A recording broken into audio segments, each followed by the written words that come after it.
One hell of a tip. Can we leave the lecture for tomorrow so I can just enjoy? Fine, I said through gritted teeth, but I'm driving you home tonight. Fine, but you're not allowed to yell at me on the drive. I can't make any promises. 21. Family Emergency. Naomi. My feet were begging for a break, but the $20,000 in my apron gave me more than enough energy to face the final hour of my shift. Naomi!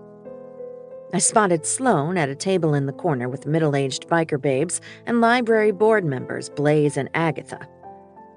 Sloane had her hair pulled back in a perky ponytail and was wearing cutoffs and flip-flops. Blaze and Agatha were in their usual uniform of denim and vegan leather. Hey, I greeted them with a spring in my step. Out on the town? We're celebrating, Sloane explained. The library just got a big fat grant that I didn't even remember applying for.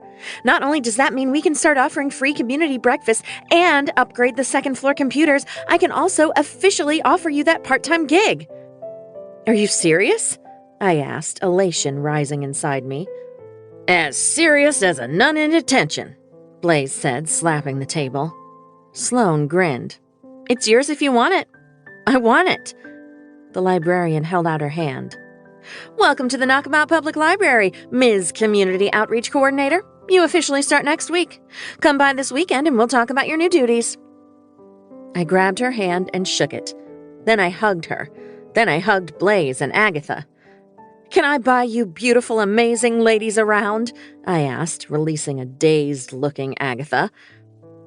A public librarian can't say no to free drinks. It's in the town charter, Sloane said.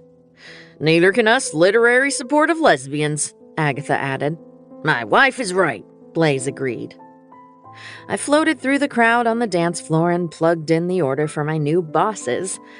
I was thinking about the car I could now afford and the desk I wanted to buy Waylay for her room when Lucian appeared. I believe you owe me a dance, he said, holding out his hand. I laughed. I guess it's the least I can do since you let me win. I never let anyone win, he assured me, taking my tray and setting it at a table of lady horse farmers who didn't seem to mind. That's very mercenary of you, I observed. The band shifted into a slow, twangy tune about lost love. Lucian pulled me into his arms, and once again, I found myself wondering why Knockabout had such a large population of impossibly sexy men. I was also wondering what Lucian's motive was for asking me to dance. He struck me as the type of man who never did anything without an ulterior motive. Knox and Nash, he began. I congratulated myself on being so astute. What about them? They're my best friends. Their feud has run its course. I want to make sure it doesn't get stirred back up. What does that have to do with me? Everything. I guffawed right in the man's face. You think I'm going to reignite some feud that I had nothing to do with in the first place? You're a stunning woman, Naomi. More than that, you're interesting, funny, and kind. You're worth fighting for. Well, thank you for your kind but bizarre opinion, but you can rest easy knowing that Knox and I can barely stand being in the same room. That doesn't always mean what you think it means, he said. He's rude, mercurial, and blames me for everything. Perhaps because you make him feel things he doesn't want to feel, Lucian pointed out. Like what? Murderous? What about Nash? He asked. Nash is the opposite of his brother, but I just got out of a long-term relationship.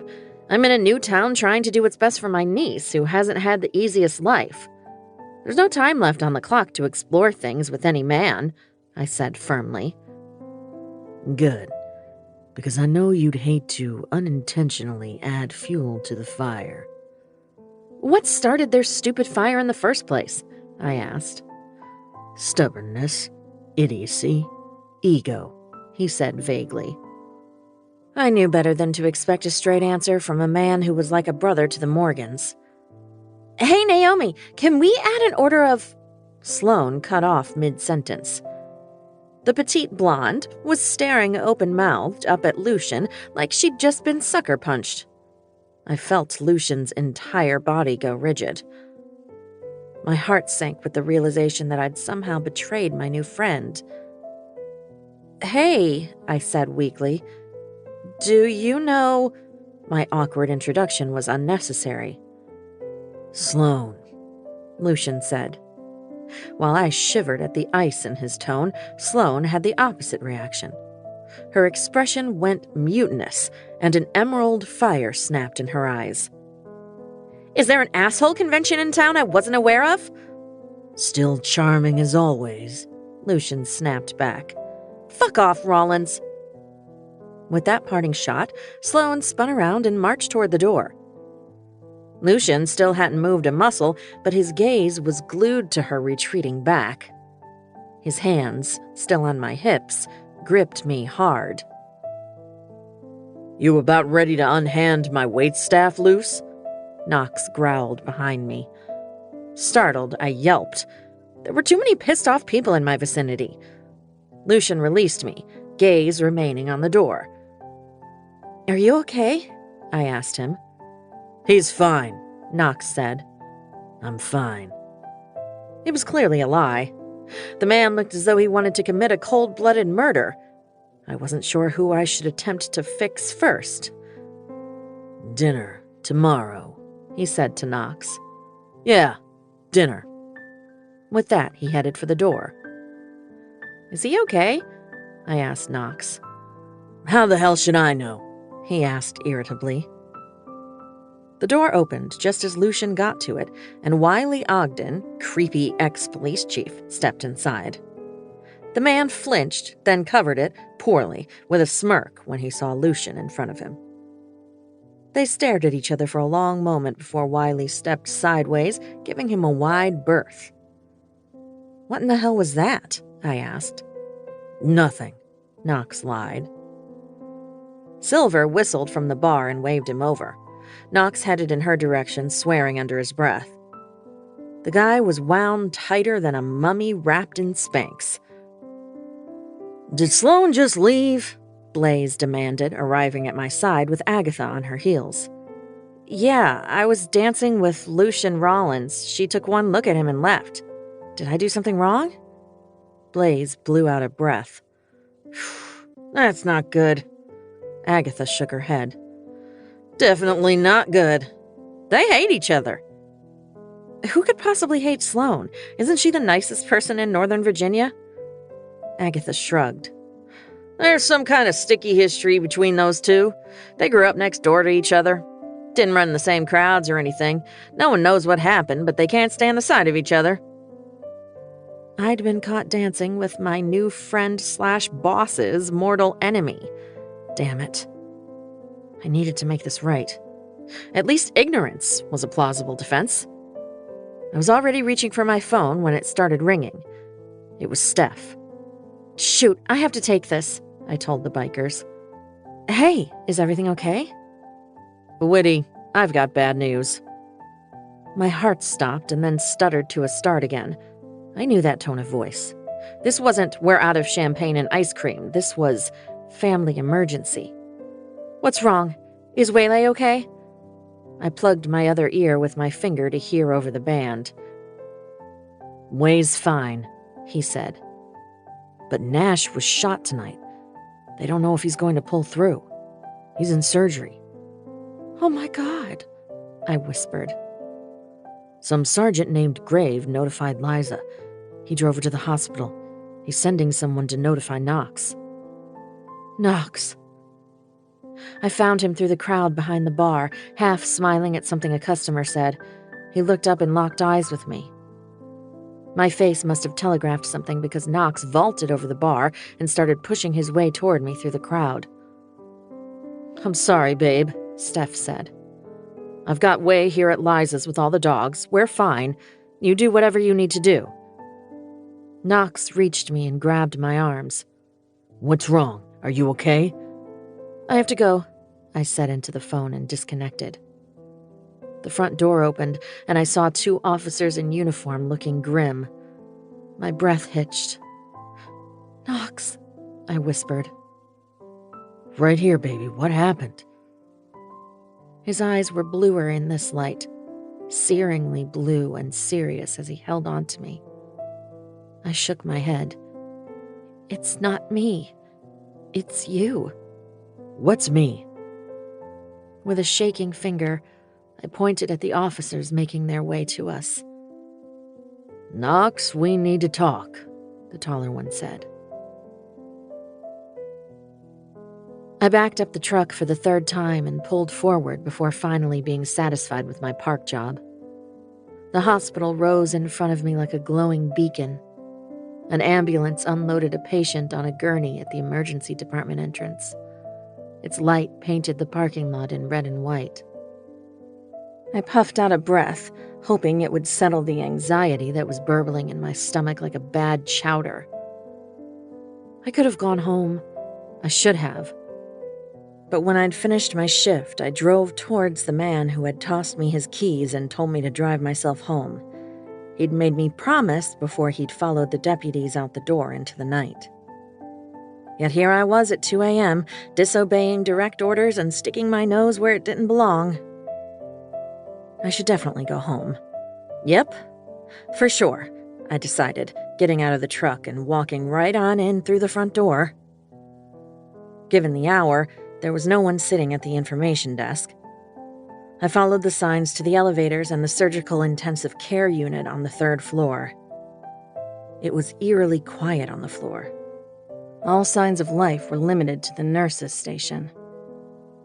I started toward it when I spotted Knox through the glass in the waiting room, the wide shoulders and impatient stance immediately recognizable. He paced the dimly lit room like a captive tiger.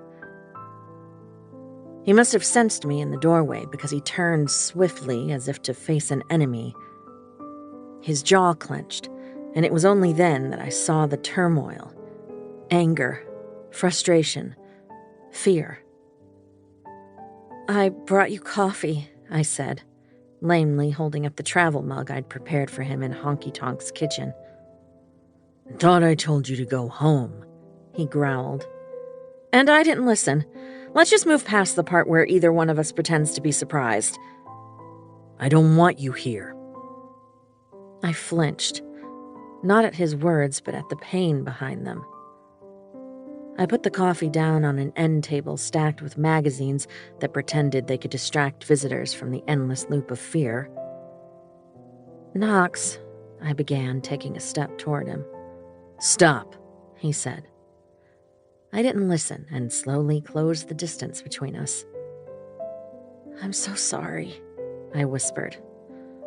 "Just get the fuck out of here, Naomi. Just go. You can't be here." His voice was ragged, frustrated. "I'll go," I promised. "I just wanted to make sure you were okay." "I'm fine." The words came out bitterly. I raised my hand to lay on his arm. He flinched away from me. "Don't," he said harshly. I said nothing but stood my ground. I felt like I could breathe in his anger like it was oxygen. "Don't," he said again. "I won't." "If you touch me right now..." He shook his head. "I'm not in control, Naomi." "Just tell me what you need." His laugh was dry and bitter. "What I need is to find the motherfucking bastard who did this to my brother. What I need is to rewind the clock so I didn't waste the last however many years over some stupid fucking fight. What I need is for my brother to wake the fuck up." His breath hitched, and I had no control over my own body. Because one second I was standing in front of him, and the next I was wrapping my arms around his waist, holding on and trying to absorb his pain. His body was tight and vibrating as if he was seconds away from coming apart. "Stop," he said on a broken whisper. "Please." but I didn't. I held on tighter, pressing my face to his chest. He swore under his breath, and then his arms were around me, crushing me to him. He buried his face in my hair and clung to me. He was so warm, so solid, so alive. I held on to him for dear life and willed him to release some of what he'd kept bottled up. "Why don't you ever fucking listen?" he grumbled, lips moving against my hair. "Because sometimes people don't know how to ask for what they really need. You needed a hug." "No, I didn't," he rasped. He was quiet for a long moment, and I listened to his heartbeat. "I needed you." My own breath tripped in my throat. I tried to pull back to look up at him, but he held me where I was. "Just shut up, Daisy," he advised. "Okay." His hand stroked down my back and then up again, over and over until I melted into him. I wasn't sure which one of us was giving the comfort and which was receiving it now. "He's out of surgery," Knox said finally, pulling back incrementally. His thumb traced my lower lip. "They won't let me see him till he wakes up." "Will he want to see you?" I asked. "I don't give a fuck what he wants. He's seeing me." "What was the fight about?" He sighed. When he reached up and tucked a strand of hair behind my ear, I swooned internally. "I don't really feel like talking about it, Days." "You have something better to do?" "Yeah, yelling at you to go the hell home and get some sleep. Waylay's first day of school is tomorrow. She doesn't need a zombie ant pouring dish soap on her cereal." "First of all, we're having eggs, fruit, and yogurt for breakfast," I began, then realized he was trying to distract me. "Was it about a woman?" He looked at the ceiling. "If you start counting to 10, I will kick you in the shin," I warned. He sighed. "No, it wasn't about a woman." "Besides love, what's worth losing a brother over?" "Fucking romantics," he said. "Maybe if you get it out instead of bottling it up, you'll feel better." He studied me for another one of those long, pensive beats, and I was sure he was about to tell me to get my ass home. "Fine." I blinked in surprise. Okay, wow, so this is happening. Maybe we should sit?" I suggested, eyeing up the empty vinyl chairs. "Why does talking have to be a whole damn thing with women?" he grumbled as I led us to a pair of chairs. "Because anything worth doing is worth doing right." I sat and patted the chair next to me. He sat, stretching his long legs in front of him and staring blankly at the window. "I won the lottery," he said. "I know that. Liza told me." "Took home 11 million, and I thought it was the answer to everything. I bought the bar, a building or two, invested in Jeremiah's plan for some fancy-ass salon, paid off Liza J's mortgage. She'd been struggling since Pop died." He looked down at his hands as his palms rubbed against the thighs of his jeans. "It felt so fucking good to be able to solve problems." I waited. "Growing up, we didn't have much. And after we lost Mom, we didn't have anything. Liza J and Pop took us in and gave us a home, a family. But money was tight, and in this town, you've got some kids driving fucking BMWs to school on their 16th birthdays or spending their weekends competing on $40,000 horses. Then there was me and Nash and Lucy. None of us grew up with anything, so maybe we took a few things that weren't ours. Maybe we weren't always on the straight and narrow, but we learned to be self-sufficient. Learned that sometimes you gotta take what you want, instead of waiting for someone to give it to you." I handed him his coffee and he took a sip. Then Nash gets a bug up his ass and decides to become Dudley fucking Do-Right. Which must have felt like a rejection to Knox, I realized. I gave him money, Knox said. Or tried to, at least. The stubborn son of a bitch said he didn't want it. Who says no to that? Apparently your brother. Yeah, apparently. Restless, he shoved his fingers through his hair again. We went back and forth about it for almost 2 years. Me trying to shove it down his throat, him rejecting it. We threw a few punches over it. Finally, Liza J made him take it. And you know what my stupid little brother did with it? I set my teeth in my lower lip because I knew. That son of a bitch donated it to the Knockemout PD to build a new goddamn police station. The Knox Morgan fucking municipal building. I waited for a few beats, hoping there was more to the story.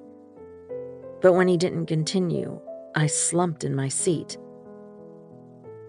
Are you saying you and your brother have barely spoken in years because he put your name on a building? I'm saying he refused money that could have set him up for the rest of his life and gave it to the cops instead. The cops who had hard-ons for 3 teenagers just raising a little hell. Fuck. Lucian spent a week in jail on some bullshit charges when we were 17. We had to learn to take care of things ourselves instead of running to a crooked chief and his dumb fuck cronies. And Nash just up and hands over $2 million to them. The picture was coming into focus. I cleared my throat. Are the same cops still with the department? Knox hitched his shoulders in a shrug. No. Does Nash allow the officers under him to take advantage of their position? I pressed. He poked his tongue into the inside of his cheek. No. Is it fair to say that Nash cleaned up the department and replaced bad cops with good cops? Don't know how good Grave is, considering he still likes to drag race on the weekends, Knox said stubbornly. I put my hand on his arm and squeezed. Knox. What? He asked the carpet. Look at me. When he did, I saw the frustration etched on his gorgeous face. I cupped his cheeks in my hands. His beard was coarse against my palms. I'm going to tell you something that you and your brother both need to know, and I need this to resonate in your soul, I said. His eyes locked on mine. Well, more on my mouth than my eyes, but it was good enough. You're both idiots. His gaze tore away from my lips and his eyes narrowed. I squished his cheeks together before he could snarl at me. And if either of you waste one more damn day on the fact that you two have both worked so hard and given so much to this town in your own ways, then the idiocy is terminal and there's no cure. I released his face and leaned back. If this is your way of cheering me up about my brother getting shot, you suck at it. My smile spread slowly. Take it from me, Viking. You and your brother have a chance to fix things and have an actual relationship. Some of us aren't that lucky. Some burnt bridges can't be rebuilt. Don't burn one over something as stupid as money. That only works if he wakes the fuck up, he reminded me. I blew out a breath. Yeah, I know. We sat in silence.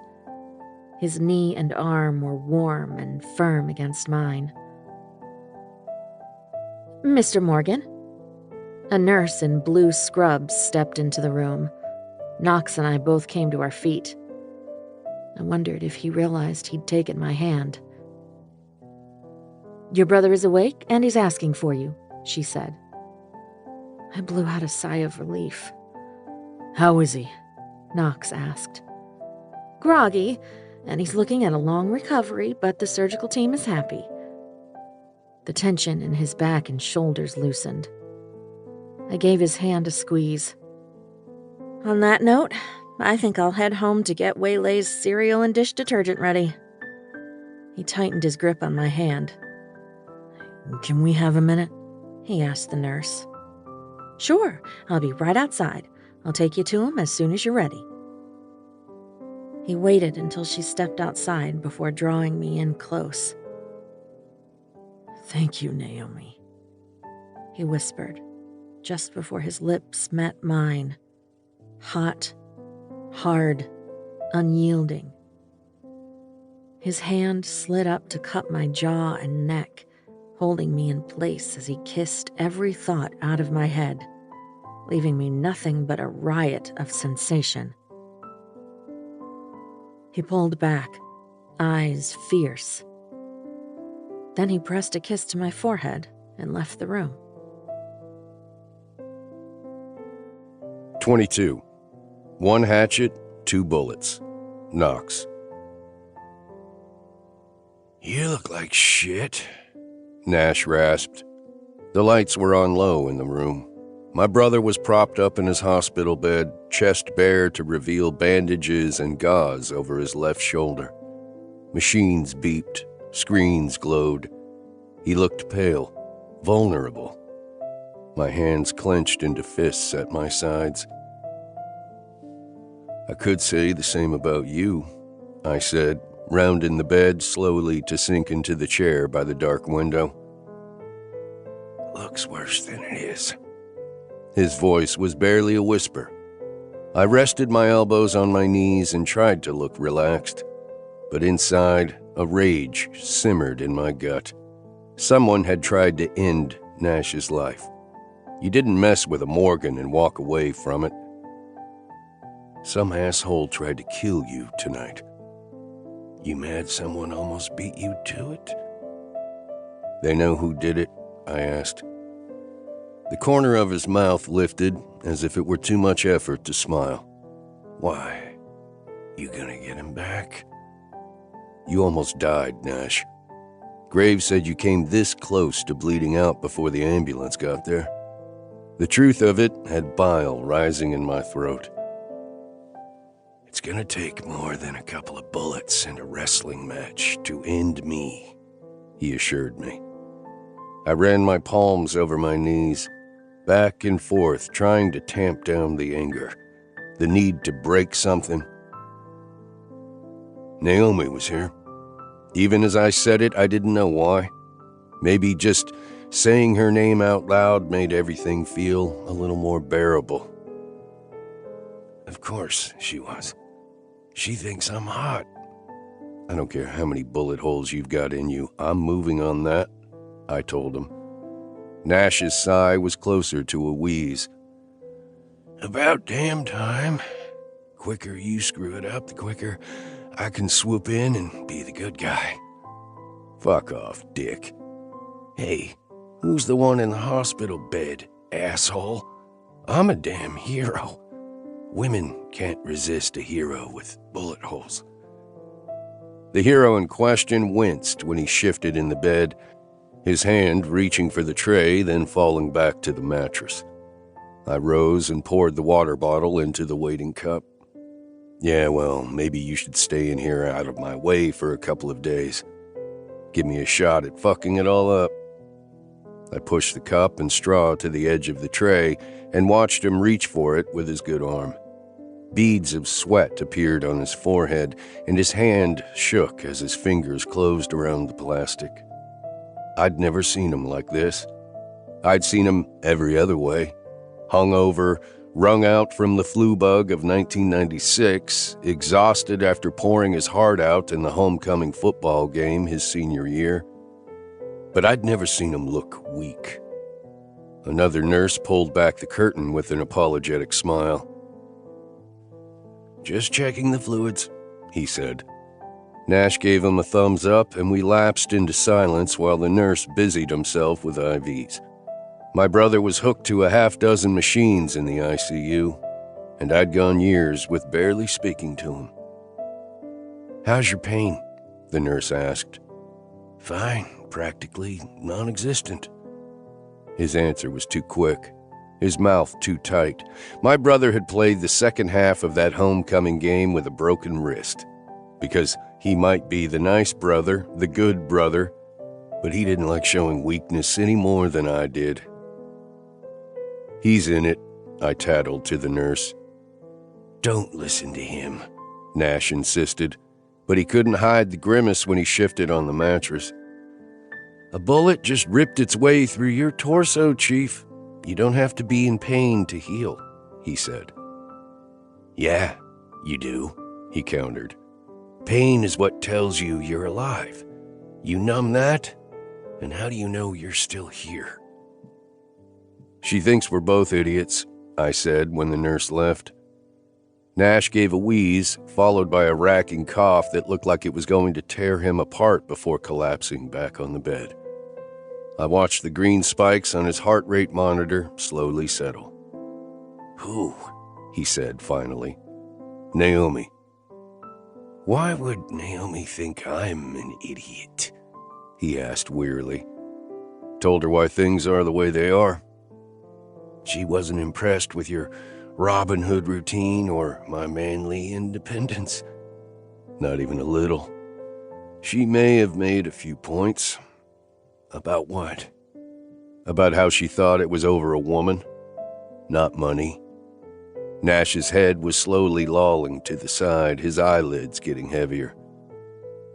"So love is worth a family feud, but a few million isn't?" That was the gist of it. "Can't say she's wrong." "Then why the fuck didn't you just suck it up and make it right?" I snapped.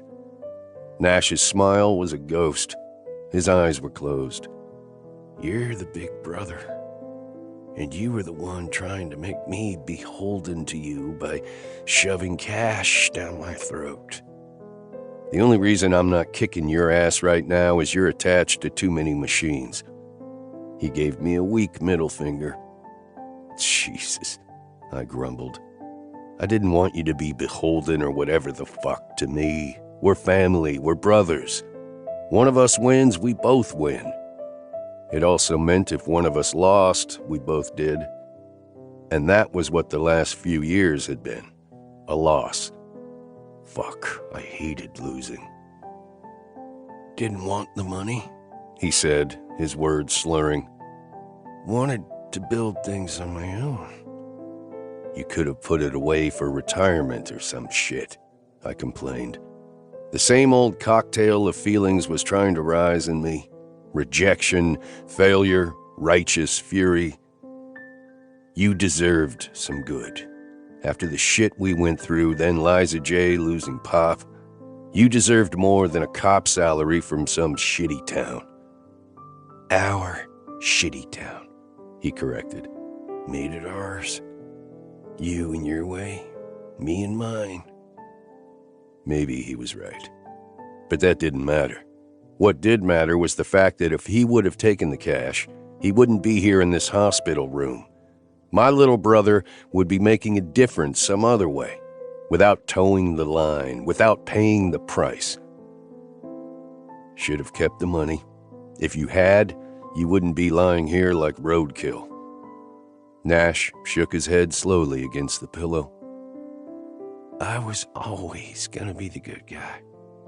"Shut up and go to sleep," I told him. "We went through some shit, but I always had my big brother. Always knew I could count on you. Didn't need your money on top of that." Nash's shoulders sagged. Sleep took him under its spell, leaving me to sit in silent vigil.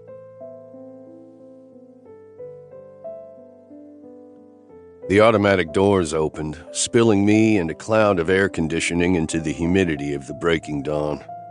I'd stayed by Nash's bedside, letting my rage simmer, knowing what came next.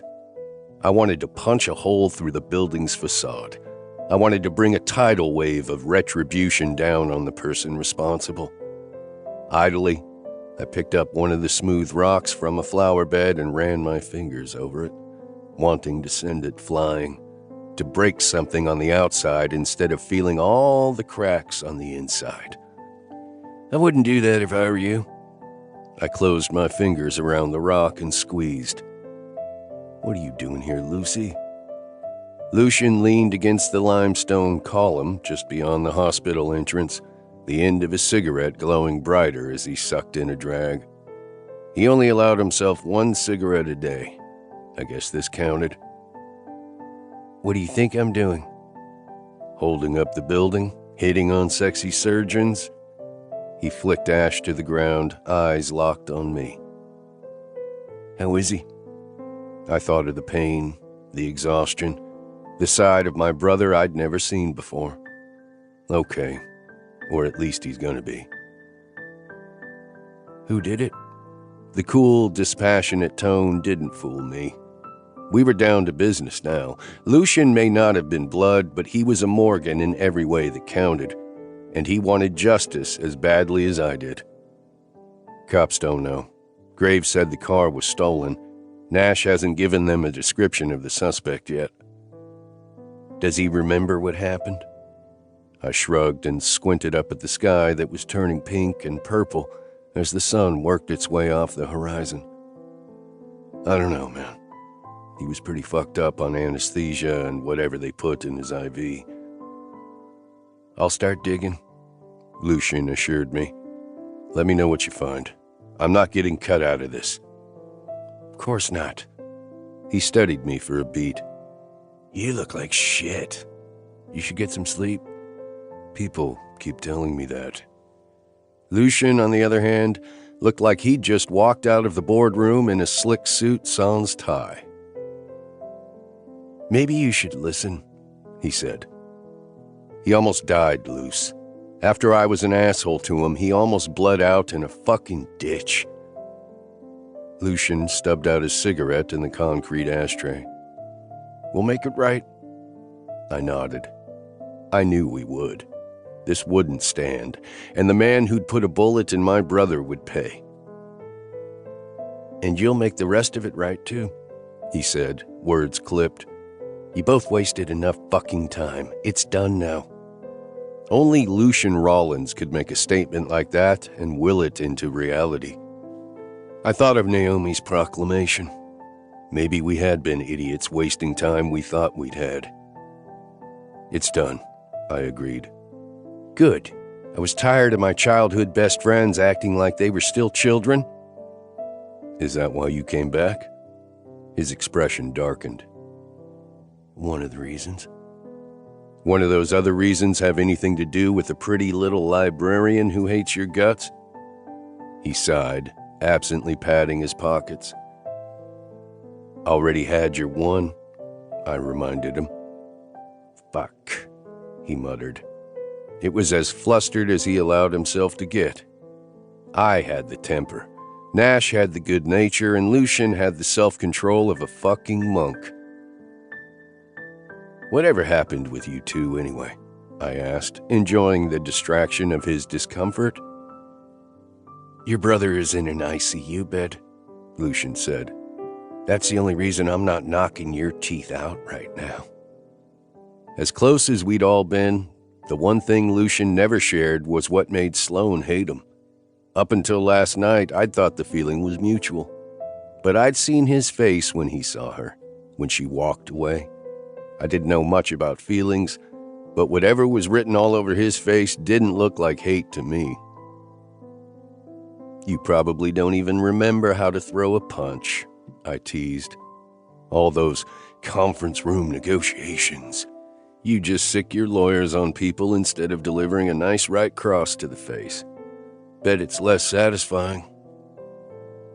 You can take the boy out of knock him out, but you can't take the knock him out of the boy, he said.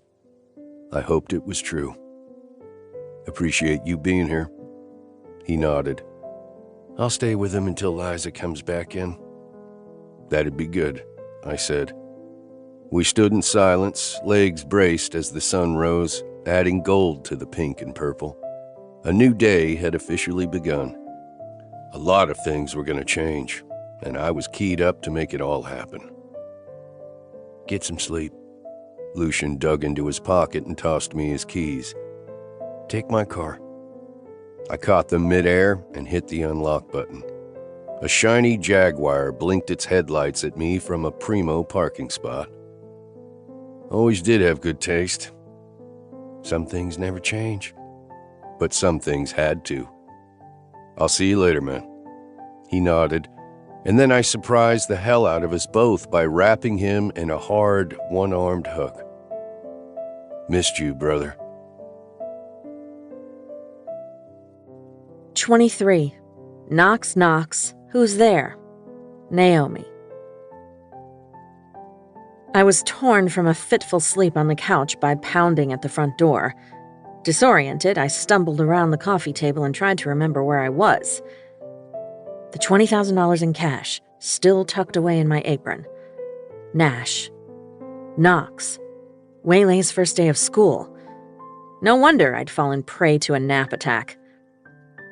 I opened the door and found a freshly showered Knox standing on the welcome mat. Waylon trotted inside, wagging his tail. "Hey," I croaked. A man of few words, Knox said nothing and stepped over the threshold. I rubbed the sleep from my eyes. He looked tense, like he was spoiling for a fight. Well, if he'd come here for a fight, he was going to be disappointed. I was too tired to deliver one. "How's your brother?" I ventured. He shoved a hand through his hair. "Long recovery ahead, but he'll be okay. Get Way off to school this morning?" His brother had been shot, and the man remembered to ask about Waylay's first day. I didn't know how to reconcile that with the jerk who yelled at me in front of his own customers. If he could ever settle fully into the thoughtful grump and give up the pissed-off bad boy, he'd make some woman very lucky someday. "Yeah," I yawned. "She slept at Liza's last night since I didn't get home until late. Liza, Steph, and I made her send-off breakfast there. Steph made chocolate chip pancakes, even though I told him spikes in blood sugar make kids tired and unfocused at school." I was tired and unfocused, not because of pancakes, but because Knox's edginess made me nervous. Speaking of Steph, I think he and Jeremiah might be into each other," I said, grasping for a topic that would warrant some kind of verbal reaction. But Knox remained silent as he prowled the tiny living room, looking much too big to belong here. He was a man with a lot of feelings locked up tight. Part of me wanted to crack him open. The other part wanted to just go back to bed and forget everything for a few hours. "Do you want some coffee? Maybe some alcohol?"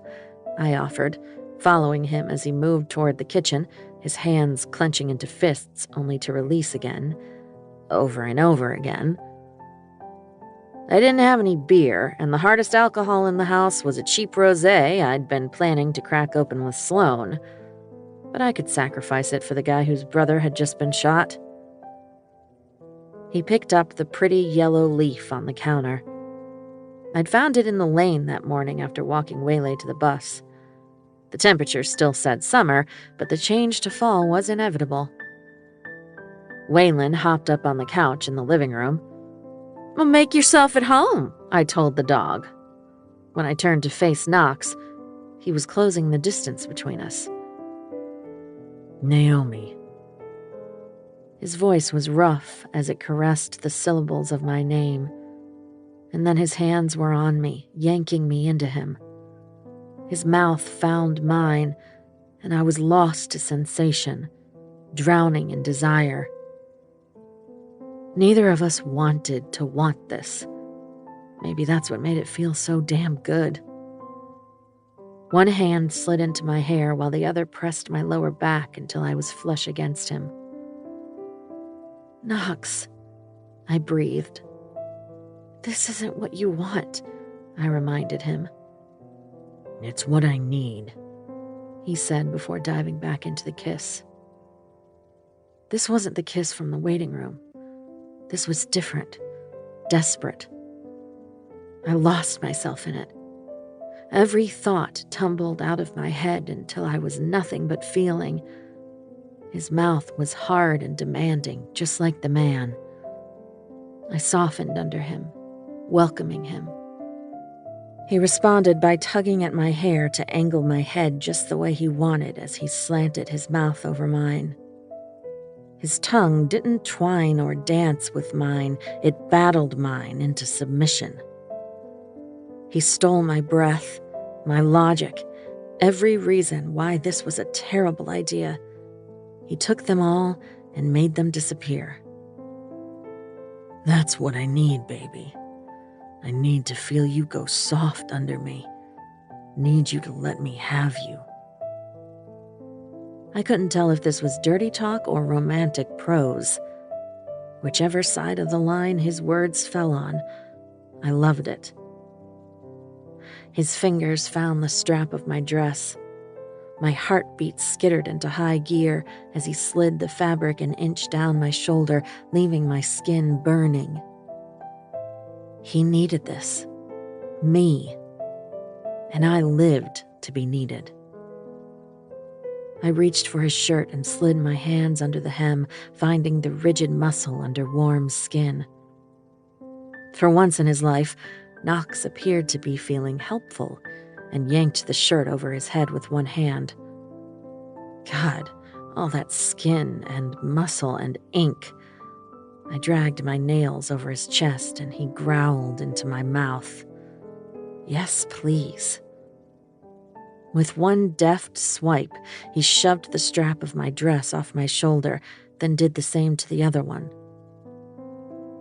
About time I find out what you've got on under these dresses, he murmured. I sank my teeth into his lower lip and yanked hard on his belt. I cursed myself for putting on my least sexy underwear this morning, but at least I hadn't bothered with a bra this morning. Between unsexy undies and unshackled boobs, I figured it all evened out. He lost his jeans at about the same moment my dress slithered down my body and pulled at my ankles. God damn it, baby, I fucking knew it. His mouth was on my neck, nibbling and kissing its way south. I shivered. Knew what? That you'd look like this. That you had a fuck-me body. He cupped one breast greedily. He backed me into the fridge, and the cold metal had me yelping. Knox! I'd apologize, but you know I'm not the least bit sorry, he said as his tongue darted out to stroke my aching nipple. I was no longer capable of forming words. I was no longer capable of drawing in a breath. All I could do was cup his erection through his boxer briefs and hang on for dear life.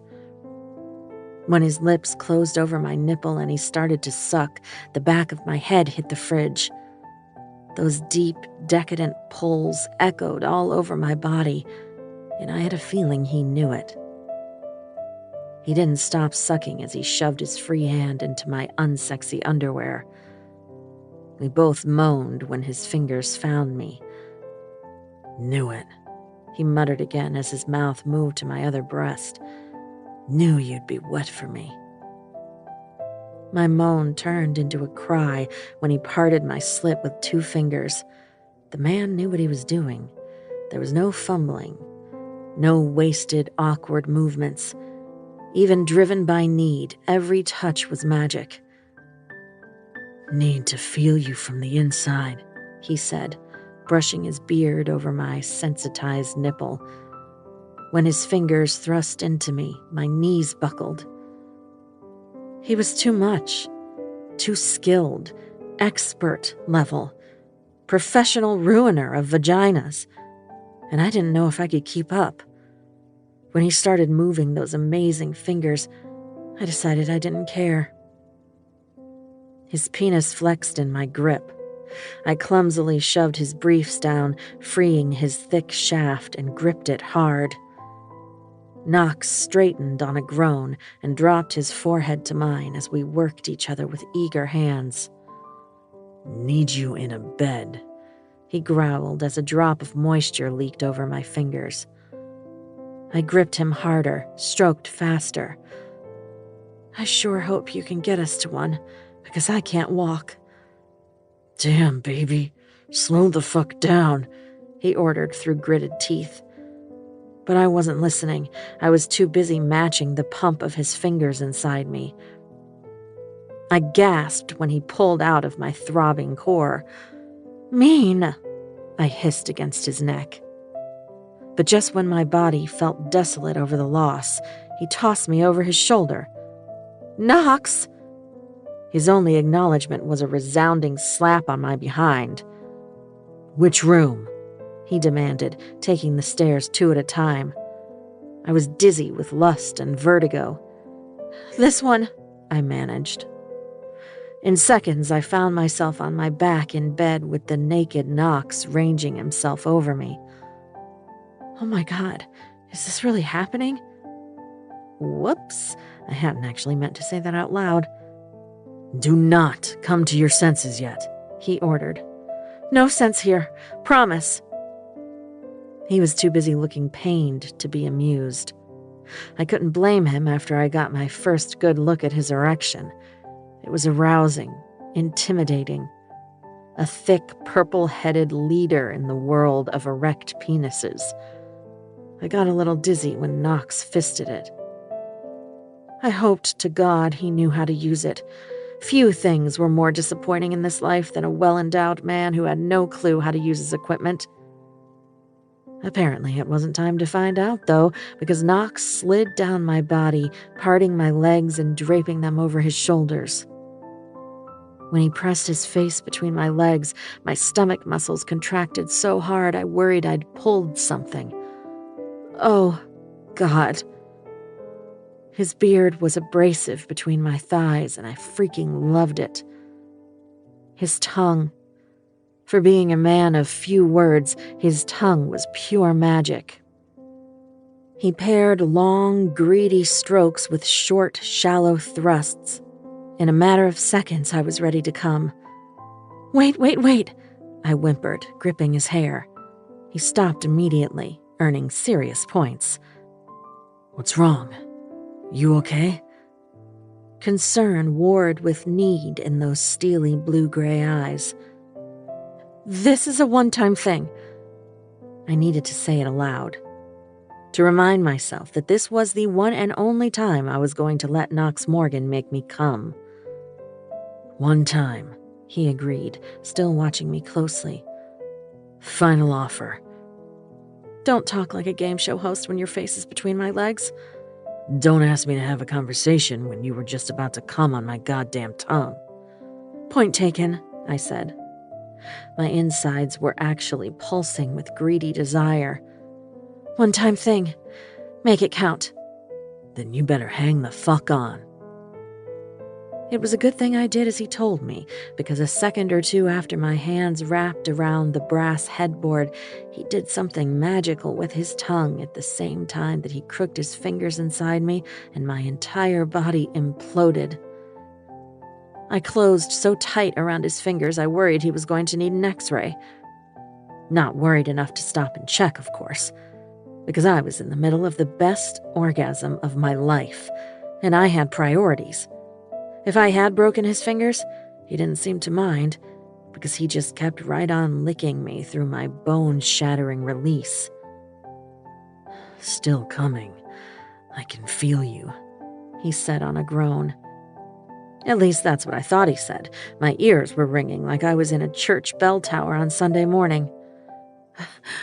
Gonna need a minute, I gasped, fighting to get oxygen into my lungs. Making it count, he said from somewhere that sounded very far away. Besides, I want to slide my cock in you while you're still coming. Okay. I heard the distinct crinkle of the wrapper from either a Pop-Tart or a condom. It appeared to be the latter, because the wide crest of his erection was prodding at my very core. He paused long enough to swipe his tongue over each of my breasts before rising up on his knees. He looked like a vengeful warrior, tattooed and muscled, his lids heavy, chest heaving. At least I wasn't the only one having a damn good time, I realized. It was my last coherent thought before he thrust his hips and buried that long, thick weapon of mass destruction inside me. Our eyes locked, and his face froze in agonized pleasure and triumph as he hit the very end of me. I didn't realize I'd spasmed up into an ab curl until he put one of those big hands on my chest and pressed me back down to the mattress. "Relax, baby. Relax," he whispered. I let out the breath that had been trapped in my lungs and sucked in another. He was so damn big. And he was right. I could feel the tiny little tremors working my muscles around him. "You keep milking my dick like that, sweetheart, and this is gonna have to be a 2-time thing." Good. Yes." He grinned down at me. "So this is what it takes for you to lose that fancy vocabulary of yours." "Ugh, are you gonna talk all day, or are you going to move?" I grumbled. The need was already building in me again. I wondered if Knox's cock was some sort of magical wand that cast orgasm spells, rendering things like rally time and biological requirements non-existent. "Look at me, Naomi," he said. I did as I was told. "God damn it, you're beautiful. And so fucking wet for me." And he was rock hard for me. That's when he started to move. Slowly, languidly. Sweat glistened on his skin. His jaw was set, but his hips pumped like a metronome as he glided in and out of me. It felt like heaven, but I could tell he was holding himself back, and I wanted to give him everything he needed. Wanted him to take it. "Don't be gentle," I groaned. "Taking my time. Deal with it." "Knox, if you get any more blood in that appendage, it's going to explode." "You've got an opinion on everything, even on how I fuck you." "Especially on how you fuck me." He kissed me, probably just to shut me up, but I didn't care, because when I hitched my hips higher, his thrusts came faster, went deeper. He was pushing me just past my comfort zone, making me take a little more than I was confident I could handle. And damn if I didn't get off on it. He was giving me what I needed without me having to spell it out for him and break it down, without me having to ask, without him saying, "Maybe it's just easier if you do it yourself." "Come back to me, Daisy." I blinked, and Knox's face came back into focus, hovering over me and looking serious. "You're right here when I'm inside you, nowhere else. Got me?" I nodded, embarrassed that I'd nearly gotten lost inside my head. He was right. How many times had I gotten so wrapped up in my plans and lists that I missed what was right in front of me, or in this case, inside me? To prove I was with him, I sank my nails into his shoulders and squeezed my muscles around his shaft as he drove deep. "That's my girl," he groaned. What we were doing felt so good, so right.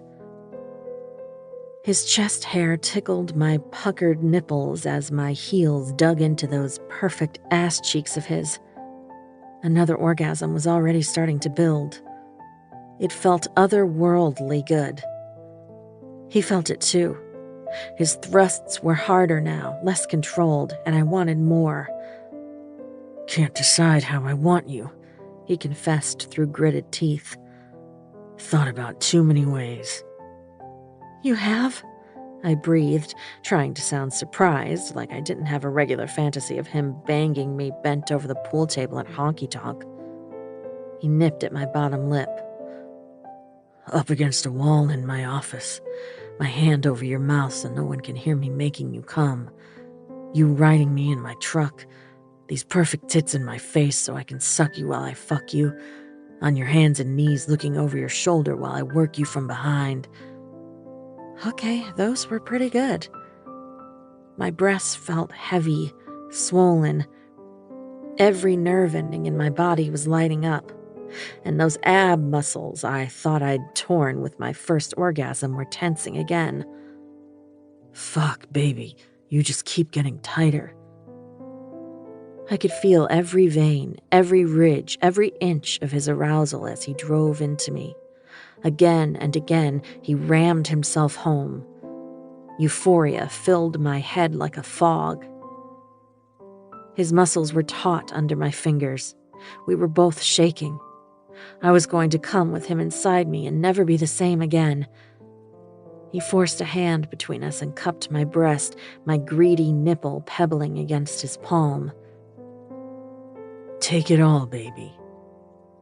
And I did, opening as wide as I could and holding on for dear life as he drove me over the edge. He didn't ease me into the orgasm. He detonated it. It shot through me like high voltage, making me tremble from head to toe. I buried my face in his neck and screamed. "Ah, fuck! Fuck!" I opened my eyes to find him powering into me, eyes half closed, all vestiges of control snapped. I felt his erection swell inside me as he grunted on the next thrust and the next.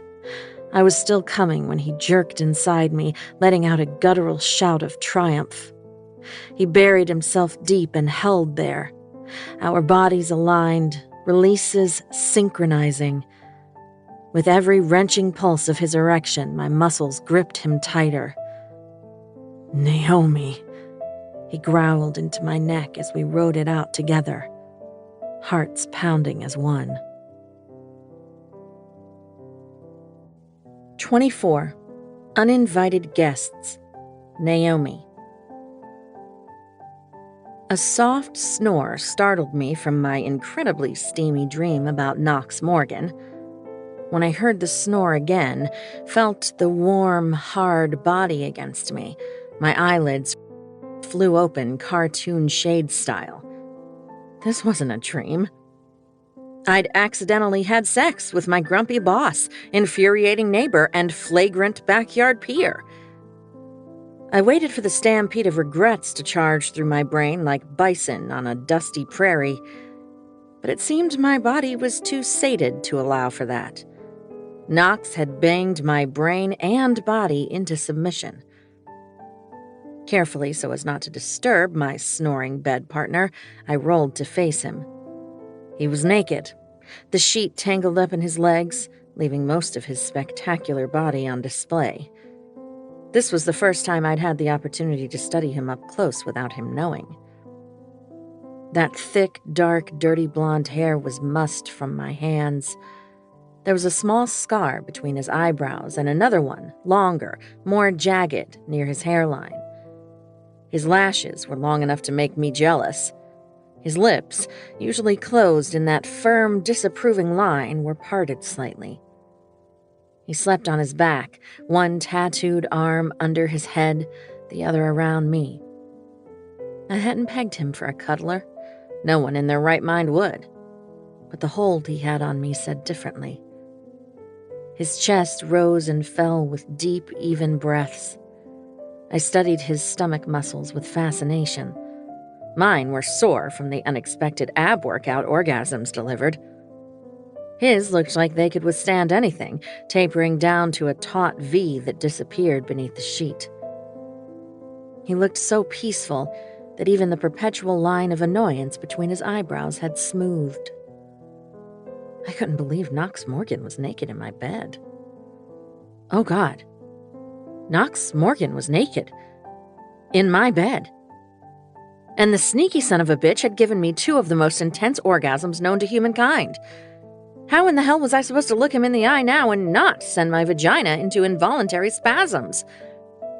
Ah, there it was. My old friend, abject panic.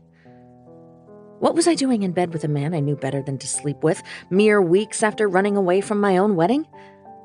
I needed to get out of this bed because if Knox woke up and gave me a sleepy-eyed stare, I'd throw caution to the wind and hop right back on that cock of his without another thought. It took a few tries, but I managed to extricate myself from his surprisingly snuggly grip.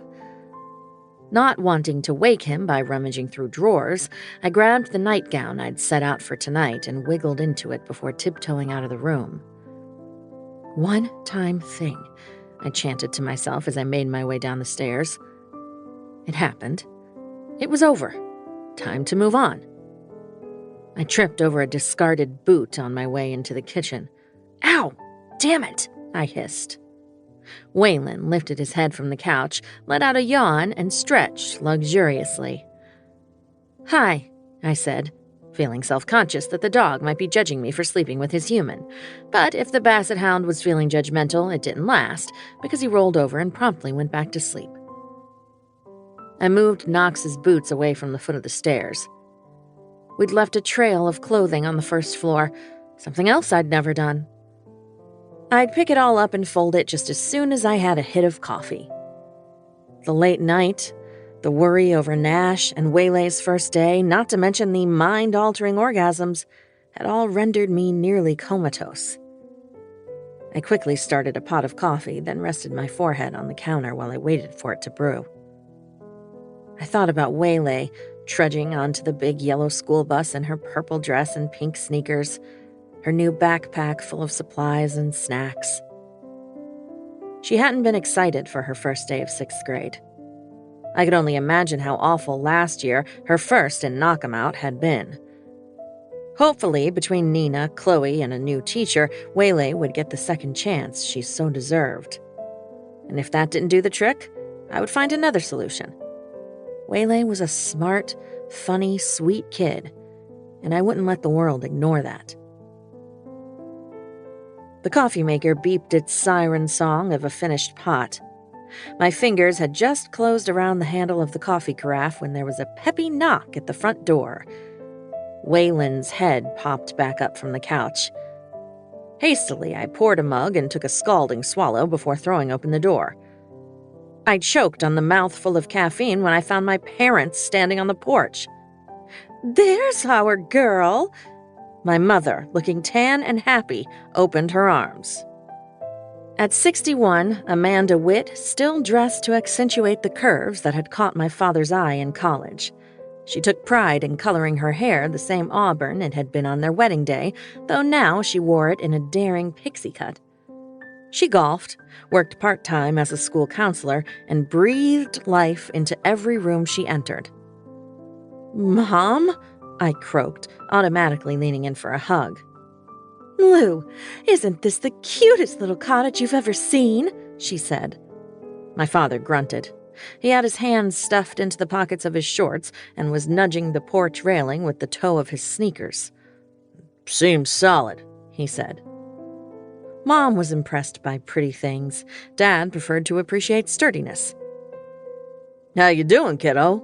he asked. I transferred my hug to him and laughed as my toes left the ground. While Mom was a few inches shorter than Tina and me, Dad was over 6 feet tall. A bear of a man who always made me feel like everything was going to be okay. "What are you two doing here?" I asked as he carefully put me down. "Sweetheart, you can't tell us we have a granddaughter and not expect us to drive straight here. Did we get you out of bed? That's a lovely nightgown," Mom noted. Bed. Nightgown. Sex. Knox. Oh, God.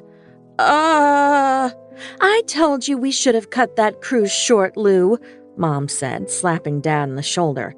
"She's obviously depressed. She's still in her pajamas." "She's not depressed, Mandy," Dad insisted, rapping his knuckles on the doorframe as he stepped inside. "What is this, oak?" "I don't know, Dad. Mom, I'm not depressed," I said, trying to figure out a way to get them out of the house before my naked guests woke up. "I just, worked late last night, and there was a family emergency." Mom gasped. "Is something wrong with Waylay?" "No, Mom, sorry, not our family. The family who owns this place and the bar I work at." "I can't wait to see it. What's it called again? Hanky-pank?" "Honky-tonk," I corrected her, spying my dress on the floor. "Did you see the living room?" It came out as an almost shout, and my parents exchanged a glance before pretending to be enthralled with the space I was waving at. Just look at that fireplace, Lou. Yes, look at the fireplace, I all but screeched. Dad grunted. As my parents admired the fireplace, I hooked the dress with my toes and swept it under the kitchen table. And you got a dog! My, you have been busy since the wedding. Waylon lifted his head, a jowl still stuck to the pillow. His tail thumped on the cushion, and my mom dissolved into a puddle of affection. Who's a handsome boy? You are, sir. Yes, you are. See, Mandy, she's not depressed. She's just busy, Dad insisted. Isn't the view of the woods great? I said, the words sounding strangled as I pointed frantically at the windows. When they turned to admire the woods through the glass, I grabbed Knox's jeans off the floor and threw them into the cabinet under the sink.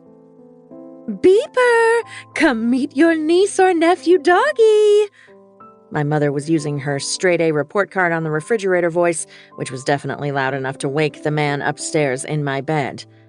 You guys brought Beeper? Beeper was my parents' latest rescue dog. She was a mix of breeds. I got them the DNA test for Christmas the previous year that had been scrambled together and came out looking like a large brown Brillo pad with feet. The Brillo pad appeared in the doorway and trotted inside. Waylon sat up and gave an appreciative woof. This is Waylon. He's not mine. He belongs to my, neighbor. Hey, do you guys want to get out of here and go for breakfast or lunch or just leave for any reason at all? Waylon hopped off the couch and booped noses with Beeper. Beeper let out a high-pitched yap, and the two of them began to zoom around the minuscule first floor. Daisy, baby, what the fuck are you doing down there? I watched in horror as bare feet attached to naked, muscular legs appeared on the stairs. Mom and I froze to the spot as boxer briefs, thank God for penis-covering miracles, came into view. Dad, moving quickly for a big guy, put himself between us and the approaching boxer briefs. State your business, Dad shouted at Knox's bare torso. Wow, Mom whispered. She wasn't wrong. The man was freaking spectacular. Waylon and Beeper chose that moment to take their zoomies up the stairs. Days, you want to explain what's going on? Knox drawled as he sidestepped the canine catastrophe. I ducked under Dad's arm and moved to stand between my parents and my boss, neighbor, one-time sex partner. Okay, so I really wish I would have had more coffee. Are those tattoos real? How many times a week do you go to the gym? Mom asked, peering under Dad's armpit. What the hell is going on? Dad rumbled. Oh, Lou, so old-fashioned, Mom said, giving him an affectionate pat on the backside before walking up to Knox and hugging him. Mom! Knox stood there woodenly, clearly in shock. Welcome to the family, she said, pressing a kiss to his cheek. Oh my God, I'm going to die of embarrassment, I decided. Knox patted my mother awkwardly on the back. Thanks. She released him and then grabbed me by the shoulders. We were so worried about you, sweetheart. It wasn't like you to just up and leave your own wedding like that. Not that we ever liked Warner that much anyway. Always thought he was a pretentious ass, Dad cut in. I thought maybe you were depressed, Mom continued. But now it all makes sense. You fell in love with someone else and couldn't go through with a sham of a marriage. Isn't that wonderful, Lou? I need coffee, Knox muttered and headed for the kitchen. Aren't you going to introduce us? Dad demanded, still not looking very pleased. Naomi, Knox called from the coffee pot. Pants? I winced. Under the sink. He gave me a long, unreadable look before bending to retrieve his jeans. My mother gave me an incredibly inappropriate double thumbs up as Knox turned his back on us and zipped the fly of his jeans. Mom, I mouthed. but she just continued flashing me the thumbs and a creepy smile of approval. It reminded me of the time I'd taken her to see the Andersontown Community Theater's production of The Full Monty. My mom had an appreciation for the male form. Okay, I think we're getting a little ahead of ourselves. Mom, Dad, this is Knox. He's my neighbor and boss. We're not in love. My mother's face fell, and Dad looked at the floor, hands on hips, his shoulders hunched. I'd seen that reaction before. Concern, disappointment, worry, but never for anything I'd done. It was always Tina bringing them trouble. I hated that this time it was me. Is this some one-night stand? Are you having some kind of midlife crisis, and this guy took advantage of you?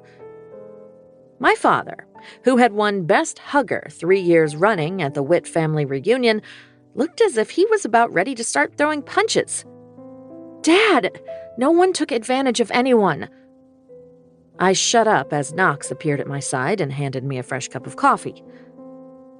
How long are you two in town? Knox asked my parents. Dad glared at him. We haven't decided, Mom said to his tattoos. We're very excited to meet our granddaughter, and we're a little concerned about you-know-who. She pointed at me as if I hadn't heard her stage whisper. Knox looked at me and sighed. He put his free hand on the back of my neck and pulled me into his side. Here's the situation. Your daughter blew into town trying to help her no-good sister, no offense. None taken, Mom assured him. I took one look at Naomi and fell hard and fast. Knox, I hissed, but he squeezed the back of my neck and continued. We're just seeing where this thing goes. Could be nothing, but we're enjoying it. You raised a smart, beautiful, stubborn woman. Mom fluffed her hair. She gets that from me. What is it you do for a living, Knock? Dad demanded. Knox, I corrected. He owns businesses and some property, Dad. My father harumphed. Self-made man? Guess it's better than Mr. Nepotism. I assumed he was speaking of Warner, who got a job at the family company after college graduation. Got lucky a few years back and won the lottery. Invested most of it here in my hometown, Knox explained. Thought I'd used up all my luck till Naomi here showed up. Fake romantic Knox was going to ruin all real romance for me if I wasn't careful. His name's on the police station, I said with forced brightness. His grip on my neck tightened again. I reached behind him and pinched the skin just above the waistband of his jeans. He squeezed harder. I pinched harder. I need some Advil or something, Dad muttered, rubbing his forehead. You shouldn't have a headache, Lou. Our daughter is fine. I was the one who was worried on the way down here, remember? Mom said as if Knox and I weren't even in the room. Yeah, well, now I'm the one who thinks there's something wrong with her. Let me get you something for your head, I offered, trying to extricate myself from Knox's grip. But he merely squeezed tighter and took a sip of his coffee. Don't be silly. I have all of your father's favorite anti-inflammatories in my purse, Mom announced. She bustled over to where she'd planted her purse next to the front door. Dad shoved his hands in his pockets and wandered into the kitchen. I saw him frown at Knox's t-shirt where it lay crumpled on the stovetop. Waylay is going to be so excited to meet you. Where are you two staying while you're here? I asked, desperate to make small talk. There's a motel in town. We'll see if they have any rooms available, Dad said, opening cupboard doors and tapping the shelves. After a 3-week luxury Mediterranean cruise, I didn't think my parents would enjoy the moldy, dilapidated motel. I was already shaking my head when Knox spoke up. I think we can do better than that. We'll find room for you at Liza J's. Knox, I hissed. How was I going to pretend to be in a relationship with Knox with my parents staying practically next door? He leaned in like he was going to nuzzle the side of my face and whispered, Shut up. Then he brushed his lips over my temple, and my nipples went hard. Mom waltzed by with a bottle of pills, beaming at me. I crossed my arms over my chest. "I'm sure you'd want to stay as close to your daughter and granddaughter as possible," Knox said. "Knox, can I see you outside?" I asked through clenched teeth. "Do you see how they can't keep their hands off each other?" Mom trilled behind us. "Yeah. You got any antacids in there?" Dad asked, looking ill. I closed the door and dragged Knox onto the porch. "So what are we supposed to do? Pretend to be in a relationship until my parents leave?" "You're welcome. You fucking owe me, Days. Do you have any idea what this is going to do to my bachelor reputation?" "I don't care about your reputation. I'm the one who has to pass a home study. Besides, I'm tired of owing you. Why do you keep riding to my rescue?" He tucked a strand of hair behind my ear. "Maybe I like being the hero for once." My knees threatened to buckle as the knee-jerk desire to swoon swept over me. His grin was downright sinful when he pulled me into him. The contact with his body so soon after the best sex ever was frying my circuits. I didn't want to yell at him anymore. I wanted to kiss him. "Or maybe," he whispered against my lips, "I just want to know what it feels like to have your smart mouth wrapped around my cock." That was at least honest. And dirty. And I liked it. He had one hand boldly cupping my rear end. The other held my hair at the base of my neck. "Pardon the interruption." Instinctively, I jumped back from Knox. Well, I tried to. He still had a pretty good grip on me, which turned out to be a good thing since I probably would have fallen right over the railing when I spotted caseworker Yolanda Suarez eyeing us from the foot of the steps. "Mrs. Suarez! How lovely to see you again."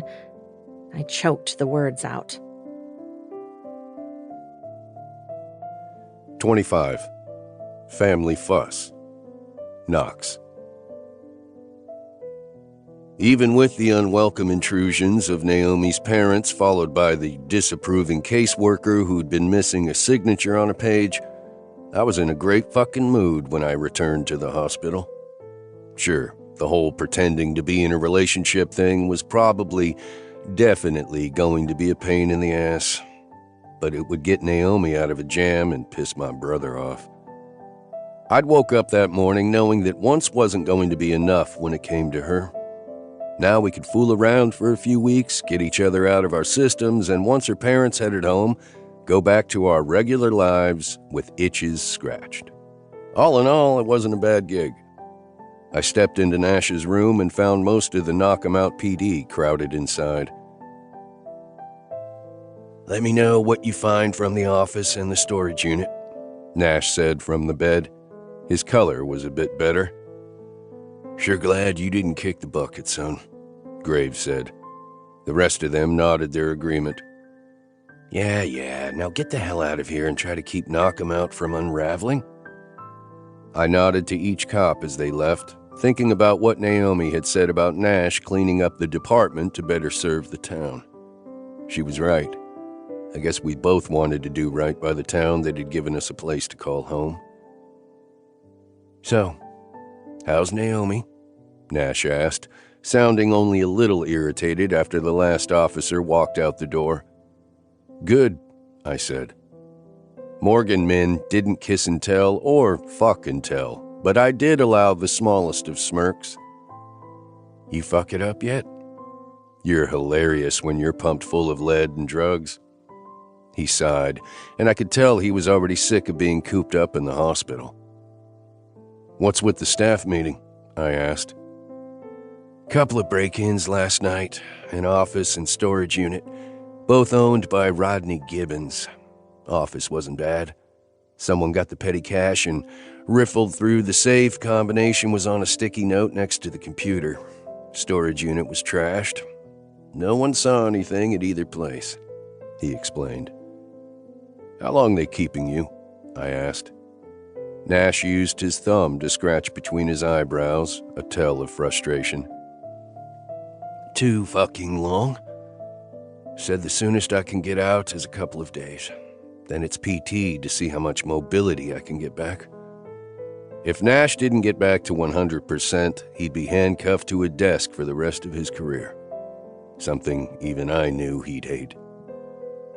Then don't fuck around, I advised. Do what the docs say, do your PT and get your shit together. No one wants you riding a desk. Yeah, Luce is digging into it, he said, changing the subject. He didn't sound happy about it. Is he? I hedged. You damn well know he is. It's police business. I don't need either of you amateurs out on the streets stirring shit up.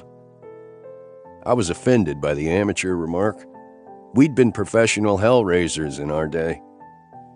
And though I might be a little rusty, I had a feeling our friend was even more dangerous now than he'd been at 17.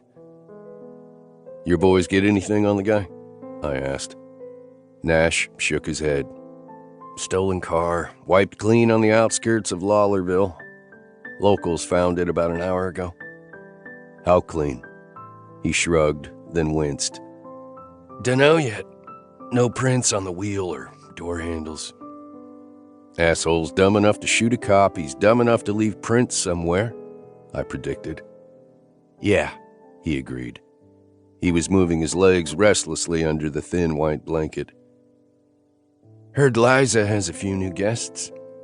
I nodded. Naomi's parents showed up this morning. Guess they're anxious to meet their granddaughter. Heard that too. Also heard that you made quite the impression coming downstairs in your birthday suit. Your grapevine needs some pruning. I was wearing underwear. Better Dad loved that. He handled it. Wonder how you stack up against the ex-fiancée, he mused. Her parents weren't fans of the ex, I said, though I wasn't sure how I compared in Naomi's eyes. I peered down at Nash's untouched lunch tray, broth and ginger ale. How the hell are you supposed to survive on clear liquids? My brother made a face. Something about not taxing the system. I'd kill for a burger and fries. The boys are too scared of the nurses to sneak in any contraband. I'll see what I can do, I promised.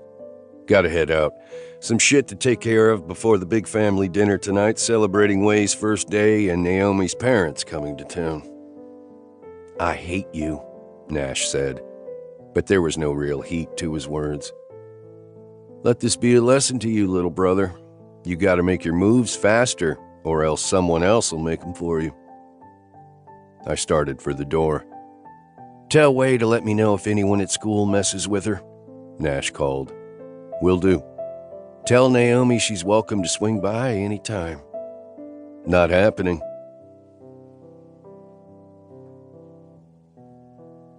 Liza J's house no longer smelled like a mothball museum. It might have had something to do with someone opening the door to let 4 dogs in or out every 5 minutes.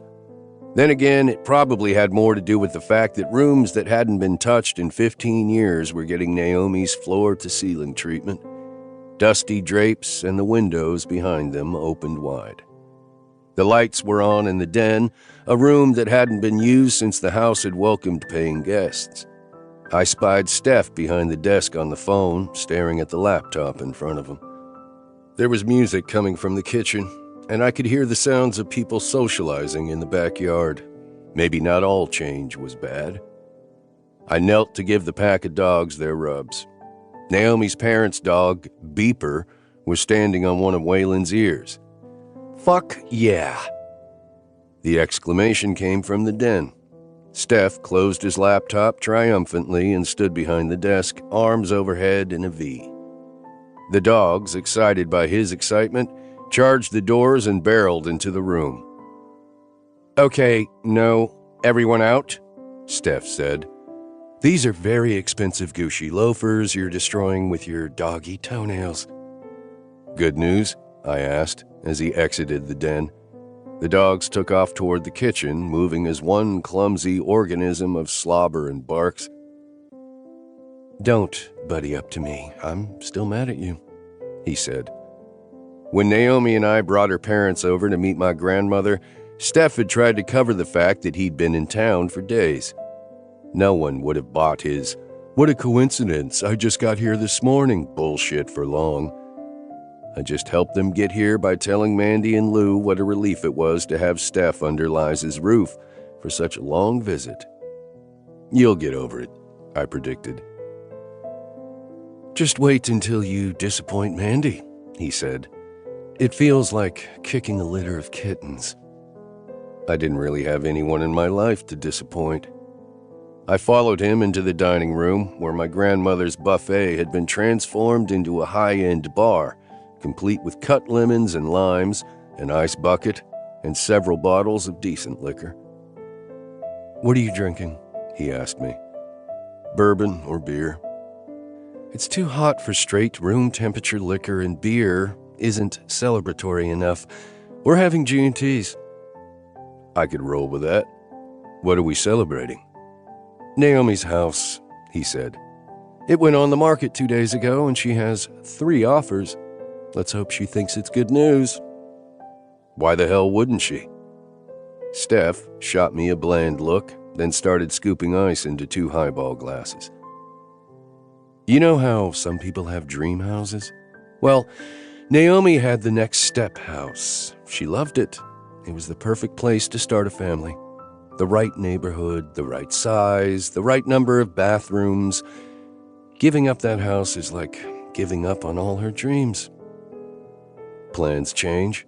I said, as he cracked open a bottle of tonic water. "I'll say, since she had no intention of getting in bed with you." "Here we go," I muttered. "This is the part where you tell me I'm not good enough for her, and I tell you to fuck off." He poured a healthy slug of gin into each glass. "Let's skip to the bottom line. She's giving up everything to clean up Tina's mess. Again. As long as you're a pleasant distraction and not another mess to fix, I won't destroy your life." "Gee, thanks. By the way, same goes if you hook up with Jer." To Steph's credit, he didn't fumble the lime slices or sprigs of rosemary he was adding to each glass when I mentioned my best friend.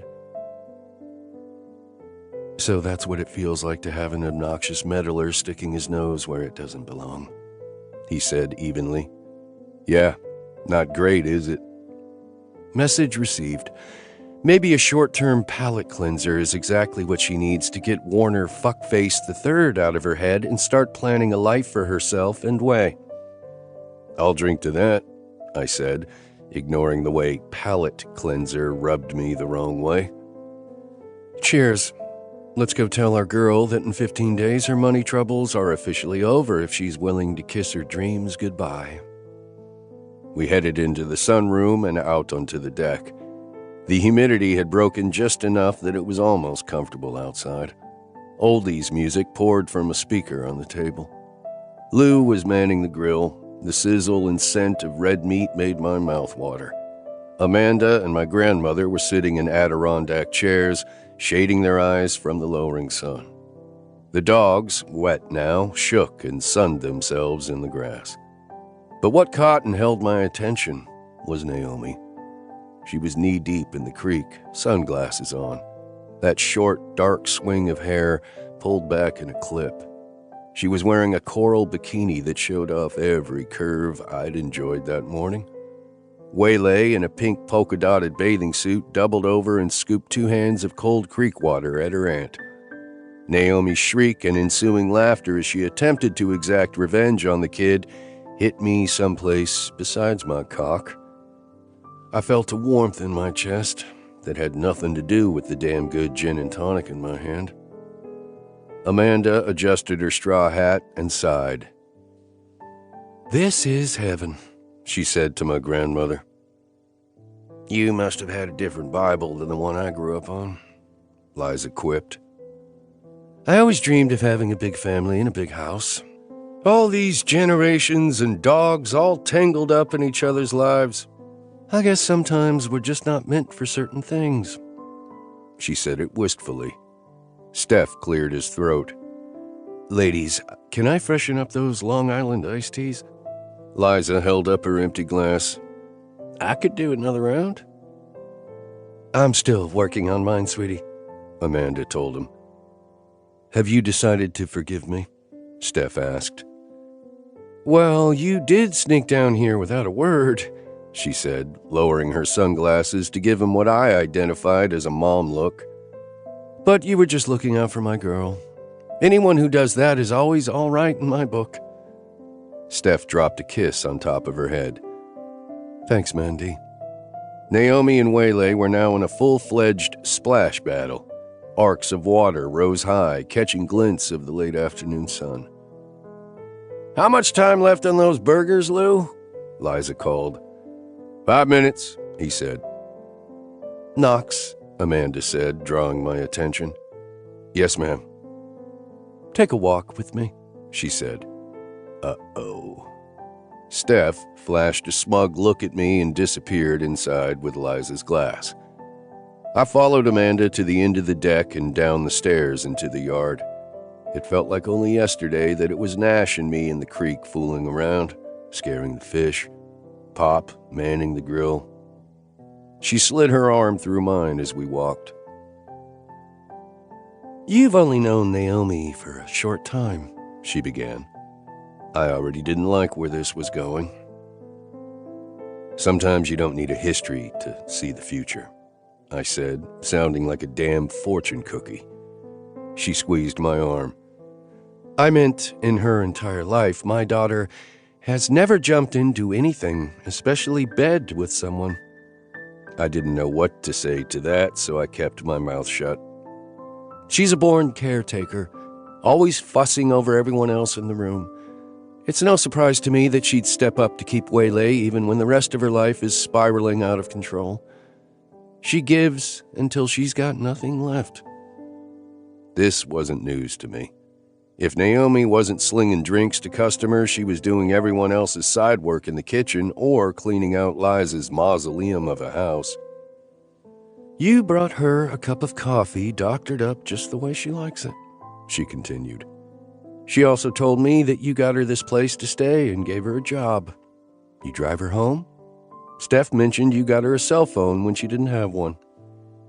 I was getting antsy. I wasn't known for my patience with conversations when I didn't know where they were going. She's a worrier, but doesn't want anyone worrying about her, Amanda continued. I get that. You worrying about her, you taking care of her when you only just met, says a lot about your character.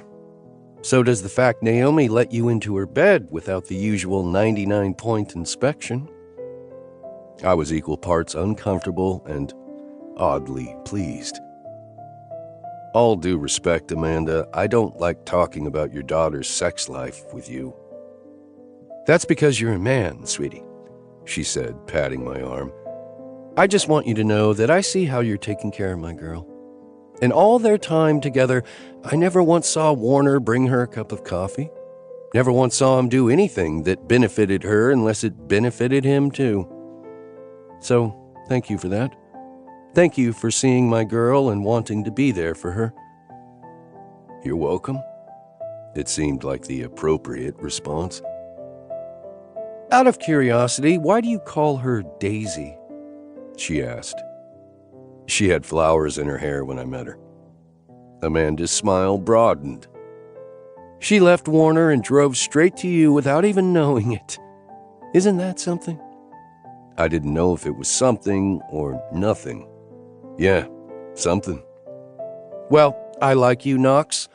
Lou will come around, eventually. But I like you already. Dinner's ready, Liza J. bellowed from the deck. Get your behinds around the table. I'm starving, Amanda announced. Why don't you get our girls out of the creek? Sure. I stood there as Naomi's mother made a beeline for the house steps. Naomi's laugh and another splash caught my attention. I walked over to the edge of the creek and whistled. Waylay and Naomi paused their water fight, both laughing and dripping. Dinner's ready. Get your asses out of the water, I said. He's so bossy, Naomi said in a stage whisper. Waylay let out a girlish giggle. I tossed a starfish towel over Waylay's wet head. How was your first day, kid? Fine, she said, peering quizzically out from under the towel. The kid was a fucking rock. Abandoned by a no-good mother, taken in by an aunt she didn't know, then meeting her grandparents for the first time on the first day of school. And it was fine. She turned and ran for the stairs and the promise of food. Go wash your hands, Way, Naomi called after her. Why? I just got out of the water, Waylay yelled back. Then at least don't pet the dogs until after you eat. Fine. That's all she'd tell me, too, Naomi said as I helped her up onto the bank. You worried? I asked, unable to tear my gaze off her breasts. Of course I am. How am I going to fix any problems if I don't know they exist? So talk to the teacher, I said, watching the outline of her nipples get more pronounced under the 2 triangles of fabric that stood between me and what I wanted. I think I will, she said. How's Nash doing? Instead of answering, I clamped a hand over her wrist and hauled her over to the shady patio under the deck. Her skin was cold from the creek. Seeing her curves all wet like that was messing with my head.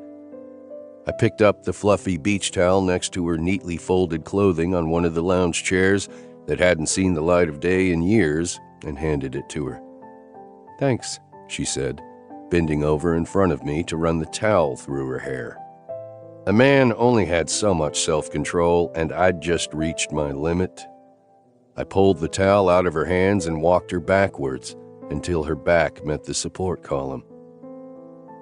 Knox, I pressed a finger to her mouth, then pointed above us. Who wants medium rare? Lou asked. Steph, this drink ain't gonna refill itself, Liza J. said. What are you doing? Naomi whispered.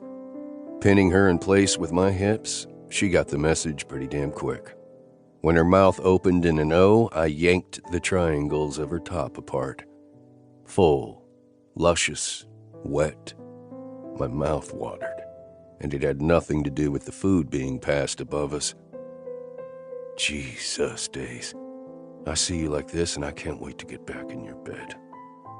I dipped my head and closed my mouth over one chilled peak. Her sexy little gasp, the way her hands clamped on my shoulders, the way she leaned into my mouth like she wanted it as bad as I did. It all went straight to my dick. I'd fuck you right here if I thought for a second I could get away with it. She took one hand off my shoulder and shoved it between our bodies, cupping my erection through my jeans. I covered her hand with mine and squeezed, hard. I thrust against our hands, greedy for the friction.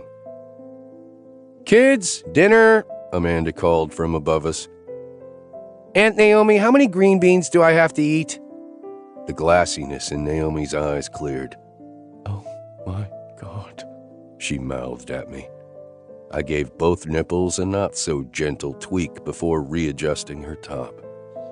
I wanted to fuck her in that bikini, to untie one or two of those strings and guarantee all the right access.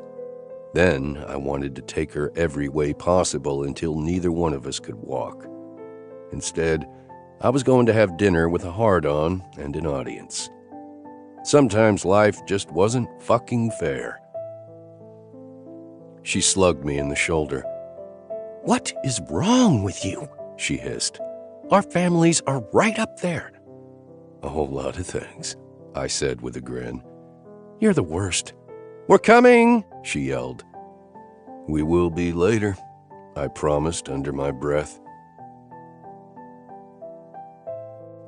26. PMS and the Bully. Naomi. I arrived at Honky Tonk early for my shift in my dad's pristine Ford Explorer, a bonus to having my parents in town. Another bonus was the fact that they were having a movie night sleepover with Waylay at Liza's. I was under orders to buy a car ASAP. Between my poker winnings and the proceeds from the sale of my house, I found myself in a pretty solid financial position, even with the impending purchase of a decent car. Then there was the quickie Knox had coaxed me into that afternoon when he came over to help me put together Waylay's new desk. I was feeling pretty damn good about life when I strolled into Honky Tonk. "Hello, ladies," I said to Fee and Silver. "You're looking gorgeous today." "You're early and in a good mood," Fee noted, sliding the cash drawer into the register. "I hate that about you." Silver glanced my way as she flipped the stools off the bar. She paused. "She's got orgasm face. She's not one of us." Crap. The last thing Knox or I needed was our co-workers gossiping about our incredibly satisfying sex life. "Oh, come on," I scoffed, hiding my face behind a curtain of hair as I tied my apron. "A girl can be in a good mood without having orgasms. What's with the chocolate and heating pads?" Next to the register was a plate of brownies wrapped with pink cellophane, a box of stick-on heating pads, and a bottle of Midol. "Knox's monthly care package," Silver said. "Who gave you the O-face?" "Care package for what?" I asked, ignoring the question. "All our cycles synced up. Stasia's too," Fee explained. "Every month the boss puts together a period survival kit and is nice to us for a day or two." "That's really nice of him," I said. Fee slapped the bar. "Oh my God, you had sex with Knox!" "What? Me? Knox?" I felt my face getting hot.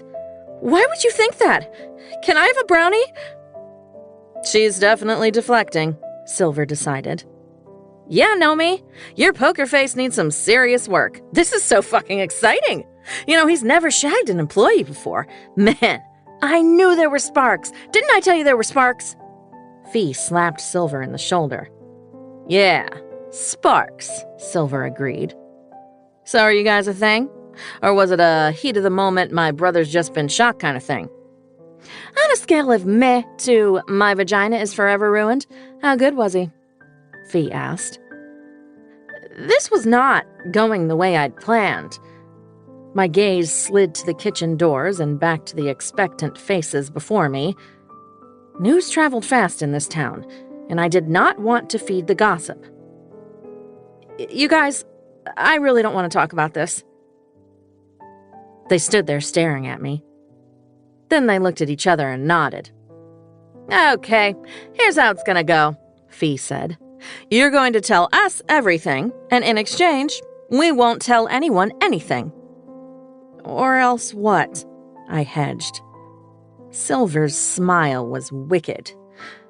"Or else we spend the whole shift wondering out loud who put that smile on your face in front of all the customers." "You're evil." "We're evil, but we can be bought," Fee reminded me. "Your parents walked in on your one-night stand. Classic," Silver said 10 minutes later when I'd finished verbally vomiting all over them. "And your vagina is officially ruined," Fee added. "And we aren't in a relationship, unless you're my parents or a caseworker weighing my stability as a guardian, in which case we've been swept away by an unexpected romance." "But you are having sex," Silver confirmed. "Temporarily," I said with emphasis. Silver raised a pierced eyebrow. Fee stopped gobbling down her brownie. "Saying it out loud makes it sound stupid. Maybe we should finish getting ready to open?" I'm PMSing. I'd rather eat another brownie and talk about penis length and orgasm intensity," Fee said. I was saved from responding by my phone signaling a text. Sloan. "My blabbermouth niece told me something I think you should know." Me. "What? Is my side part out of style?" Sloan. "Yes. Also, she said the teacher's been pretty rough on Way the last 2 days." Me. "What do you mean?" Sloan. "Chloe said Mrs. Felch is being mean to Waylay, yelling at her in front of the rest of the class, making weird comments about her mom. Chloe and Nina got in trouble for defending her." Me. "Thanks for letting me know." Sloan. "You're going to go Mama Lion on an elementary school teacher, aren't you?" I pocketed my phone. "I hate to do this to you guys, but I need to go to Waylay's school." "Is Way in trouble?" Fee asked. No, but Mrs. Felch is about to be. Mind covering for me until I get back? Silver looked up from the heating pad she was taping to her stomach. I'll cover for you if you bring me back one of those pretzels with caramel dip from the place next to the school. Fee's eyes lit up. Ooh, bring 2. Better make it 3, Silver amended. Max is coming in at 4:30 and she's on day 2 of the red tide. 3 pretzels with caramel dip. Got it, I said, untying my apron and grabbing my purse. You sure you don't mind covering for me? Fee waved away my concern. It's always slow the first hour or 2 after opening, and Knox won't be here with all us gals in the middle of Shark Week. Shark Week? She pointed at the My Doll and brownies. Oh, right, that's Shark Week. Thank you for covering. I blew them kisses and headed for the door. The school was less than 2 blocks away, so I hoofed it. It gave me the time to work up a good head of steam. I was sick and tired of people thinking they could judge someone by their family's behavior. I'd lived in the shadow of Tina's misdeeds my entire life, and I hated that Waylay was facing the same kind of problem. She was just a kid. She should be having sleepovers, playing games, sneaking junk food, not dealing with the fallout of her mother's reputation. Worse yet, she hadn't trusted me enough to tell me she was having problems with her teacher. How could I fix a problem if I didn't know it existed? Knockemout Elementary School was a squat brick building in the middle of town. There was the standard wood-chipped playground to the right and the long drive out front where buses loaded and unloaded every day. The school day had already wrapped up, but I hoped I could catch Mrs. Felch in the building. The front doors were all still propped open from the mass exodus of students, so I headed inside. It smelled like floor polish and disinfectant. It was only the first week of school, but the bulletin boards outside the 6th grade classrooms were already full of artwork. Except for room 303. The board was empty, except for a calendar with a countdown on it and a piece of paper with the name Mrs. Felch. I hadn't met her at back-to-school night. She'd been out sick, and I'd spent most of the hour gently reminding parents and school staff that I wasn't my sister. I kicked myself for not making more of an effort to meet her before leaving her in charge of my niece. I spied a woman sitting behind the desk at the front of the classroom. Best guess put her in her early 50s. Her silver-streaked hair was pulled back in a bun so tight I bet she got headaches from it. She was dressed in head-to-toe shades of beige, and her lips were pursed in a thin line as she scrolled through something on her phone. She gave off the air of someone who was disappointed in just about everything life had to offer. I gave a cursory knock and walked into the room. Mrs. Felch, you don't know me, but... The woman looked up and bobbled her phone, eyes narrowing behind her glasses. Don't play games with me. I know who you are. Good Lord, hadn't the dang grapevine caught up to the teaching staff yet? I'm not Tina. I'm Naomi Witt. My niece, Waylay, is in your class, and I'd like to talk to you about how you've been treating her. I'd never been good at confrontations. Hell, I'd squeezed my ass out of a church basement window to run away from a wedding rather than tell the groom I wasn't going to marry him. But in that moment, I felt a fire burning in my belly. Backing down wasn't an option. Neither was retreat. How I've been treating her? I've been treating her the way she deserves to be treated, Mrs. Felch snarled. The lines on her face carved deeper. I treat her the way the daughter of a whore deserves to be treated. Excuse me? You heard me. A movement out of the corner of my eye caught my attention, and I realized that I had a much bigger problem than a horrible 6th grade teacher. 27. Field Mice Revenge. Knox. I walked into Honky Tonk through the kitchen, twirling my keys around my finger and whistling. Someone's in a good mood, Milford, the line cook, observed. I wondered exactly how big of a dick I usually was that made my good mood breaking news, then decided I didn't really give a shit. Making sure to school my expression into my normal scowl, I headed into the bar. There were about a half dozen early birds scattered around the place. Max and Silver were eating brownies behind the bar and clutching their midsections. Fee came out of the bathroom with her hands on her low back. God, why do I have to pee 147 times a day when I'm riding the cotton pony? She groaned when she spotted me. Oh, what the hell are you doing here? It's period night. I own the place, I reminded her, scanning the bar. Yeah, and you're also smart enough not to show up when you have 3 menstruating women on shift. Where's Naomi? I asked. Don't you take that tone with me today, Noxie. I will break your face. I had taken no tone with her, but I knew better than to point that out. I brought you brownies. You brought us brownies so we don't cry in the kitchen. She had a point. Fee knew my secret. Tears were my kryptonite. I couldn't handle a woman crying. It made me feel desperate and helpless and pissed off. Where's Naomi? I asked again, trying to modulate my tone. I'm fine, Knox. Thanks for asking. Even though I feel like my uterus is being crumpled up inside my body so it can be expelled through my lady canal, I'm thrilled to be working tonight. I opened my mouth to retort, but she held up a finger.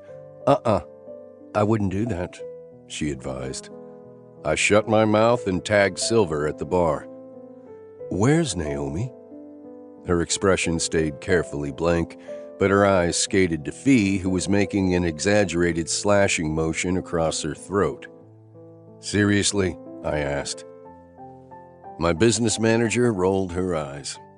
Fine. Naomi was here, but there was some trouble with Waylay's teacher. She went to take care of it and asked us to cover for her. She's bringing us pretzels afterward, Max said around the brownie she held between her teeth as she shuffled by with 2 fresh beers. I was pretty sure that was a health violation, but was smart enough not to mention it. I eyed the women before me. You thought I'd be pissed that she went to take care of something at the school? Fee smirked. No, but it's a slow day. Thought it would be more fun this way. I closed my eyes and started to count to 10. Why haven't I fired you yet? Because I'm amazing, she sang, spreading her arms wide. She flinched and clutched her stomach. Fucking periods. Amen, Silver agreed. Strap on one of those damn heat pad things and take turns getting off your feet, I advised. Look who's Mr. Menstruation, Fee said. Working with the synced sisters has educated me in ways I never wanted to be. Who's the teacher? What teacher? Max asked as she blew past us again with a couple of empties. The brownie was now gone. I hoped it hadn't fallen into one of the beers. Waylay's teacher, I said in exasperation. Did she say what the problem was? Is there a reason you're so interested? Fee asked, looking too damn smug for my liking. Yeah, I'm paying her to be here and she's not here. Your tone is aggressive and I don't react well to aggressive during my lady business, Silver warned. This was why I didn't come near Honky Tonk during Code Red, which is how I labeled it in my calendar. Mrs. Felch, Max called from the corner two-top she'd commandeered. She was sitting on one chair with her feet propped on the second and a damp bar towel draped over her forehead and eyes. I'm personally not a fan of Mrs. Felch. One of my kids had her. She gave homework over Christmas, Fee recalled. Fuck. Fee and Silver turned to look at me. Max peeked out from under her cold compress. Mrs. Felch is married, I said. That is usually what Mrs. means, Silver said, patronizing me. Mrs. Felch is married to Mr. Felch, Nolan Felch. Fee got it first. Oh, shit. That's not good. Wait, Didn't Tina? Yeah, she did. I gotta go. Try not to scare off all the patrons. Fee scoffed. They're here for the free Bloody Mary shots we give out during crappy hour. Whatever. Later. Heading for the parking lot, I vowed never to come back to Honky Tonk during a code red. I made it almost to my truck when Liza's Buick rolled up. But it was Naomi's dad, worry lines carved into his forehead, behind the wheel instead of my grandmother. Amanda was in the passenger seat, looking agitated. Everything all right? I asked, reading the mood. Waylay is missing, Amanda announced, a hand clutched to her heart. She walked to the cottage to get her schoolwork together and was supposed to come straight back to Liza's. We were going to have dinner and a movie night. She didn't come back and her bike's gone, Lou said gruffly. We're hoping Naomi had seen her. I swore under my breath. Naomi's not here. There was some trouble at the school with Way's teacher, and she went to handle it. Maybe that's where Waylay went, Amanda said, clutching her husband's arm. That's where I'm headed now, I said grimly. You're part of a parent-teacher conference? Lou scoffed. No, but I'm sure as hell gonna have your daughter's back when she walks into an ambush. I ignored the speed limit and stop signs on the short drive to the elementary school and noticed Lou did the same behind me. We pulled into adjacent parking spaces and stormed the front doors, a united front. I hadn't stepped foot in the school since I was a student here. It looked as though not much had changed. How do we know where to go? Amanda wondered when we walked in through the front doors. I heard raised voices coming from one of the hallways. My money's on that way, I said. Your sister ruined my life. I didn't wait for the wits. I headed toward the shouting at a dead run. I made it to the open door just in time to see a seething Mrs. Felch, fisting her hands at her sides as she leaned into Naomi's personal space. I stalked into the room, but neither woman paid me any attention. From what you've told me, your husband ruined your marriage. An innocent 11-year-old certainly isn't to blame, Naomi said, hands on hips, not giving the woman an inch. She was wearing another flirty denim skirt. This one had a distressed hem with threads that skimmed her thighs. I both loved the way it looked on her and hated the fact that she was wearing it to serve beer to men who weren't me. She's got her mother's blood, doesn't she? There's nothing innocent about any of you, Mrs. Felch hissed, pointing an accusing finger in Naomi's face. My plans for Naomi and her tight little skirt would have to wait. Bullshit. My announcement had both women whirling around to face me. Mrs. Felch's eyes got big behind her glasses. I was a scary fucking guy when I wanted to be, and right now I wanted to be downright terrifying. I took 2 steps forward, and she backed into her desk like a cornered rat in bifocals. Knox, Naomi said through clenched teeth, I'm so glad you're here. She was tilting her head and subtly pointing toward the floating wall that created a coat room just inside the doorway. I glanced in the direction and caught a glimpse of blonde and blue hair. Waylay, holding a jar of God knows what, gave me an embarrassed finger waggle of a wave from her belly on the floor. For fuck's sake, I muttered. There's no need for language, Mrs. Felch barked. The fuck there isn't, I countered, angling myself to block part of the opening to the coat room. And I think Waylay's grandparents will agree. I jerked my head toward Lou, who, until that point, had been holding Amanda back with a good grip on her summer sweater. Seems we've got ourselves a family conference, I said, crossing my arms over my chest. Judging from how your daughter turned out, don't think for a second that I'm falling for this show of familial support, Mrs. Felch sniffed. Waylay Witt is a juvenile delinquent and her mother is a home-wrecking, pill-popping boil on the bottom of society. Thought you said there's no need for language. Crap on a cracker, Amanda whispered, and I guessed she'd just spotted her granddaughter's hiding place.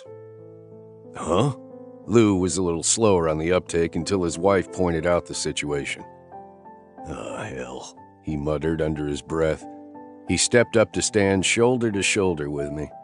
Amanda moved to his right.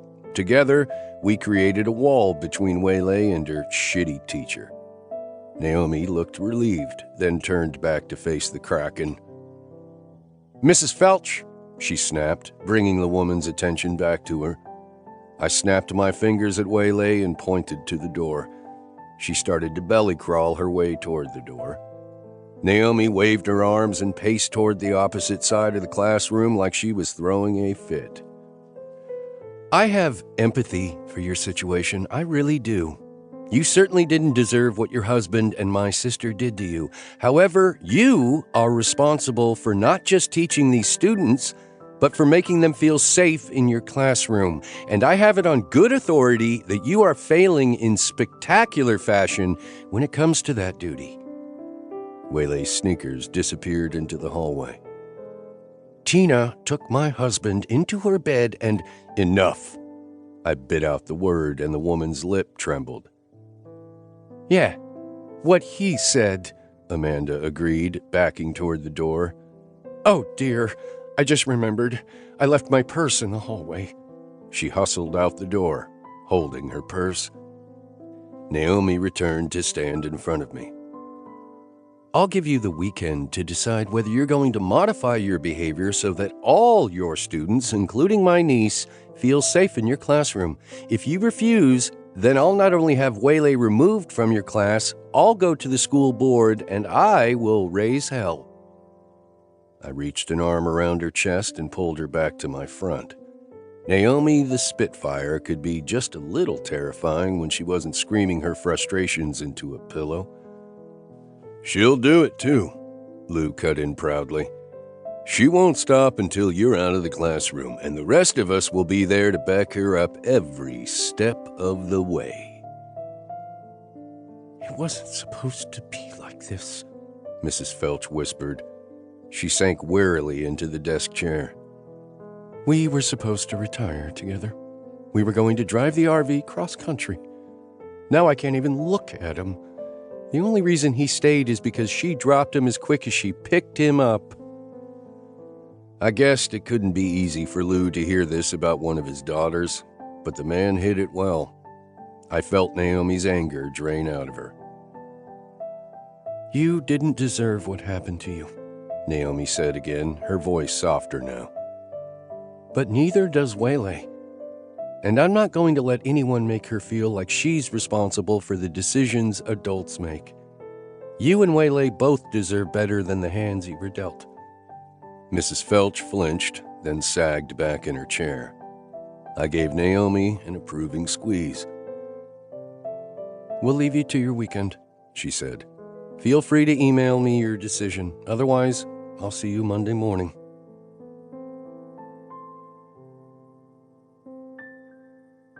Waylay Regina Witt. Apparently, Naomi wasn't done yelling when we returned to the parking lot where Amanda and Waylay stood next to my grandmother's car. "Now, Naomi," Amanda began. "Don't you now Naomi me, Mom. Someone under 5 feet with blue streaks in her hair had better start explaining why I came down to discuss a situation with her teacher only to find my niece hiding in the coat room with a jar of mice. You're supposed to be at Liza's with your grandparents." Waylay looked at the toes of her sneakers. They were the pink ones I'd bought her. She'd added a heart charm to the laces. There were 2 mice nestled on a cushion of dried grass in the jar at her feet. "Mrs. Felch was being a pain in the—" "Do not finish that sentence," Naomi said. "You're already in trouble." Waylay's face went mutinous. "I didn't do anything wrong. I showed up to school on the first day, and she was mean to me. Like, really mean. She yelled at me in front of everyone in the cafeteria when I spilled my chocolate milk. She took recess time away from everyone and said it was my fault for not respecting what belonged to other people. Then, when she was handing out papers about some dumb bake sale to take home to our parents, she said I didn't need one since my mom was too busy in the bedroom to find the kitchen." Naomi looked like she was about to have an aneurysm. "Get it together," I warned her. tucking her behind my back. I put my hand on Waylay's shoulder and squeezed. Look, kid, I think we all get that you're not used to having an adult around who has your back. But you need to get used to it. Naomi's not going anywhere. You've got your grandparents too. And you've got me and Liza J. and Nash. But you scared the shit out of all of us running off like that. She scuffed her foot on the asphalt. Sorry, she said sullenly. What I'm saying is you have a lot of people in your corner now. You don't need to go it alone, and your Aunt Naomi can do a hell of a lot more than leave some mice in a teacher's desk drawer.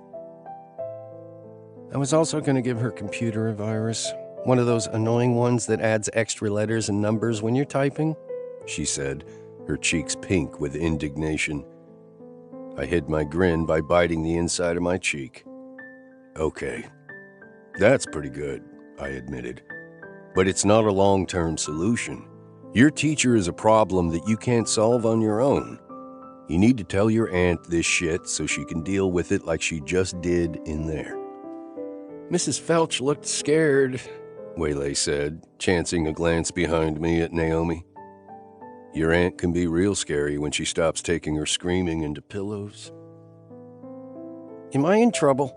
Waylay asked. Yes, Naomi said firmly. Just as Amanda insisted, Of course not, sweetheart. Mom! What? Amanda asked, wide-eyed. She's been through a traumatic few days at school, Naomi. Your mother is right, Lou said. We should call an emergency appointment with the principal and the superintendent. Maybe they can convene a special school board meeting tonight. This is so embarrassing, Waylay groaned. I didn't know what the hell I was doing wading into a family disagreement, but I did anyway. Why don't we let Mrs. Felch stew for the weekend? Naomi already laid it out for her real clear. We'll deal with whatever needs dealt with Monday morning, I said. Why are you even here? Lou demanded, turning his anger on me. Dad! It looked like it was Naomi's turn to be embarrassed as she stepped to my side. Waylay, go let the mice out over there on the tree line, I ordered. She shot me a wary look before scampering off toward the skinny strip of woods between the school and knock-em-out pretzels. I waited until she was out of earshot before turning back to Lou. I'm here because Naomi was walking into a situation she didn't know anything about. Felch has had a hard-on for Tina ever since her husband banged Tina this summer. The whole town was talking about it. Now, once again, Naomi's cleaning up a mess that Tina left behind, something I get the feeling she spent her whole life doing. So maybe you can cut her some slack, or better yet, help her out with the cleanup this time around.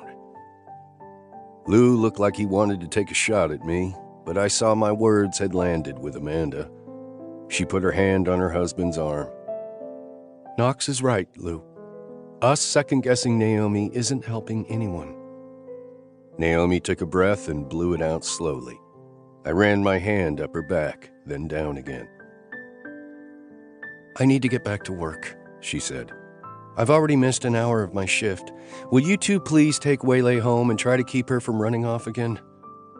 Of course, sweetheart. And now that we know that she's sneaky, we'll keep a closer watch on her. I'll take the front tire off her bike, Lou decided. I need to skip ahead to the chapter on discipline in my library book, Naomi decided. Damn it! I hate reading out of chronological order. Judith's daughter changes the Wi-Fi password on her kids and doesn't change it back until they're ungrounded, Amanda suggested helpfully. Waylay returned with a now empty jar, and I felt Naomi take another deep breath. Mrs. Felch is in way more trouble than you are, Waylay. But Knox is right. You have to come to me with this stuff. Don't tell me everything's fine when it's not fine. I'm here to help. You can't be sneaking out and exacting revenge on everyone who wrongs you, especially not with innocent little field mice. I brought food and I was going to put water in the drawer with them, Waylay explained. We'll talk about this in the morning, Naomi said. Your grandparents are going to take you home. It's up to them whether you have to scrub floors or if you still get to watch movies tonight. It'll definitely be movies, Lou whispered. But you have to do all the dinner dishes, Amanda added.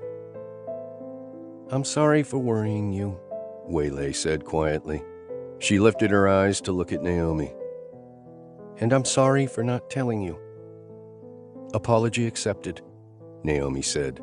She swooped down and gave the girl a quick hug. Now I have to get back to work. I'll drive you, I volunteered.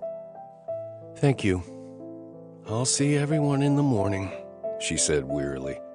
There was a chorus of goodbyes and Naomi headed for the truck.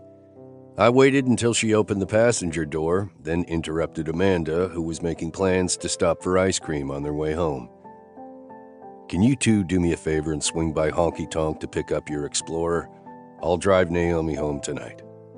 I had plans for her.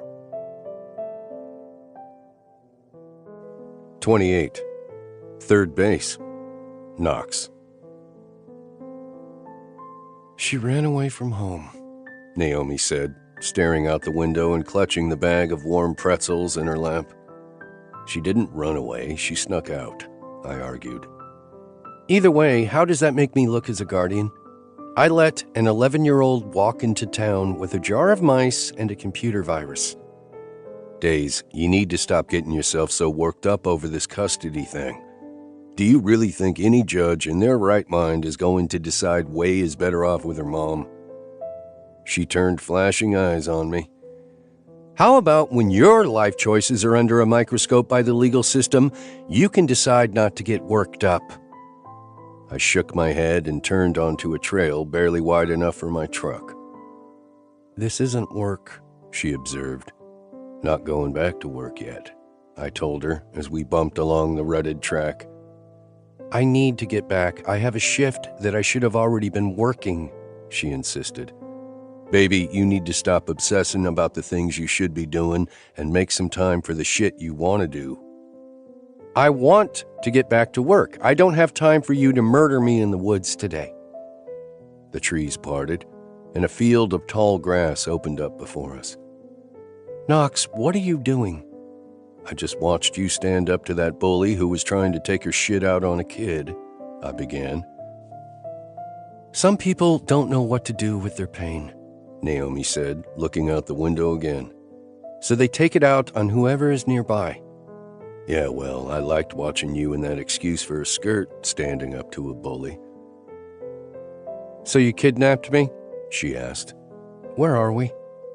I brought the truck to a stop along the tree line and shut off the engine. Third base. At least, that's what it was called when I was in high school. We used to sneak beers and hold bonfires out here. Half of my class lost their virginity in this field. A hint of a smile played on her lips. Did you? I slid my arm around the back of her seat. Nah, lost mine in Laura Byler's barn. Knox Morgan, did you bring me out here to neck when I'm supposed to be at work? She sounded adorably appalled. Oh, I plan on doing more than necking, I said, leaning over to release her seatbelt. Task accomplished, I plucked the pretzels off her lap and threw the bag into the back seat. You can't be serious. I have work. Baby, I don't joke about sex. Besides, you work for me. Yeah, in your bar, which is full of PMSing women waiting for their pretzels. I shook my head. Everyone in town knows it's a code red. It'll be a slow night. I am really uncomfortable with the idea of an entire town tracking its women's menstrual cycles. Hey, we're normalizing period shit, I argued. Now, get your sexy ass over here. Good girl Naomi was warring with bad girl Naomi, but I could tell which one was going to win by the way she was biting her lip. Between that skirt and the way you stood up for Way, I barely managed to keep my hands off you in front of Way and your parents, and it almost killed me. We're lucky I got us here, driving with my dick so hard there's no blood left for my brain. Are you saying you're turned on by me yelling at people? Days, the sooner you stop talking, the sooner I can drag you across this console and make you forget all about work and shitty teachers. She stared at me through heavy lids for a beat. Okay? I didn't give her a chance to reconsider. I hooked her under the arms and pulled her into my lap so she was straddling my thighs, her denim skirt bunched high around her waist. Did I mention how much I love these skirts? I asked before crushing my mouth to hers. She pulled away from me. Actually, you said you hated them, remember? I gritted my teeth as she grinned evilly and ground down on my cock through my jeans. I lied. This is very irresponsible of us, she said. I yanked the neckline of her honky-tonk tank down, taking her bra with it so her bare tits were in my face. Her nipples were already begging for my mouth. If there had been an ounce of blood left in my brain, it headed south of that view. It's more irresponsible to make me watch you work your whole shift in that fucking skirt without getting you off first. I know I should be offended when you talk like that, but I leaned in and took one perky pink nipple between my lips. I didn't need her to finish the sentence. Through my jeans, I could already feel how wet she was for me. I knew what my words did to her, and it was nothing compared to what the rest of me was capable of. She shuddered against me once as I began to suck, and then her fingers were at my belt. I shifted my hips to give her better access, and the horn sounded. She gasped. Oops, sorry. That was my butt. My butt hitting your horn, not like my butt. I found myself grinning against her breast. The woman was entertaining on more than just the most obvious levels. Between the two of us, we managed to slide my jeans down to mid-thigh, freeing my throbbing cock, and only setting off the horn once more. I didn't want to wait. I needed to be inside her, and judging from the breathy little moans that were clawing their way out of her throat, Naomi was with me. I lifted her with an arm around her hips and used my other hand to guide the head of my dick right where I needed it to be, nestled against that tight, wet wonderland. My tight, wet wonderland. Naomi belonged to me, for now at least, and that was enough. With both hands at her hips, I yanked her down as I thrust up, sheathing myself inside her. She screamed my name, and I had to run through my emergency mental gymnastics to keep from coming right then and there. Her quivering pussy had every inch of my cock in a stranglehold. I held her there, impaled on me, as my mouth rediscovered her perfect breast. I swore I could feel the echo of each hard suck in the walls that held me captive. It felt like heaven. It felt, fuck, baby, I said, releasing her breast. Fuck. Condom. She let out a low moan. Oh, Knox, if you move a muscle, I'm going to come. And if I come, you're going to milk mine right out of me, I surmised. Her eyes were squeezed shut, lips parted, the picture of ecstasy in the late afternoon sun. I wasn't some teenage kid. I didn't forget protection. Hell, not only did I have a condom in my wallet like any responsible man, I also had a handful in my glove box.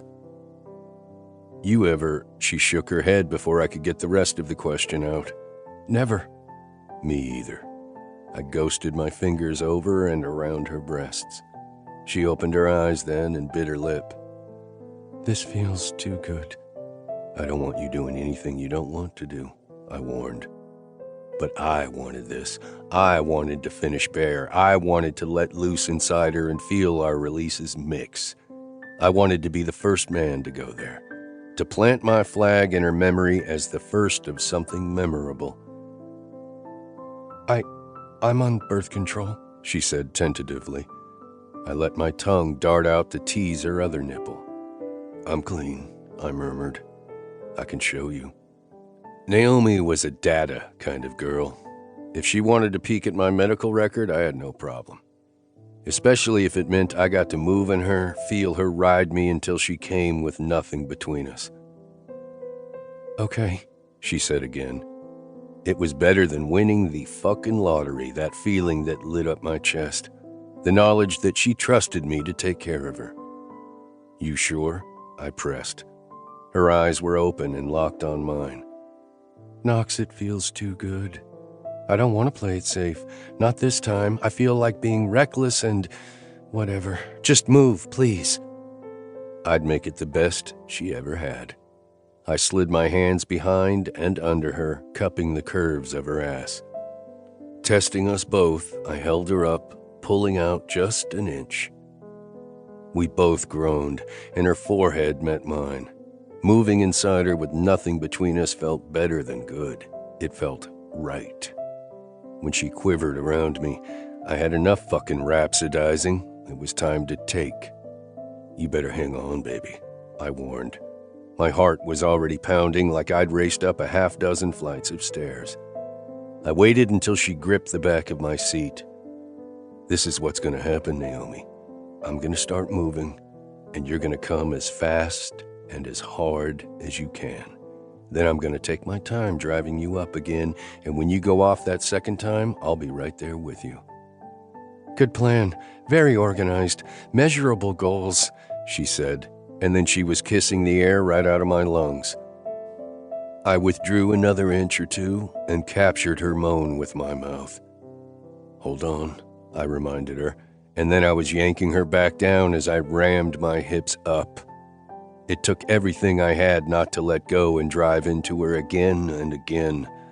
"Jesus, Naomi," I breathed as her pussy fluttered around my shaft. "I told you I'm close," she said, sounding annoyed and embarrassed. "Everything you do makes me want more," I growled.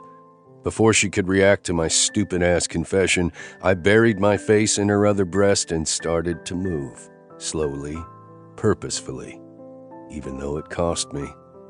On my third thrust, she came like a lightning strike, setting off the horn like a victory cry. As the rest of her body tensed, her walls rippled around my dick in the sweetest kind of torture. I almost went cross-eyed trying to keep my release in my balls where it churned. I'd never had a woman like her, never felt anything like this before, and if I stopped long enough to think about it, I'd recognize that as a red flag. But in the moment, I didn't fucking care. I could ignore it as long as Naomi Witt was riding my cock. "That's my girl," I groaned as she gripped and released me to a rhythm more beautiful than music. "Oh my God, oh my God," she chanted until her body finally went limp on top of me. I went still inside her and gathered her close. I could feel her heart pounding against my own. Then she poked me in the shoulder. "You promised me another one," she said, the words muffled against my neck. "Baby, I'm trying to hang on here to deliver." She lifted her head to peer at me through strands of chestnut and caramel. I brushed it back, tucking her hair behind her ears, the gesture feeling oddly intimate. And I wished I hadn't done it, because it felt like one more string knotting itself, tethering me to her. "So it feels this good to you too? I mean, you're not just like, this is fine?" To illustrate her point, she added a half-hearted thrust with her hips, and I couldn't hold back the groan. "Hell, Naomi, there's nothing fine about what it feels like to have you come on my cock. Why the hell do you think I said I'd do this fake boyfriend crap?" She smirked. "Because you saw how disappointed my parents were in me, and you wanted to help me out like the grumpy small-town hero you are." Smartass. I did it because I woke up, and you weren't next to me, and I wanted you there. "You did?" "I wanted you there so I could flip you over on your hands and knees and fuck you so hard you wouldn't be able to sit down for the next 48 hours without thinking about me." She opened her mouth, and something between a moan and a whimper came out. "I'm not done with you yet, Daisy," I said. Inwardly, I cringed at the harshness of this statement. Mid-sex me was not usually so fucking chatty, but Naomi was doubting what I'd made her feel, and that wouldn't stand, not even in the short term. "Can I move again?" she asked. Jesus, God, yes. And then she was riding me, working my cock like it was a stallion in need of breaking. Every slick slide, every little moan, every time a fingernail bit into my skin, I felt the rest of the world recede a bit more until it was just Naomi and me. Sweat beaded on our skin. Our breath mingled as we panted together. There was nothing like being fully seated inside her. Nothing like claiming her and being claimed. Naomi. I gritted out her name as I felt her start to flutter around me again. Tiny little pulses that drove me out of my fucking mind. Knox, yes, please, she whimpered. I took her nipple on a long, deep pull. It was too much for both of us. As the first wave of her orgasm took her, I lost control, pumping into her hot, tight channel as if my life depended on it. Maybe it did. Because when that first hot spurt wrenched its way free, when she screamed my name for the world to hear, when she closed around me and milked a second and a third burst from me, I felt born again, alive, hollowed out and refilled to overflowing with something I didn't recognize, something that scared the ever-living hell out of me. But I just kept on coming, and so did she, our releases endless. This was why once wasn't enough. This was why now I wasn't sure what was enough. 29. Knox's house. Knox. Nice place, Naomi observed as I locked my front door behind us and flipped on the lights. Thanks. My grandfather built it, I said on a yawn. It had been a long day followed by a long night at Honky Tonk and I needed sleep. Really? She asked, her gaze lifting to the loft above the living room, the timber ceiling and the antler chandelier that hung there. The cabin was small and leaned toward rustic. 2 bedrooms, 1 bath. The floors were pine. The stone fireplace needed a good scrubbing, but still did the job. The leather couch was finally broken in just the way I wanted it. It was home. Are these your parents? She asked, picking up a framed photo on one of the end tables. I didn't know why I bothered keeping it. My parents were line dancing at a picnic in Liza J. and Pop's yard. Smiles on their faces, feet in sync. Happier times that, in the moment, seemed like they'd go on forever. It was, of course, a lie. Happier times always came to an end. Listen, Days, I'm beat. Between my brother getting shot, the sudden onslaught of orgasms, and work, I needed a solid 8 hours of sleep before I'd be worth anything. Oh, yeah, sure, she said, carefully putting the photo back on the table. Though I noticed she'd angled it toward the couch, not away from it like I'd done. I'll head home. Thanks for the backup today with Way's teacher and my parents. And then all the orgasms and stuff. Baby, you're not going home. I'm just telling you why I'm not making any moves when we go upstairs. I should just go home, Knox. I have to be up early to get Way at Liza's. She looked as exhausted as I felt. I hadn't given it more than a passing thought in the past, but my girls at Honky Tonk dragged their asses home at 2 or 3 a.m., and on weekdays had to be up again by 6 or 7, depending on the usefulness of their significant others. I remembered a solid year stretch when Fee would fall asleep sitting up every day at her desk because her kids were shit sleepers. It got to the point where I had to do the thing I hated. I got involved. I'd unleashed Liza J. on her, and in less than a week, my grandmother had both kids on a schedule sleeping 10 hours a night. You have off tomorrow, right? I asked. She nodded, then yawned. So we'll get up in... I glanced down at my watch, then swore. 3 hours and go have breakfast at Liza J's. It was the gentlemanly thing to do, which usually wasn't a huge concern to me. But I felt the tiniest splinter of guilt thinking about staying in bed while Naomi dragged herself off to family fucking breakfast and then tried to keep Waylay from breaking the law for the rest of the day. Besides, I could just come home after breakfast and sleep until whenever the fuck I wanted. I liked the way her eyes went soft and dreamy for a second. Then practical, people-pleasing Naomi was back. You don't have to get up with me. You need sleep. I'll go home tonight and maybe we can... Her gaze slid down my body and her cheeks turned a delicate shade of pink. Catch up some other time, she finished. Yeah, nice try. Want some water? I asked, towing her toward the kitchen. It was bigger than the cottages, but not by much. I could imagine some visitors would find it charming, with its hickory cabinets, countertops in a deep forest green, and a tiny island on wheels that I used to pile unopened mail on. Water? She repeated. Yeah, baby. Do you want a drink of water before we go to bed? Knox, I'm confused. This is just sex. We both agreed. Unless my parents are around, and then it's a relationship. But my parents aren't here, and I'm so tired I don't think even an orgasm could keep me awake, so what the hell are we doing? I filled a glass from the sink and then took her by the hand and led the way toward the stairs. If you leave, I have to walk your ass home in the dark, then walk my ass back here, which puts me hitting the sack back by another 15 minutes at least, and days, I'm really fucking tired. My stuff is at my house, she said, biting her lip in hesitation.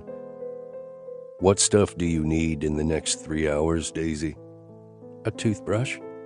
Got an extra upstairs. My face wash and lotion? Got water and soap, I said, tugging her up the stairs. I stopped and faced her. Baby, I don't want to think about it or wonder what it all means. I just want to put my head on a pillow and know that you're safe and asleep. I promise you. We can nitpick this mess to death tomorrow, but right now, I just need to close my eyes and not think about shit. She rolled her eyes. Fine, but we're definitely nitpicking this mess to death tomorrow and reconfirming the ground rules. Great, can't wait. Before she could change her mind, I pulled her the rest of the way up the stairs and into my bedroom. Wow, she yawned, blinking at my bed. A man's bed and his couch were the most important pieces of furniture in the house. I'd gone for a big-ass king-sized sleigh bed stained dark. It was unmade, as always. I never saw the point in making a bed if you were just going to have to unmake it to use it. It was a good thing Naomi was nearly dead on her feet, because if the rumpled sheets didn't send her packing, the short stack of underwear and t-shirts next to my nightstand would have. I nudged her in the direction of the bathroom and riffled under the sink until I came up with a spare toothbrush, still in its dusty, original package. I take it you don't have many overnight guests? She asked, wiping the dust off the plastic. I shrugged. I'd never spent the night with a woman in this house. I was already crossing the invisible boundaries of our agreement by having her spend the night. There was no fucking way I was going to hash out what it meant with her. She was the one who was used to sharing a life, a sink, a bed with someone. She was the one coming out of a relationship. Great. Now I was tired and annoyed. We stood shoulder to shoulder, brushing our teeth. For some reason, the companionable routine reminded me of my childhood. Every evening when we were kids, Nash and I hung out on our parents' bed, waiting for them to finish brushing their teeth so they could read us the next chapter in whatever book we were in the middle of. I shook off the memory and glanced at Naomi. She had a faraway look in her eyes. What's wrong? I asked. Everyone's talking about us, she said, rinsing her toothbrush. Who's everyone? The entire town. Everyone is saying we're dating. I doubt that. Most of them are just saying we're fucking. She flung a hand towel at me that I caught one-handed. Fine. My parents and Waylay's caseworker think we're in a relationship, and the rest of town thinks we're just having sex. So? She looked exasperated. So? It makes me look like like my sister. I've only known you 3 weeks. Don't you care what people think about you? What they say about you? Why would I do that? They can whisper all they want behind my back. As long as none of them are dumb enough to say it to my face, I don't give a shit what they say. Naomi shook her head. I wish I could be more like you. What, a selfish asshole? No, whatever the opposite of a people pleaser is. A people displeaser? I supplied.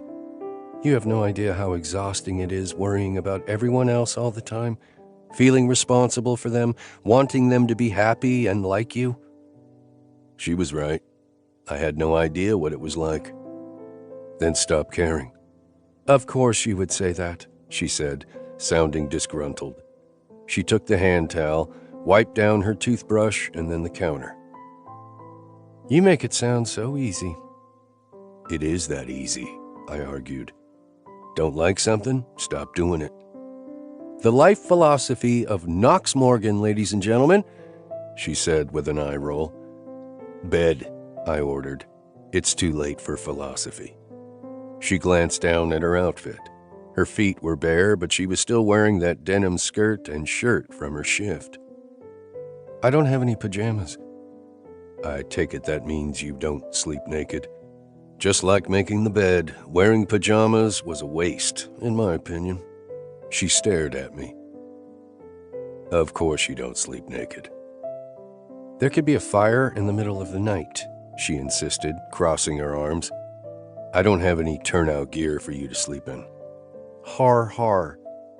Fine. I left her in the bathroom and headed to my dresser where I found a clean t-shirt.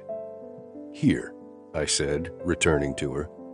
She looked down at it, then up at me again. I liked the way she looked. Sleepy, and a little less than perfect, as if the shift and the late night had worn down her armor. Thanks, she said, staring at it, and then me again until I got the hint. You do realize I've already seen you naked, right? That's different. Go away. Shaking my head, I left the bathroom, closing the door behind me. 2 minutes later, Naomi stood in the doorway in my t-shirt. She was tall, but the shirt still covered her to mid-thigh. Her face was scrubbed clean, and she'd pulled part of her hair up and back in a small knot on top of her head. The girl next door was about to crawl into my bed. I knew it was a mistake, but it was one I wanted to make, just this once. We traded places, with Naomi slipping into my bedroom and me commandeering the bathroom to remove my contacts from my bleary eyes. Running on fumes, I snapped off the bathroom light and crossed to my side of the bed.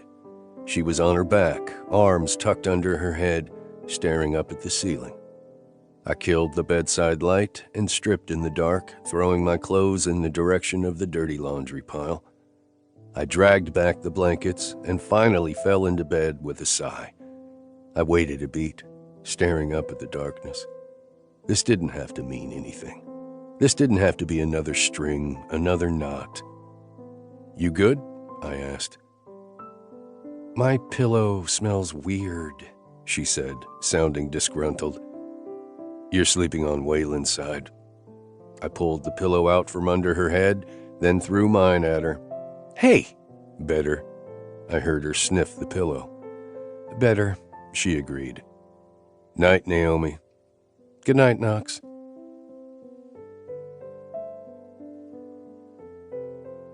I woke to a thud, a yelp, and a curse. Naomi, I rasped, ungluing my eyelids. She came into a soft focus at the foot of the bed where she was performing some kind of gymnastics to get her skirt back on. Sorry, she whispered. I need to shower before I go to Liza's for breakfast. There's a shower here, I pointed out, rising on an elbow to watch her drag her shirt on inside out. But I need fresh clothes and mascara, a hairdryer. Go back to sleep, Knox. There's no need for us both to be walking zombies. Blearily, I glared at the time on my phone. 7:05 a.m. 4 hours didn't really count as spending the night with a woman, I decided. The appeal of being a bachelor was the fact that my days were dictated by me. I didn't have to work around anyone else's plans or not do what I wanted to do just so they could do what they wanted. But it seemed unfair even to me that Naomi should have to spend the day running on fumes while I slept in. Besides, breakfast did sound good. My feet hit the floor with a thump. "What are you doing?" she asked, trying to right her top. It was now right side out, but backwards. "No reason for you to walk home, shower, and walk back to Liza's. Not when there's a perfectly good shower here." "I can't go to breakfast in my uniform," she said in exasperation. "Doing the walk of shame to family breakfast is not happening." "Fine, give me a list." She looked as if I had just spoken to her in Swahili. "A list of what?" "What do you need to get through breakfast without shame? You shower, I'll get your stuff." She stared at me. "You're working awfully hard for just a hookup." I couldn't say why, but that statement pissed me off. Standing up, I picked up a pair of jeans off the floor. "Give me a list." I dragged on the jeans. She put her hands on her hips and glared at me. "Has anyone told you you're a grump in the mornings?" "Yeah, every single person who's had the misfortune of seeing me before 10 a.m. Tell me what you want from your place, then get your cute ass in the shower."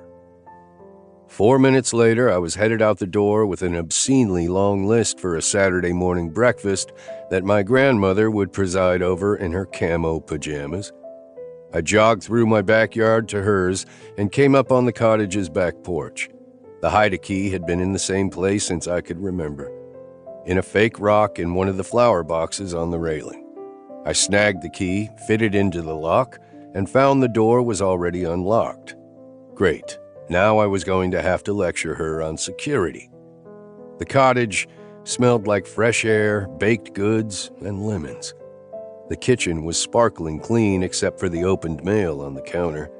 Naomi kept it in a small upright organizer, probably alphabetized, but now all the envelopes were fanned out in a sloppy stack. The roll-top desk in the nook off the living room was open, revealing a mostly tidy workspace with Naomi's laptop, a cup of colorful pens, and a stack of notebooks. The bottom drawer was open a few inches. Though it was no mountain of underwear and t-shirts, I was glad to see a little disarray. I'd noticed the more stressed Naomi got, the cleaner she became. A little mess was a good sign. I took the stairs 2 at a time and swung into the bathroom first to collect the toiletries and hairdryer. Then I hit Naomi's room and grabbed shorts and, because I was a man, a lacy, girly blouse with buttons. Hall secured, I locked the back door and headed back to my place. When I walked into the bedroom, I found Naomi standing in the steamy bathroom with wet hair, wearing nothing but a towel. The view brought me to a sudden halt. I liked seeing her like this. Liked having an undressed, freshly showered Naomi in my space. I liked it so much that I went on the offensive. "You gotta lock your doors, Daisy. I know this isn't the big city, but shit still happens out here. Like my brother getting shot." She blinked at me, then snatched the bag of girl stuff from my hands. "I always lock the doors. I'm not an incompetent adult."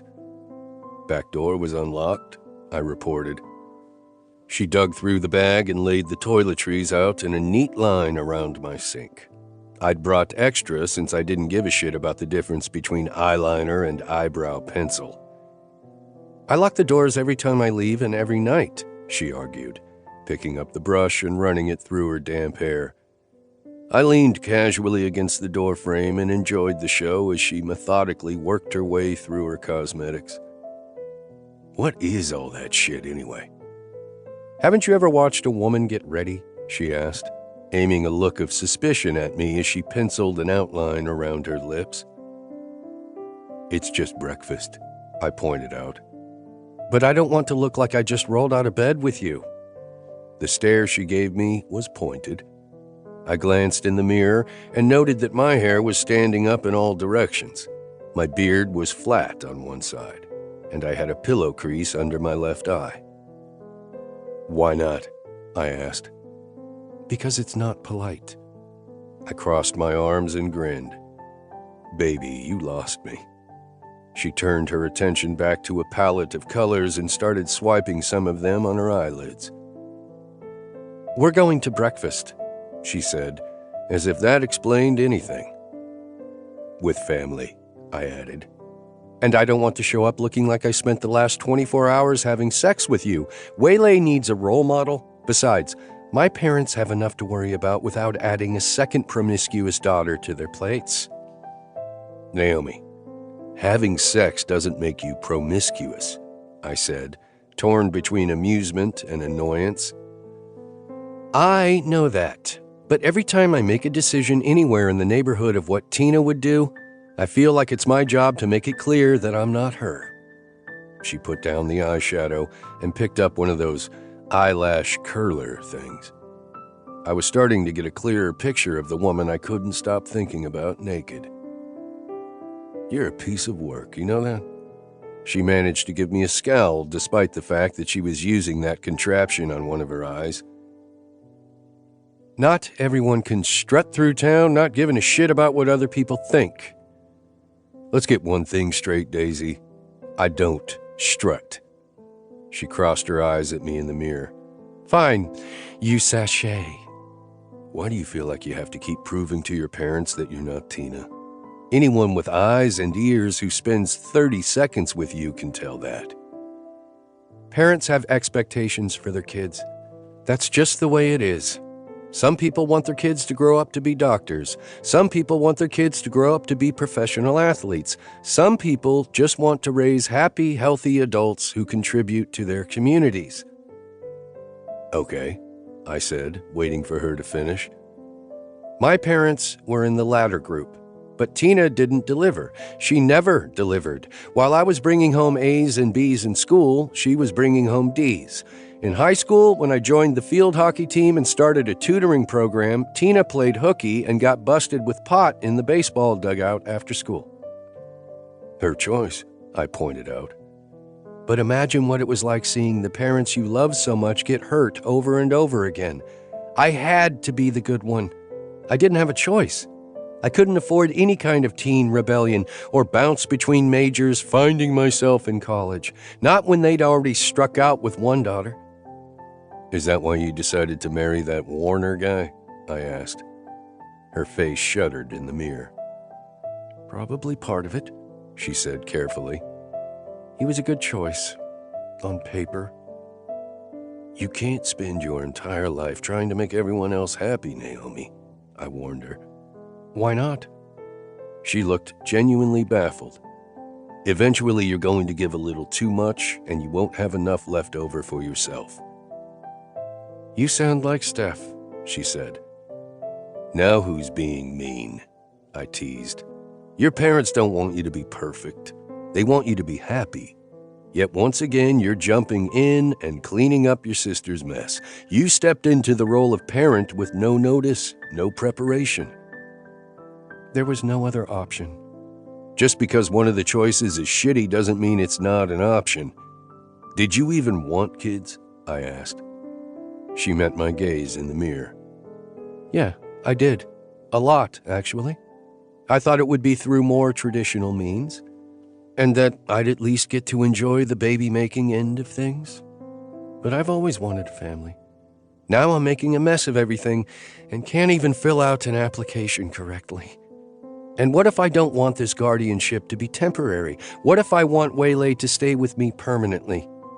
What if she doesn't want to stay with me?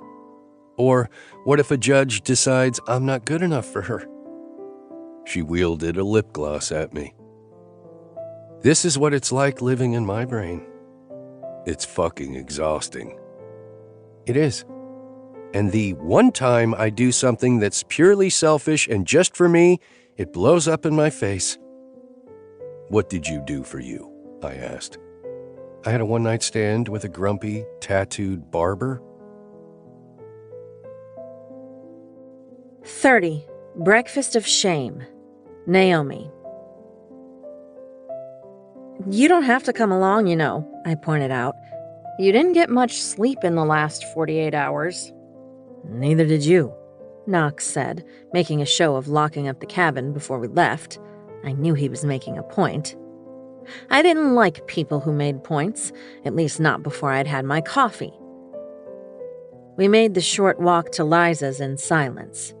The birds were singing, the sun was shining, and my mind was spinning like a dryer with a lopsided load. We'd slept together. As in, fell asleep in the same bed without having sex together. Not only that, but I'd woken up with Knox Viking Morgan spooning me. I didn't know much about no strings. Hell, I had so many strings attached to so many things I'd been tied up in knots for most of my adult life. But even I knew that sharing a bed and cuddling was way too intimate for what we'd both agreed to. I mean, don't get me wrong, waking up with Knox's hard, and I do mean hard, body at my back, his arm draped heavily over my waist, was one of the best ways in the world to wake up. But it wasn't part of the agreement.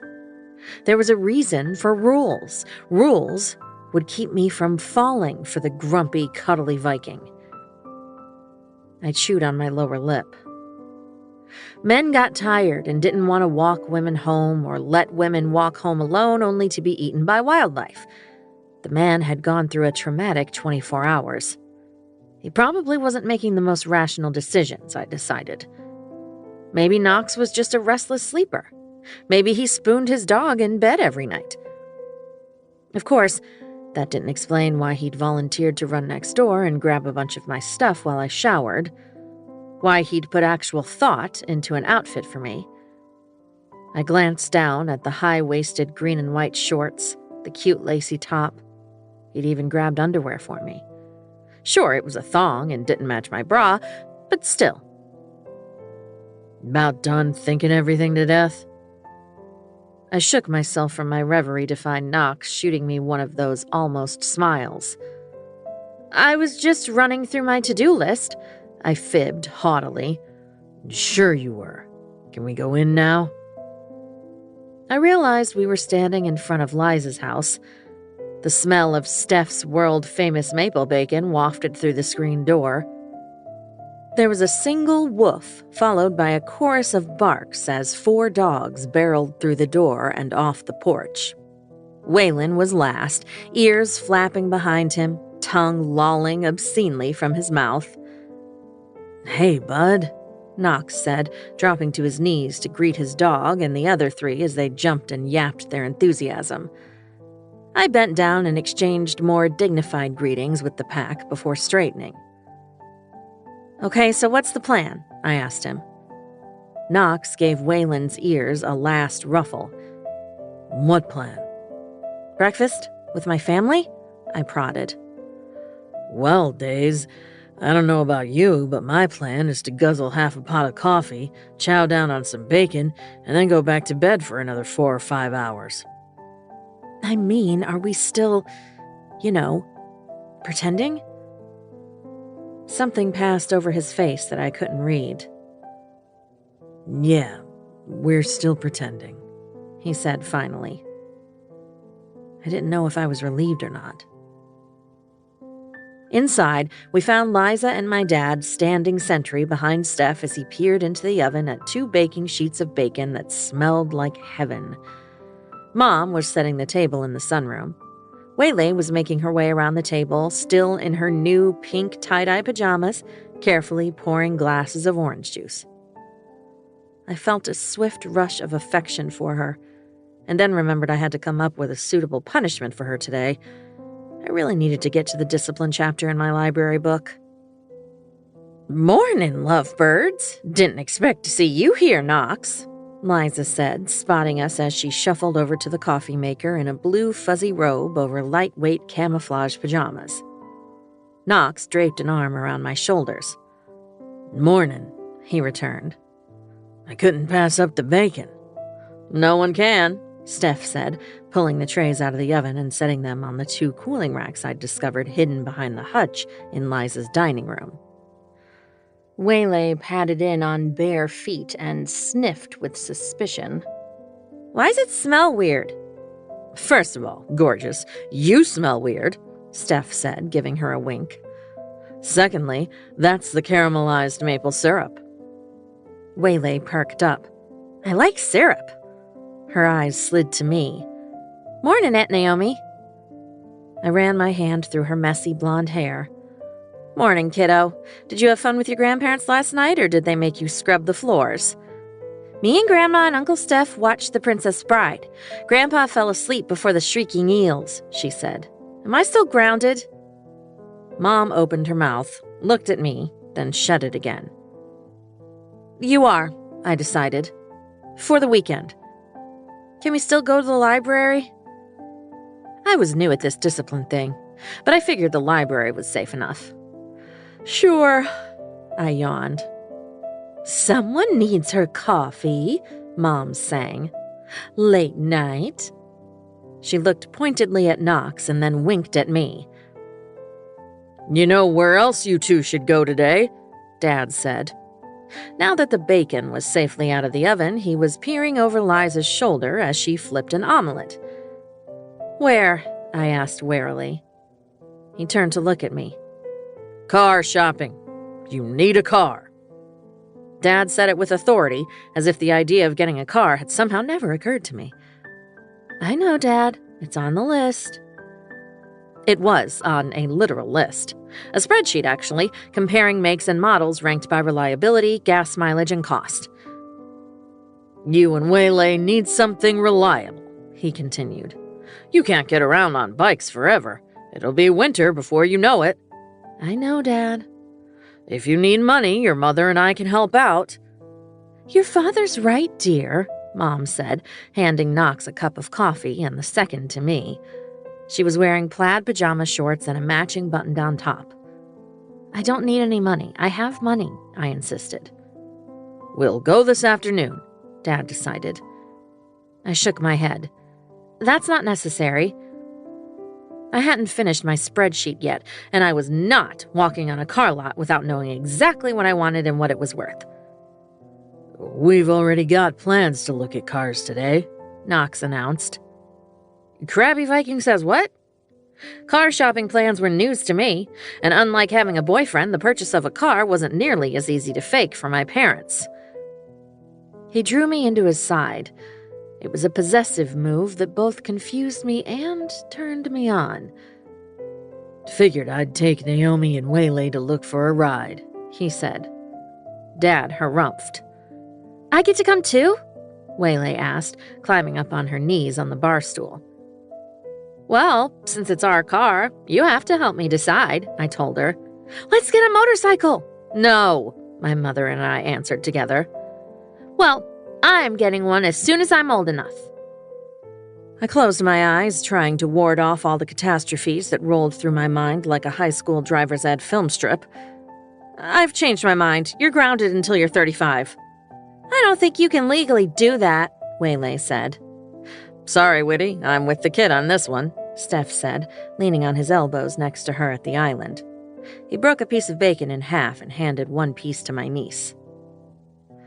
Gotta vote with Way, Knox said, squeezing my shoulder, one of those sort of smiles dancing at the corners of his lips. You can only ground her until she's 18. Waylay punched a fist into the air victoriously and took a bite of bacon. Fine, you're grounded until you're 18, and no fair ganging up on me, I complained. Uncle Steph, Waylay said, her eyes going wide and solemn. This is the best bacon I've ever had in my life. I told you, Steph said triumphantly.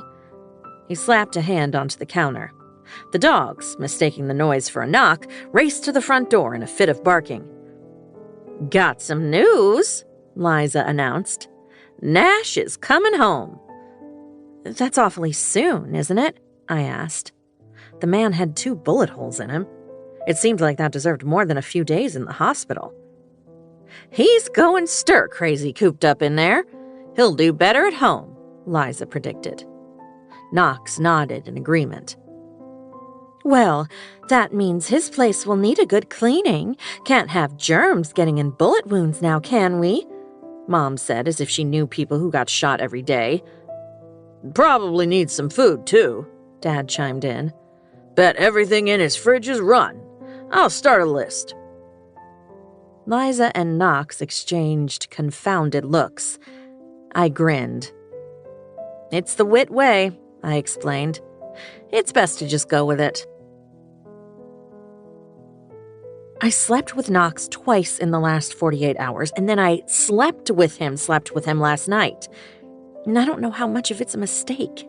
And it was just supposed to be one time and definitely no sleeping, but he keeps changing the rules on me, I blurted out to Steph. We were on Liza's front porch, waiting for Waylay to get her stuff so we could go back to the cottage and get ready for premature car shopping.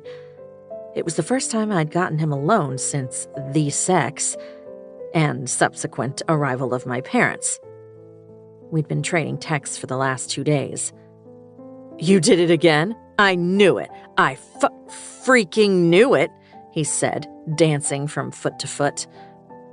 Great. Congratulations, Mr. Know-It-All. Now tell me what it all means. How the hell should I know what it means? I'm the one who chickened out on asking that fine AF salon god for his phone number. My jaw dropped. Excuse me, but Stefan Lau has never chickened out on a hot guy before. Let's not make this about me and my temporary mental break. Go back to the sex part. Was it good? Phenomenal. Best sex ever. Now I've trapped him in something resembling a relationship, and I have no idea what to say to Way about it. I don't want her thinking that it's okay to jump from relationship to relationship, or that it's not okay to be alone, or that it's okay to have a one-night stand with a hot guy. I hate to break it to you, Little Miss Uptight, but all of those things actually are okay. 36-year-old adult woman me knows that, I snapped. But those things don't look okay in the eyes of family court, and is that really the example I want to set for an 11-year-old? I can see you've entered the overanalyzing everything part of your freakout, Steph quipped. Stop being a jerk and start telling me what to do! He reached out and squished my cheeks between his hands. Naomi, did it ever occur to you that maybe this is your chance to start living a life you choose? Start doing things you want to do? No, I said. The screen door burst open, and Waylay jumped out with Waylon on her heels. I can't find my math book. Where did you see it last? I asked her. If I knew that, I'd know where it was. The three of us headed in the direction of the cottage. Waylon darted out in front of us, pausing every few feet to sniff things and pee on them. Does Knox know you have his dog? I asked. Dunno, Waylay shrugged. So are you and Knox a thing? I stumbled over my own feet. Steph snickered unsympathetically next to me. I blew out a breath. Honestly, Way, I have no idea. I don't know what we are or what I want from him or what he wants from me, so we probably won't be a thing forever, but we might be spending more time with him for a while, if it's okay with you. She frowned thoughtfully at the ground as she kicked at a stone. You mean, you wouldn't hang out with him and stuff if I didn't want you to? Well, yeah. You're kind of pretty important to me, so your opinion matters. Huh. Then I guess he can come over for dinner tonight if he wants to, she said. Nash was home and resting in his freshly cleaned and restocked apartment. My parents were celebrating their weekly date night with dinner at a 5-star Lebanese restaurant in Canton. Liza had invited Steph to be her hot date for a dinner party at a local, fancy-ass horse farm. As for me, I had a new, to me, SUV in my driveway, and my sort of boyfriend and niece were in the backyard building a fire in the fire pit while I put away the leftovers. Waylon was in the kitchen with me in case I dropped any of the aforementioned leftovers. Fine, but don't think you can look at me with that droopy face and get a treat every time, I warned the dog as I reached into the mason jar of dog treats I hadn't been able to resist at Nina's dad's pet shop. Waylon wolfed down his biscuit with an appreciative full-butt wiggle. Ouch! Damn it! Waylay! Language! I yelled. Sorry, she called back. Busted, Knox sang, not quite quietly enough. Knox! Sorry. I shook my head. What are we going to do with them? I asked Waylon. The dog belched and wagged his tail. Outside, Waylay gave a triumphant whoop, and Knox punched both fists in the air as sparks became flames. They high-fived. I snapped a picture of them celebrating and sent it to Steph. Me. Spending the evening with 2 pyromaniacs. How's your night going? He responded less than a minute later with a close-up of a dignified-looking horse. Steph. I think I'm in love. How sexy would I be as a horse farmer? Me. The sexiest. Aunt Naomi! Waylay burst through the screen door as I wiped down the countertops. We got the fire started. We're ready for s'mores.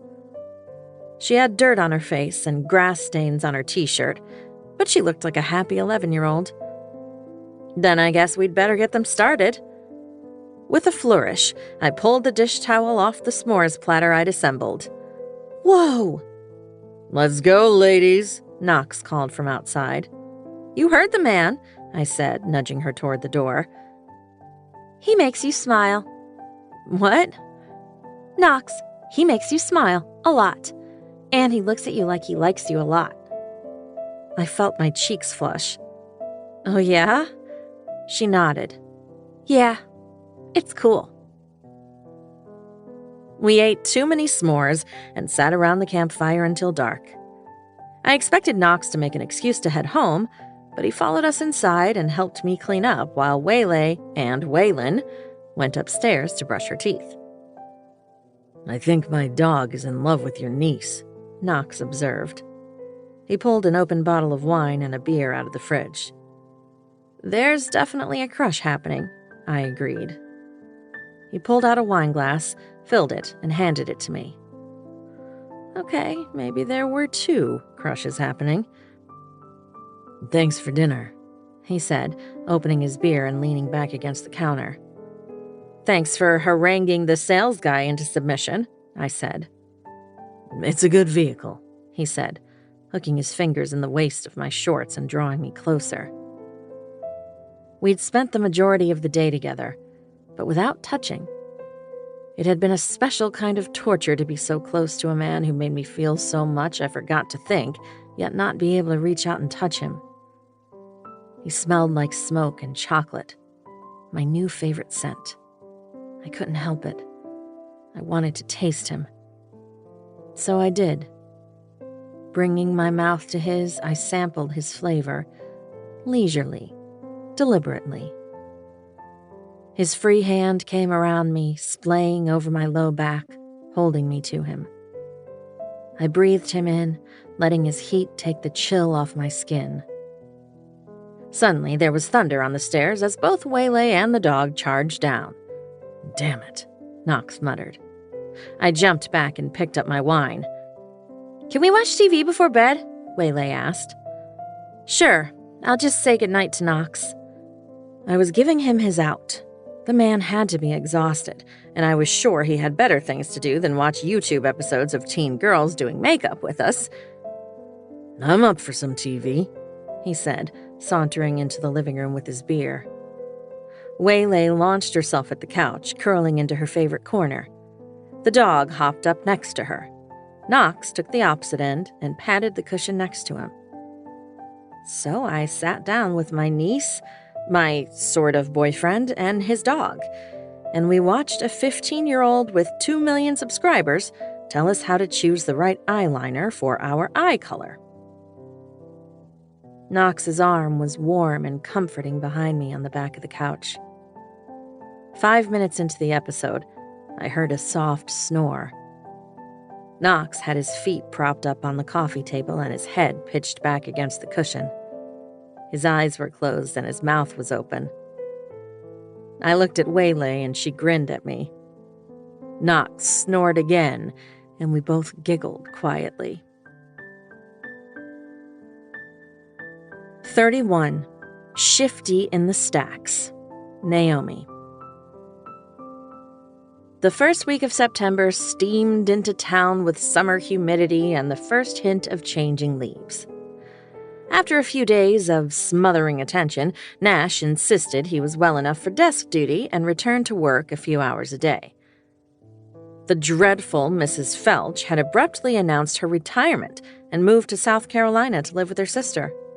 Waylay had a crush on her new teacher, Mr. Michaels, and she'd joined the soccer team. We'd survived our first official interview with the caseworker, and while my niece had made it known she wasn't a fan of the vegetables I was forcing on her, Ms. Suarez had scheduled the home study, which I took as a hopeful sign. When I wasn't cheering from the sidelines or sleeping with Knox or absorbing parenting books, I was working. I'd started my new job at the library and was loving it. Between Honky Tonk and the community outreach desk at the library, I felt like I was actually starting to find a groove that was all mine, especially since most of the town had finally stopped calling me not Tina. Naomi, God, I'm so sorry. I miss you. Things aren't right here without you. I had no right to take my stress out on you. I was just trying to provide the best life for you. If we would have waited like I'd wanted to, none of this would have happened. Love, Warner. I exited out of my email inbox with an efficient click and a quiet groan. Warner again? Steph looked up from his laptop. The library was near empty today, and my best friend had commandeered the table next to the community outreach desk. Yes, Warner again, I said. I told you to stop opening them, Steph said. I know. I'm only opening every other one. Progress, right? You're getting naked with the Viking. You don't need to be opening another man's whiny, passive-aggressive "why aren't you here to do my laundry" emails. I winced and looked around to make sure there weren't any eavesdropping patrons. Part of me likes seeing him grovel, even passive-aggressively. Fair, he mused. And another more logical part of me realizes that none of this actually matters. The relationship I had with Warner was no more real than the one I'm pretending to have with Knox. Speaking of, you two sure are pretending a lot. I know the score, I assured him, which is more than I can say for when I was with Warner. I didn't get that Warner didn't really want to be with me. Knox has been nothing but transparent with his intentions. Steph leaned back in his chair to study me. What? I asked, checking to make sure I didn't have breakfast crumbs on my sweater. A woman as gorgeous, smart, and entertaining as you shouldn't have so many half-assed non-relationships. I'm starting to think the common denominator is you, Witty. I stuck my tongue out at him. Real nice, bestie. I'm serious. I pegged Knox and his baggage within 30 seconds of meeting him. But you carry yours closer, like it's in an emotional fanny pack. You would never let me wear a fanny pack, emotional or not, I teased. When are we going to talk about the fact you still haven't asked Jeremiah for his number? Never. Besides, he hasn't asked for mine either. The elevator doors opened and Sloane emerged, pushing a book cart. How's it going up here? Today's non-librarian-like outfit was slim jeans that ended above the ankles, suede peep-toe booties, and a black sweater with heart-shaped elbow patches. The frames of her glasses were red to match the hearts. Not bad. Steph here just accused me of carrying baggage in an emotional fanny pack, and I got Agatha and Blaze an appointment with the pro bono elder law attorney so they can talk about long-term care options for Agatha's dad, I said. Sloane draped herself over the cart and rested her chin in her hands. First of all, great work with our favorite biker babes. Secondly, Steph, with the never-ending witticisms, please tell me you have a straight brother, first cousin, or old nephew. I'm not picky. Steph grinned. Ah, but you are. She wrinkled her nose. Never mind, it's only fun when you pick on Naomi. You know what they say, he said. Yeah, if you can't stand the heat, stay off the second floor of the library. With that, she disappeared into the stacks with the cart. A few minutes later, Steph headed out to take a conference call regarding one of his mysterious business deals, While I helped burly biker Wraith get an appointment with the closest Social Security office and sent out an email to library patrons about October's book or treat events. I was just finishing up taking notes on the chapter on puberty in my latest parenting book when someone cleared their throat. Excuse me. I was wondering if you could help me. He had hard green eyes and short, spiky red hair. Tattoos peeked out on the back of his hands from the sleeves of his white button-down. He had a sheepish smile, an expensive-looking watch, and a gold chain around his neck. There was something strange about the way he was looking at me. Not that it was unusual. Anyone who had had the misfortune of meeting Tina generally needed a while to adjust to the whole twin thing. "How can I help?" I asked with a smile. He tapped the closed laptop under his arm. "I'm looking for someone who can do a little light tech support. This darn thing stopped recognizing my wireless mouse and reading flash drives. Know anyone who can help?" His eye contact was intense, and it made me a little uncomfortable. "Well, it definitely wouldn't be me," I joked with a forced laugh. "Me either. My wife's usually my go-to for stuff like this, but she's on a business trip and I can't wait until she gets back," he explained. "I just need someone to help me out. They don't have to be a professional or anything. I'd even be willing to pay a kid." Something was off. Maybe I was just hungry, or maybe my code red was coming up. Or maybe this guy stomped litters of kittens for a hobby and my kinship guardian intuition was reacting. The only person I knew who fit the bill was Waylay, and I wasn't about to let someone who gave me the heebie-jeebies anywhere near her. I flashed him a smile a few degrees warmer than perfunctory. "Gosh, you know what? I'm new in town and I'm just getting my bearings. I don't know anyone off the top of my head, but if you give me a phone number or email, I'll reach out as soon as I find a resource." His index and middle fingers on his left hand drummed lightly on the lid of his laptop. 1, 2, 1, 2, 1, 2. For some reason, I found myself holding my breath. "You know what? That'd be great," he said with a warm grin. "Got a pen?" Relieved, I pushed a Knock-'em-Out Public Library notepad across the desk to him and held out a pen. "Here you go." Our fingers brushed when he took it, and he held my gaze for a beat too long. Then he smiled again and bent to scrawl a number on the pad. "Name's Flint," he said, tapping the pen over his name for emphasis. His eyes skimmed over my name tag. "Naomi." I did not like the way he said my name as if he knew me, as if he were already intimately familiar with me. "I'm sure I'll be able to find someone to help," I croaked. He nodded. "Great. Sooner the better." Flint picked up the laptop and gave me a once-over. He tossed me a salute. "Later, Naomi." "Goodbye." I watched him stroll to the stairs. It took me an entire minute to figure out what was bothering me. It was his hands, specifically his left hand, which hadn't sported a wedding ring. I was just being paranoid.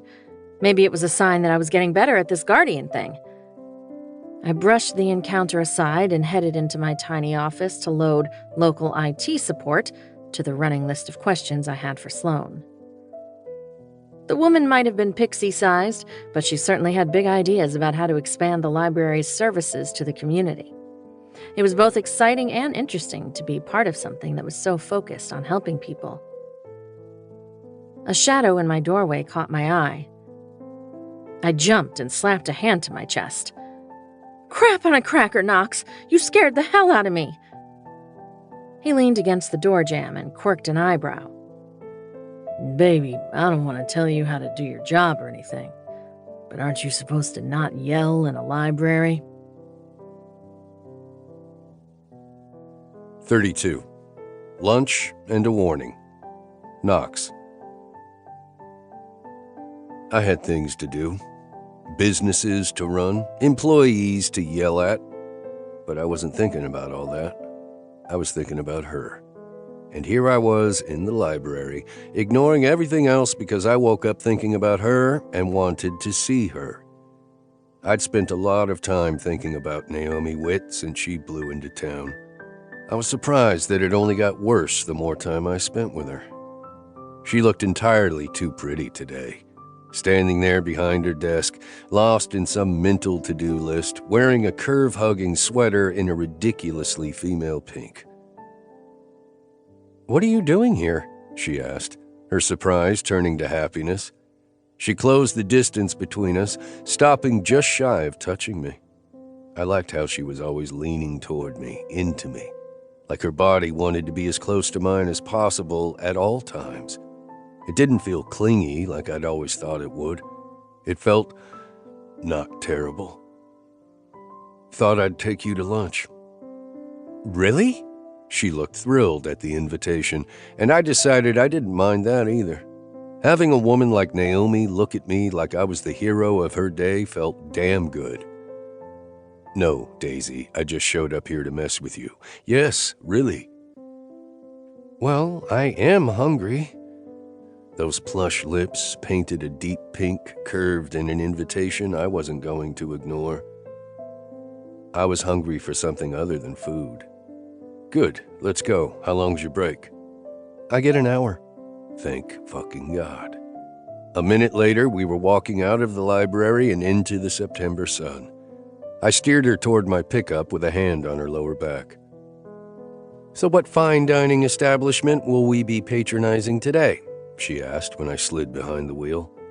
I reached into the back seat and dropped a paper bag in her lap. She opened it and peered inside. "It's peanut butter and jelly," I explained. "You made me a sandwich." "There's chips in there, too," I said defensively. "And that tea you like." "Okay, I'm trying not to be charmed by the fact that you packed me a picnic lunch." "It's not a picnic," I said, turning the key. "Where are we going to eat our not-picnic lunch?" "Third base, if you're up for it." She squeezed her knees together and squirmed a little in her seat. Her lower lip snagged between her teeth. "What about the horn?" she asked. I brought a blanket. "A blanket and a packed lunch. Definitely not a picnic," she teased. She wouldn't be so smug when I had my hand down those tight little pants she was wearing. "We could just go back and eat in the break room at the library," I threatened. She reached over and gripped my thigh. "Knox?" The seriousness in her tone had my guard going up. "What?" "This doesn't feel like we're pretending." I thumped my head against the back of the seat. I'd known this conversation would be coming, and I still didn't want to have it. As far as I was concerned, we'd both stopped pretending almost as soon as we started. When I touched her, it was because I wanted to, not because I wanted someone to see me doing it. "Do we have to do this, Daisy, when you've got a meter running on your lunch break?" She looked down at her lap. "No, of course not." I gritted my teeth. "Yes, we do.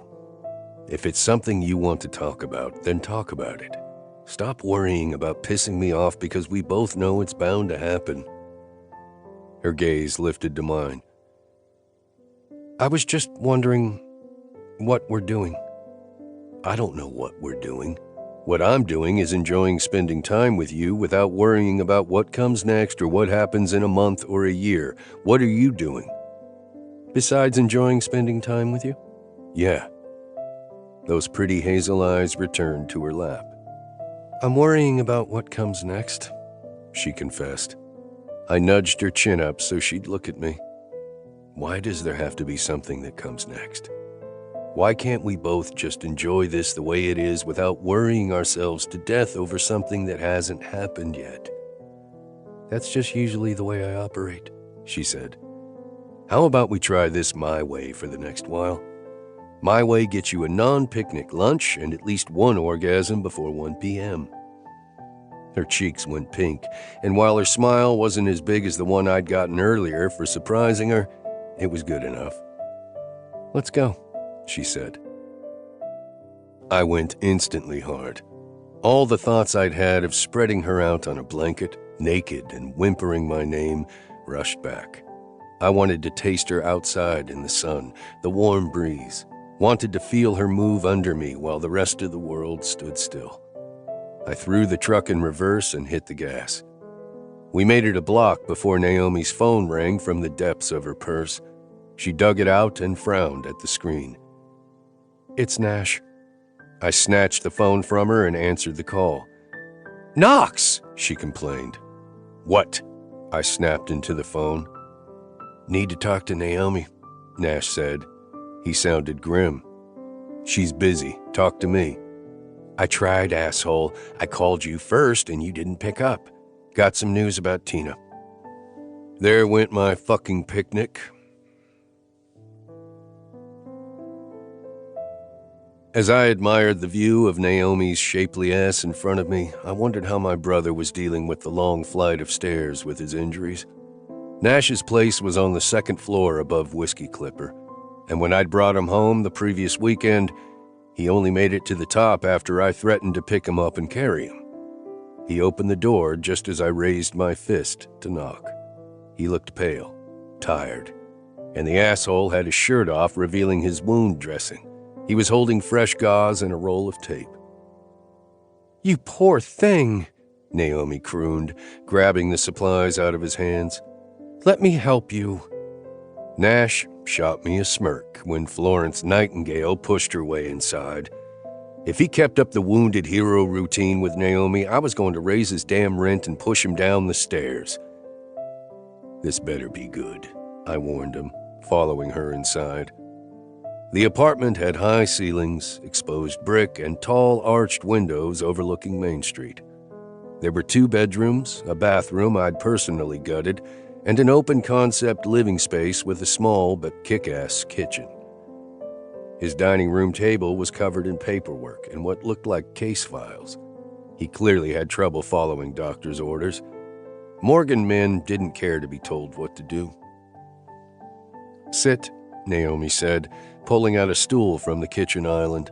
He eased himself down on it, his jaw tight, as if just that movement hurt. "You taking your pain meds?" I asked.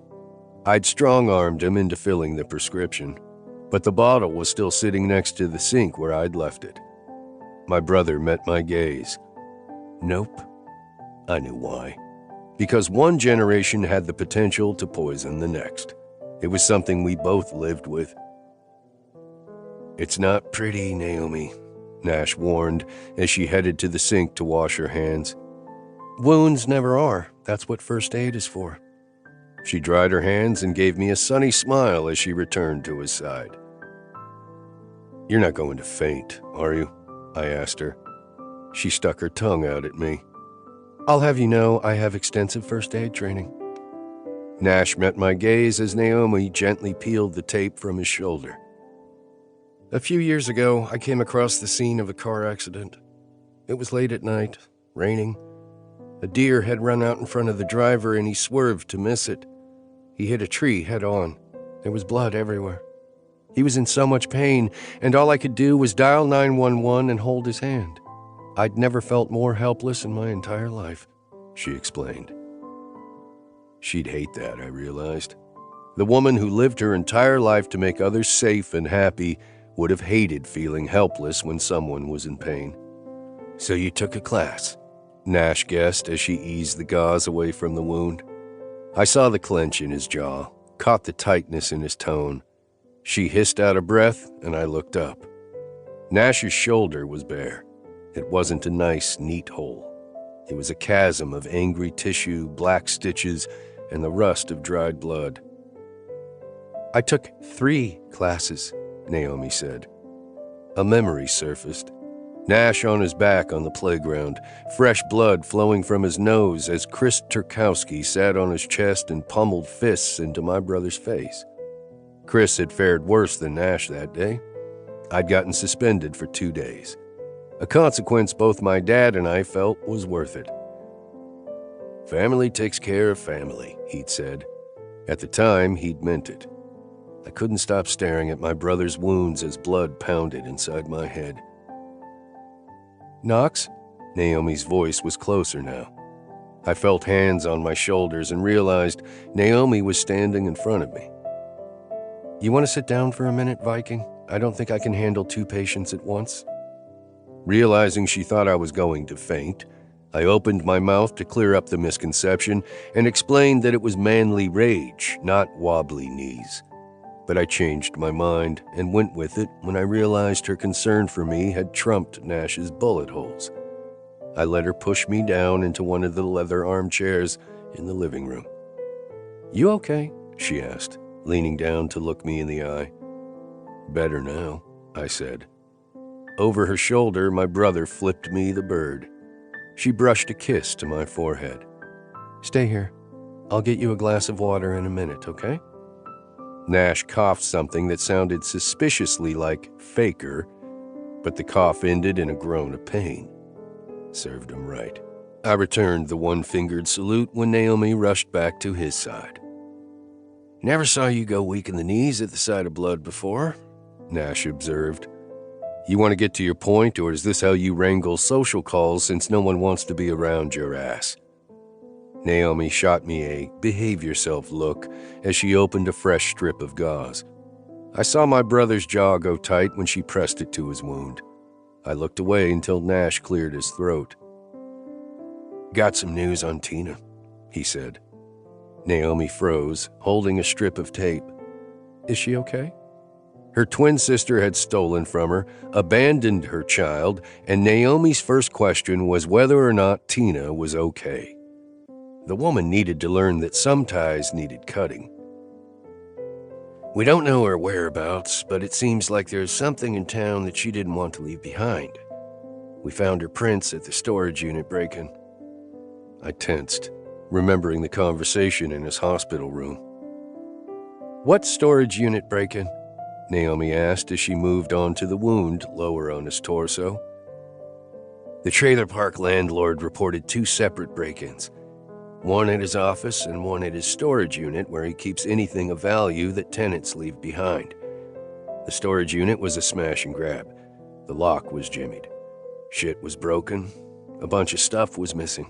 We found Tina's prints all over the place." I forgot about my fake fainting spell and got out of the chair. "It's a small fucking town," I pointed out, crossing to the kitchen. "How the hell is she sneaking around without anyone spotting her?" "Got a theory on that? We got some footage from a security camera at the entrance," Nash said, using his good arm to pull a file folder closer to him. He tipped it open, and a grainy photo showed a woman with long dark hair dressed in a long dress. Naomi leaned across my brother to peer at the photo. I wasn't certain, but I thought Nash looked like he was sniffing her hair. I dragged her into my side away from my brother and handed her the photo. "What the fuck?" I mouthed at Nash. He shrugged, then winced. "Stubborn fucking idiot," I muttered. I guided Naomi to a stool out of Nash's reach, then stomped over to the sink. He still kept his over-the-counter shit and his excessive collection of supplements in the cabinet. I grabbed a bottle of Tylenol and poured a glass of tap water, then slid both across the counter to my dumbass brother. I spotted a baking dish on the counter with some kind of dessert in it. Lifting the plastic wrap, I sniffed. Peach cobbler. Nice. Since I was missing out on my own lunch and Nash was to blame, I grabbed a fork. "That's my dress," Naomi said, handing the photo back to Nash. She'd gone pale. I snatched it out of his hand and stared at the image.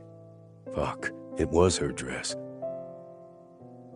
"Figured she was dressing like you in case she ran into anyone in town," Nash explained. "She must have grabbed it when she broke into your motel room." Naomi was biting her lip again. "What's wrong?" I demanded. She shook her head. "Nothing." My bullshit detector was activated. "Daisy. It's just, Tina used to do that when we were kids. I was homesick once our sophomore year of high school. She went to school dressed like me and told my history teacher, who I had a crush on, to go fuck himself. I got detention. All because my parents gave me the car the weekend before because she was grounded. Christ. You better not have kept your mouth shut and sat through detention, I snapped, throwing the fork in the baking dish in disgust. Did she get whatever it was she wanted?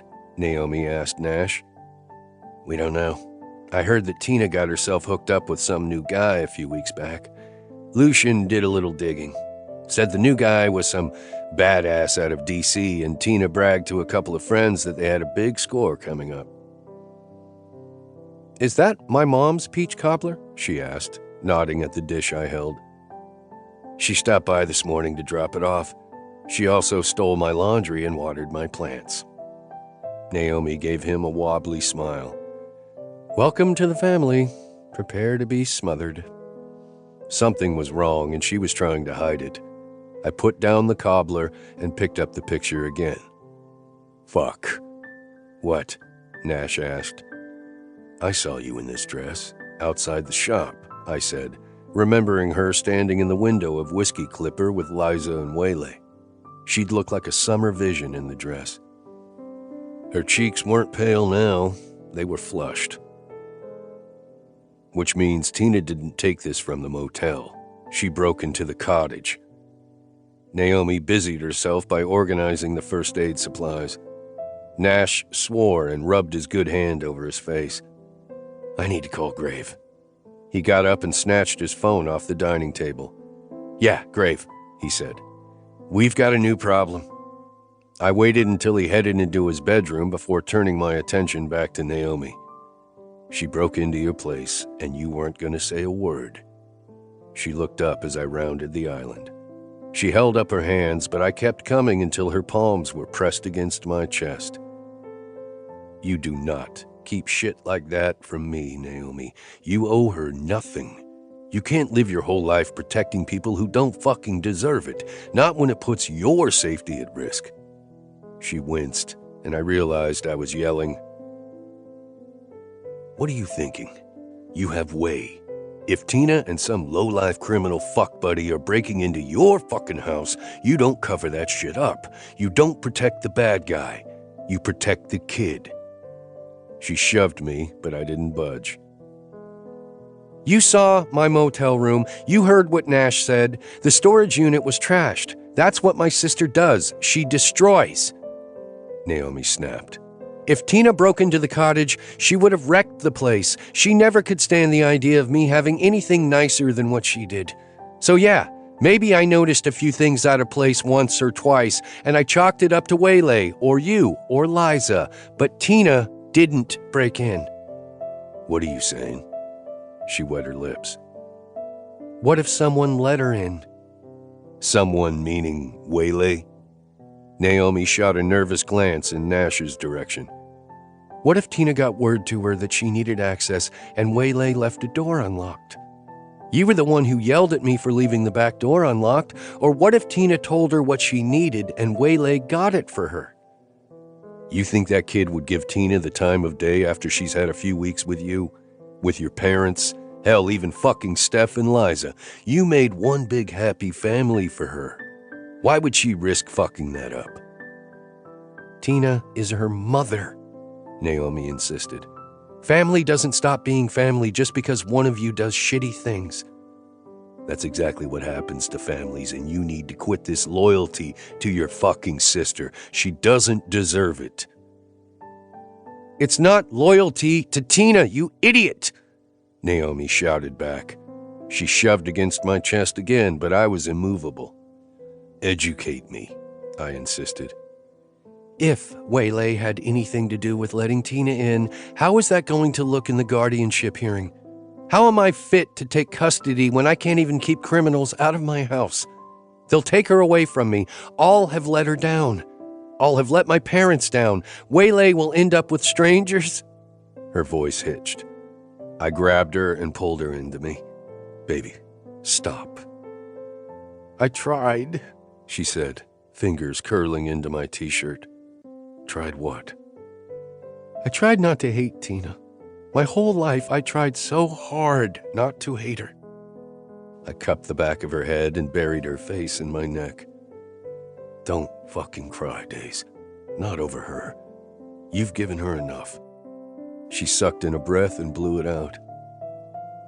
You can use me as a pillow if you want to scream out, I offered.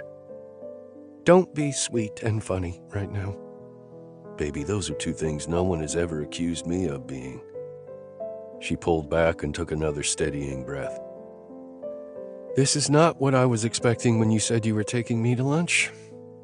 I expected the yelling, just thought we'd be doing it naked. We good? Her fingers were tracing little circles against my chest. We're good, for now. I'm going to go collect myself in the bathroom. I'm going to eat some more of your mom's cobbler. She gave me another one of those wobbly smiles that made me feel things I didn't want to feel. I reached out and tucked her hair behind her ear. It's going to be fine. No one's taken away. Nash and I'll take care of it. She nuzzled her cheek against my hand. You can't solve my problems for me. Oh, but you can solve everyone else's, I pointed out. You gotta stop worrying about making everything okay for everyone else and start thinking about making it okay for you. She didn't say anything, but I felt like my words had landed. I gave her a playful slap on the ass. Go on, go scream into some hand towels. A minute later, Nash came out of the bedroom. Grave is sending some boys out to see if we can lift any prints. Where's Naomi? Bathroom. You find any prints in the landlord's office? I asked Nash. He shook his head. It was a clean job. What are the odds they split up? Tina took the storage unit and the boyfriend took the office. Nash thought about it. It plays. Naomi doesn't think Tina broke in. She's worried Way let Tina in, worried how that'll play in the guardianship shit. Nash blew out a breath. Any judge that looks at those two sisters and decides Naomi isn't fit has the robe on too tight. She's a worrier, which is why I don't want her worrying about some stranger sneaking into her home and going through her things. Better the devil you know, he said. I nodded. Speaking of, you going to see him this weekend? Nash asked. Deliberately, I took another forkful of cobbler even though my appetite was suddenly gone. If he's there. Give him this from me. Nash limped over to the table and picked up a backpack. And maybe think about not handing over cash. You're lucky I'm tired of fighting about this, I told him and took the bag. People keep telling me how lucky I am, he said. You're still here, aren't you? You remember what she was wearing when she walked by your window, he said, nodding at the bathroom door. Yeah, so? She means something to you. Does blood loss make you stupid? I wondered. I'm just saying, you care about her. Any other woman you wouldn't have bothered calling her on her own bullshit. You wouldn't have known any other woman well enough to know she was bullshitting you, let alone care that she was. Getting to your point anytime soon? Yeah, don't fuck it up like you usually do. 33. A swift kick. Naomi.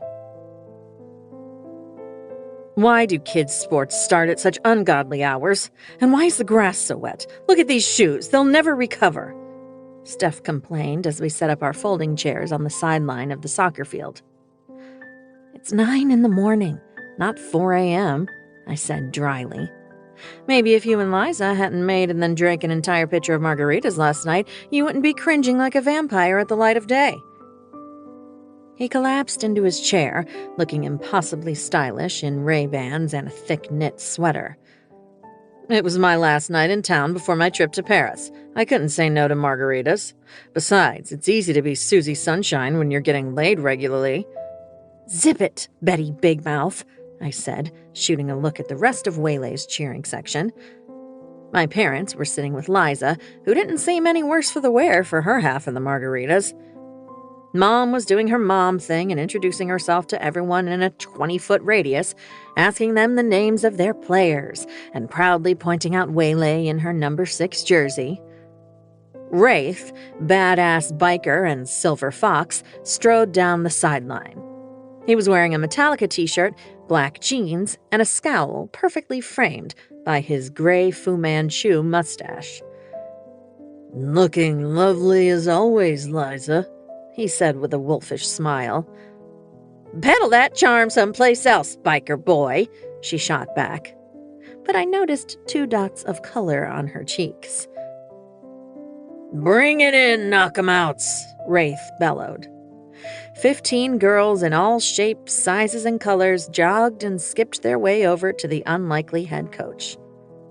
"That guy looks like a probation violation, not a girls' soccer coach," Steph observed. "That's Wraith. His granddaughter Delilah is the one with the pigtails. She plays forward. She's unbelievably fast," I told him. Waylay looked up from her team huddle and waved at me. I grinned and waved back. The ref blew 2 short blasts on the whistle, and 2 girls from each team jogged to the center circle. "What's happening? Did the game start?" Steph asked. "They're doing the coin toss. You're lucky you're so pretty. What if your future husband is into sports?" Steph shuddered. "Perish the thought." The coin toss determines which team gets the ball for kickoff and which direction they're trying to score. "Look at you, soccer mom," he teased.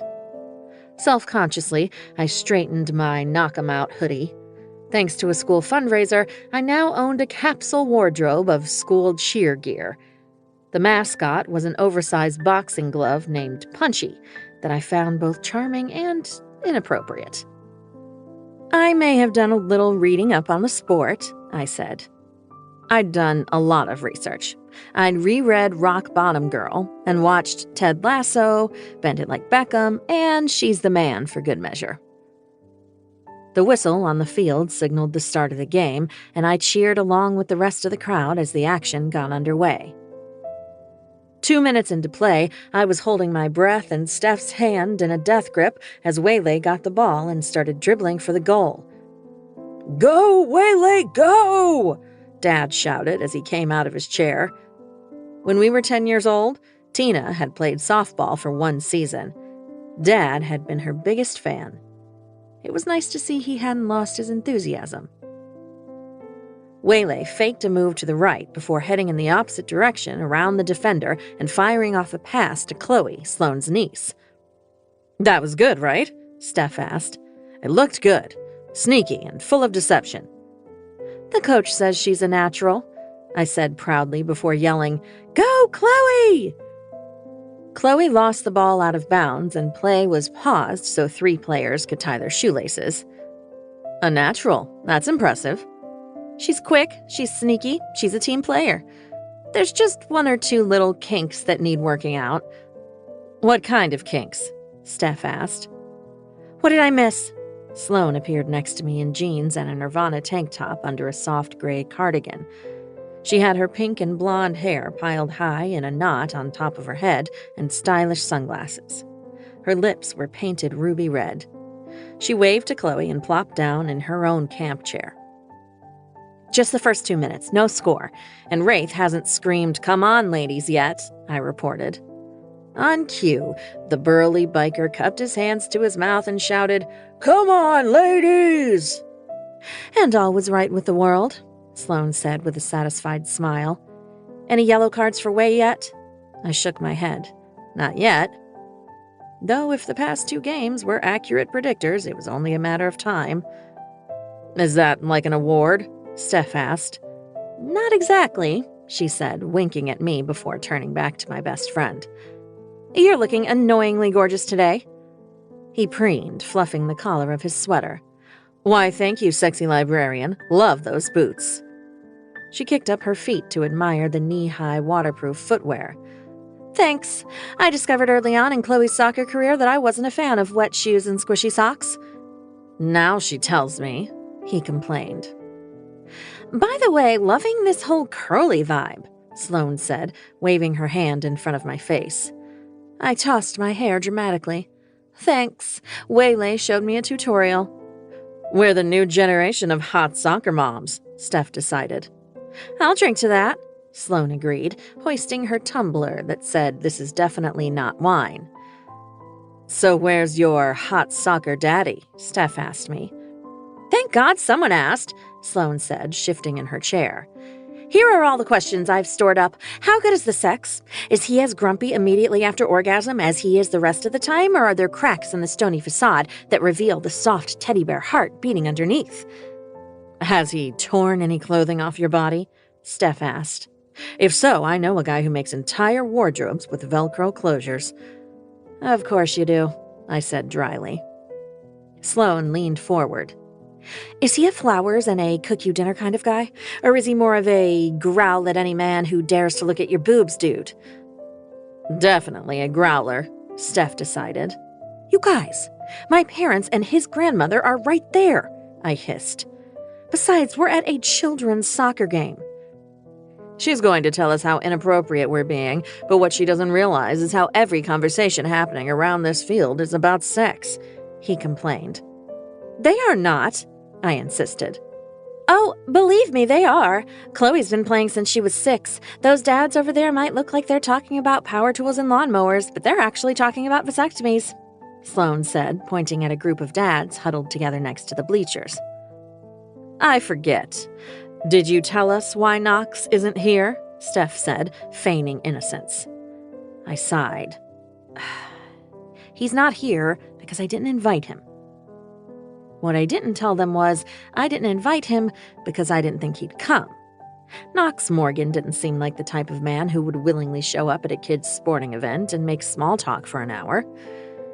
He was the kind of man who pinned you down and made you come in positions that shouldn't have been possible. Like last night when he'd pressed me flat on my stomach and entered me from behind. My inner walls clenched involuntarily at the decadent memory. Why didn't you invite him? Sloane pressed, ignoring the game in favor of the sideline inquisition. I rolled my eyes. I don't know. Probably because he wouldn't have come. And I don't want Waylay to get too used to him being around. Naomi, I say this with love.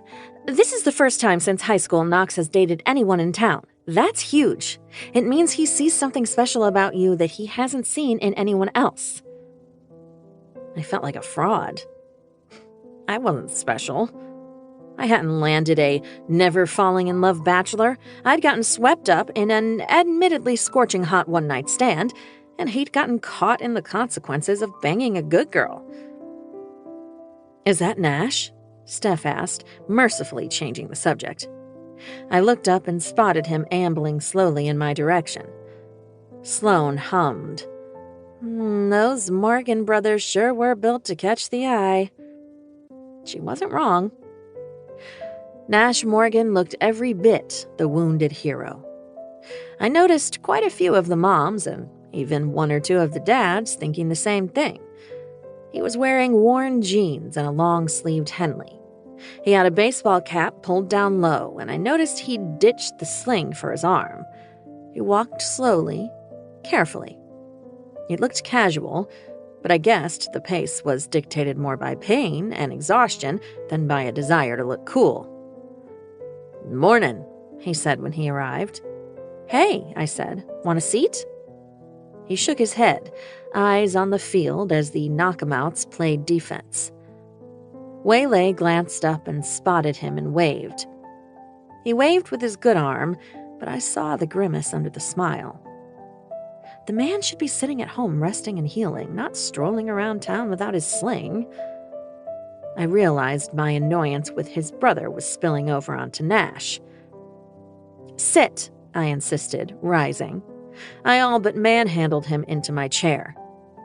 I don't need to sit, Naomi. I don't need to be at home resting. I need to be out here doing what I'm good at. And what's that? I asked. Looking like you got hit by a fleet of school buses? Ouch, Steph said. Better listen to her, Chief. She's mean when she's riled. I don't get riled, I scoffed. You should be riled, given the bomb that got dropped on you, Nash said. Uh-oh. I changed my mind. You can stand up and walk away, I decided. He looked smug then. You didn't tell them. Tell us what? Sloane and Steph said at the same time. I didn't get a chance, I fibbed. Did you get a chance to tell your parents? Or Liza J., seeing as how she owns the property in question? What's happening right now? Sloane wondered. Steph's eyes narrowed. I think our close-mouthed little friend here is keeping more from us than just her exploits in bed. Oh, for Pete's sake, I huffed.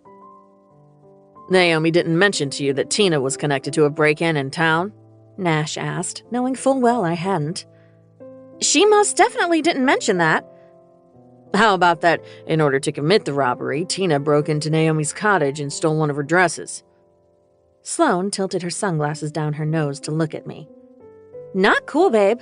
Not cool at all. She pulled the old wrong twin again, didn't she? Steph asked, not looking at me. It wasn't a good sign. Look, I just found out about this. I told you 3 days ago, Naomi, Nash reminded me. I'm not real clear on the law in Virginia. Is it okay to put duct tape over a police officer's mouth? Not when he's on the clock, Nash said with a grin. Why wouldn't you tell us? Why wouldn't you say something? If we need to be on the lookout for your sister, it's better if we know about it, Sloane pointed out. Let me explain something about our little Whitty here, Steph said to Sloane. And here we go, I muttered. See, Naomi doesn't like to inconvenience anyone by doing anything annoying like talking about what's wrong, asking for help, or standing up for what she needs and wants. She prefers to scurry around like a mouse, making sure everyone else's needs are met. Well, that's just fucked up, Sloane decided. I winced. Look, guys, I understand that you're concerned. I get it. I am too. But right now, my priority is to get custody of my niece. I don't have the time or the energy to worry about anything else. Your evil twin has been in your house that you share with her daughter, Sloane interjected. She stole from you. She committed a crime disguised as you, so once again you'd be the one to pay the consequences. And you didn't think it was worth mentioning? Thanks a lot, Nash, I said. Sloane crossed her arms over her chest. Don't blame a man who just took 2 bullets, she said. Guys, don't you think you're overreacting? No, we're reacting appropriately. You're the one who is underreacting. Your safety, Waylay's safety, is on the line. That deserves a reaction, Steph said. I looked down at my hands. So, it would make you all feel better that I am terrified, frozen in the core of my soul, fearful that something is going to happen and Waylay is going to be taken away from me, that some stranger is going to end up raising my niece, or worse, that my sister, the person I'm supposed to be closest to in this world, could come waltzing back into town and take her from me without me knowing. That between trying to prove to a caseworker who keeps seeing me at my worst that I'm the most responsible option she has, holding down 2 jobs, and reminding a little girl that not everything has to be the way it was for the first 11 years of her life, you want me to pencil in a conversation about how I have to exhaust myself just so I can sleep at night and not stare at the ceiling thinking of all the ways this could go horribly wrong. Yeah. That would make me feel better than being intentionally cut out, Sloane said. Thank you, Steph said. Nash, you want to bring this home for us? Naomi, you've got a lot of people who care about you. Maybe it's time you let them take care instead of you doing all the caretaking for once. I stuck out my chin. I'll take that under advisement, I said. That's her snooty tone, Steph said. There's no getting through until she calms down. I'm going for a walk, I said huffily. I hadn't made it very far when I heard, Naomi, hold up. I wanted to keep walking, to flip him the middle finger, but because I was me, I stopped in my tracks and waited for Nash to catch up. I'm not doing this to piss you off, he said. His eyes were bluer than Knox's, but they burned with that same Morgan intensity that had my stomach flipping upside down and inside out. You need to be on the lookout. Your family needs to, too. Keeping shit like this from them is irresponsible, and that's the kind of thing that doesn't look good in guardianship cases. You said I had nothing to worry about. I'm speaking to you in a language you understand. Being a guardian, being a parent, It isn't about getting gold stars from some authority figure. It's about doing what's right even when it's hard, especially when it's hard. Easy for him to say. A caseworker hadn't caught him mostly naked after a one-night stand. He reached out and gripped my shoulder with one hand. "Do you hear me?" he asked. "I'd think real hard about removing that hand if I were you." My head swiveled, and that's when I saw him. Knox, sauntering our way. But there was nothing casual about the look in his eyes. He looked pissed. Nash kept his hand where it was, even as Knox stepped into our little twosome. A second later, I found myself hauled up against Knox's side, his arm draped over my shoulder. Our audience was dividing its attention between the play on the field and the drama off it. I smiled like we were chit-chatting about butterflies and the weather. The brothers glared at each other. "I was just reminding your girl here that family takes care of family," Nash said. "Now you're done reminding her. Why don't you get your ass back home and rest the fuck up so you're in shape to take care of family?" "I'm enjoying the game. Think I'll stick around," Nash said. "Good to see you, Naomi." I said nothing and watched him wander over to Liza and my parents. Neither of the Morgan brothers appeared to be in good moods in the mornings. "What are you doing here?" I asked, tilting my head back to look at Knox. His gaze was on the field, where Nina missed the ball entirely and instead connected with the shins of the opposing player. "Heard there was a game. Thought I'd swing by." His thumb was rubbing lazy circles against my upper arm. I felt a tingling that originated at the sight of his touch and traveled through the rest of my body. My grumpy, tattooed sort of boyfriend had dragged himself out of bed on an early Saturday morning after a closing shift at the bar, just to show up for me and Waylay. I wasn't sure what to do with that information. "It's early," I pointed out. "Yep." "Nash is just worried," I said, trying to move the conversation along. "He does that." The crowd noise picked up, and the game drew my attention. I felt Knox tense beside me as Waylay intercepted a pass and dribbled down the field. "Go all the way, Way!" Wraith yelled. "Keep going, Waylay!" Dad shouted. "Come on, kid," Knox said under his breath, his attention riveted on the number 6 jersey. My fingers curled into Knox's shirt as she closed in on the goal. Just as she reared her leg back to let the ball fly, another player ran into her and they both dropped to the ground. There was a collective groan from the fans. Nina and Chloe pulled Waylay to her feet, and I saw how red her face was. "Uh-oh." "Uh-oh what?" Knox asked. "What the shit, ref?" Waylay bellowed. "Ah, crap," I whispered. "Did she just say shit to the ref?" Knox added. The referee blew the whistle and strode up to Waylay, digging in his front pocket. I groaned as the yellow card was produced and held up in front of my niece's mutinous little face. Ugh, she does this every game. It's like she can't control her mouth, I groaned. "Come on, ref," Wraith yelled. "That was a foul." "Sorry, coach. Can't use that language on the field," the referee said. Waylay opened her mouth again. Thankfully, Chloe had the foresight to slap a hand over the gaping chasm of 4-letter words. Waylay fought against her. This is her 3rd yellow card in 3 games. I can't get her to stop. Knox stuck his fingers in his mouth and whistled.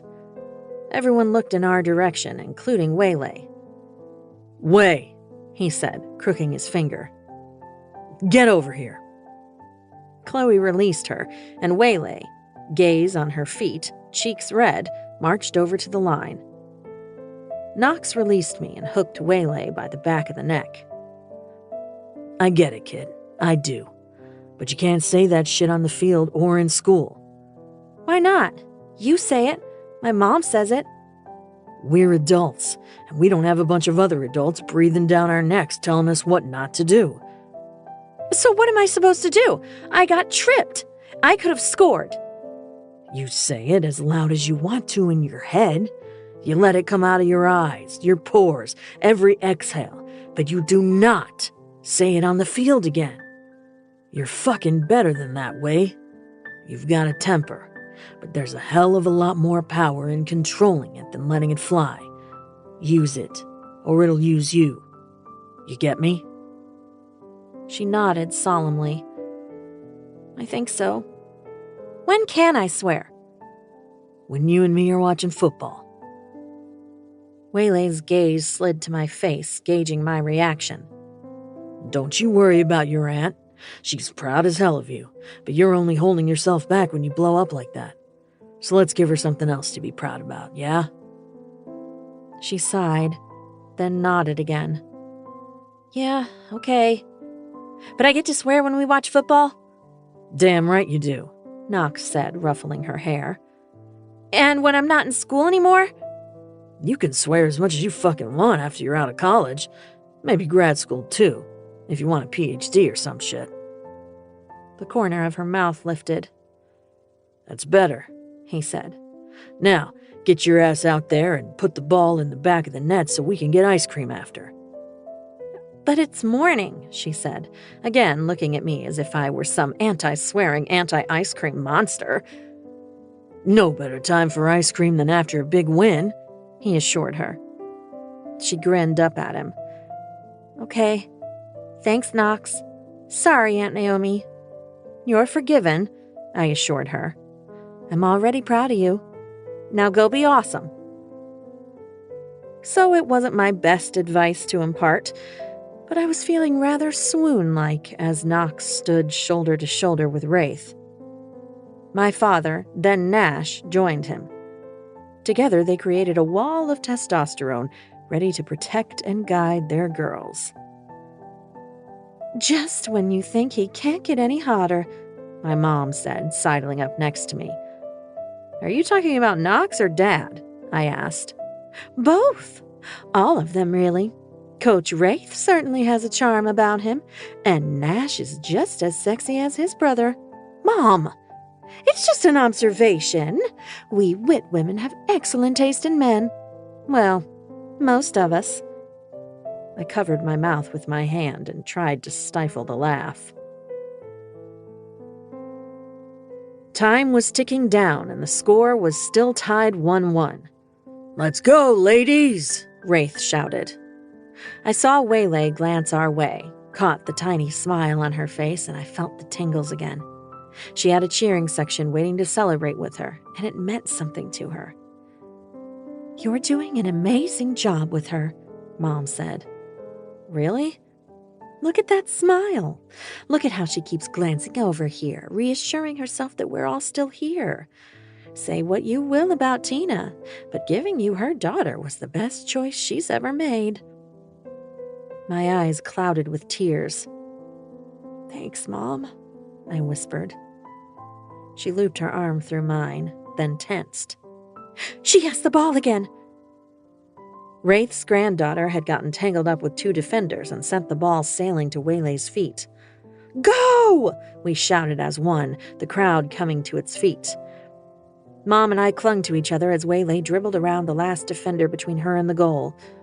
Oh my God, I'm going to be sick. Let her rip, Waylay! Mom shrieked. So she did. I held my breath as we watched the ball sail in slow motion toward the goal. The crowd was screaming. I could hear Steph over everyone yelling, "Get it in the net thing!" The goalie dove for it, but the ball spiraled just past her fingertips into the back of the net. I screamed along with Mom as we jumped up and down together. That's my granddaughter! Mom screeched. Fuck yeah! Wraith bellowed. You're damn right! Liza shouted. Sloane and Steph were hugging each other. The ref blew the final whistle. That's game! Waylay stood stock still, staring at the ball in the back of the net as if she couldn't believe what she'd just done. And then she turned. Her teammates raced to her, shrieking and giggling. But she was looking beyond them. She was looking at me. And then she was running. And so was I. I caught her when she jumped into my arms and swung her around. "You did it! Did you see? Did you see what I did, Aunt Naomi?" "I saw, honey. I'm so proud of you. Can we get ice cream? And can I swear when I watch football with Knox?" "Yes, and I guess so." She hugged me tight around the neck and whispered, "This is the best day of my life." I was trying to blink back tears when someone pulled her from my arms. It was Knox, and he was settling Waylay on his shoulders as the rest of the players and parents gathered around to congratulate her. Knox shot me one of his rare, full-on grins that made me dizzy. "Sloan and I have talked, and you're forgiven," Steph said, slinging his arm around me. "As long as we're invited for ice cream," Sloan added. "And included in your life," Steph insisted. I pulled them both in for a hard hug, and over their shoulders, I saw Dad clap Knox on the back. 34. The Groom. Naomi. I threaded the stem of the earring through my lobe and leaned back to admire the effect. "What do you think?" I asked Waylay, who was sprawled across my bed on her stomach, chin pillowed in her hands. She studied the earrings.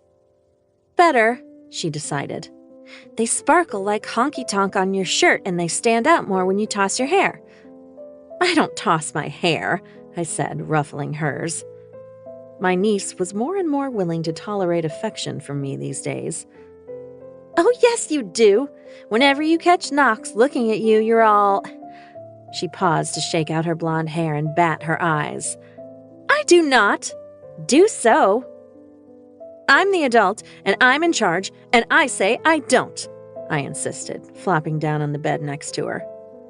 "You also get this mushy face whenever he walks into a room or you get a text from him." "Oh, is it like the mushy face you make whenever someone says Mr. Michael's name?" I teased. Waylay's face transformed into what could aptly be described as mushy. "Ha! See? That is a mushy face," I said, pointing accusingly at her. "You wish," she scoffed, still smiling. "Can I use some of your hairspray since you messed up my hair?" "Sure," I said. She slipped off the bed and picked up the can I left on the dresser. "Are you sure you packed everything you need?" I asked, eyeing the pink duffel bag in the doorway. Waylay was invited to Nina's birthday sleepover. It was the first time she'd be spending the night with a non-family member, and I was feeling the nerves. "I'm sure," she said. Her tongue poked out between her teeth as she carefully brushed her hair over her forehead just so before hitting it with a shot of spray. "I'm working the closing shift tonight, so if you decide you don't want to spend the night, you can just call Grandma and Grandpa or Liza or Knox, and one of them will come pick you up." She crossed her eyes at me in the mirror. "Why wouldn't I want to spend the night? It's a sleepover." She was already dressed in pajamas, a request on the invitation. But she was wearing the pink sneakers Knox had given her with the ever-present heart charm. "I just want you to know that no matter what, you can always call and someone will be there," I said. "Even when you're older." I cleared my throat, and Waylay put down the hairspray. "What?"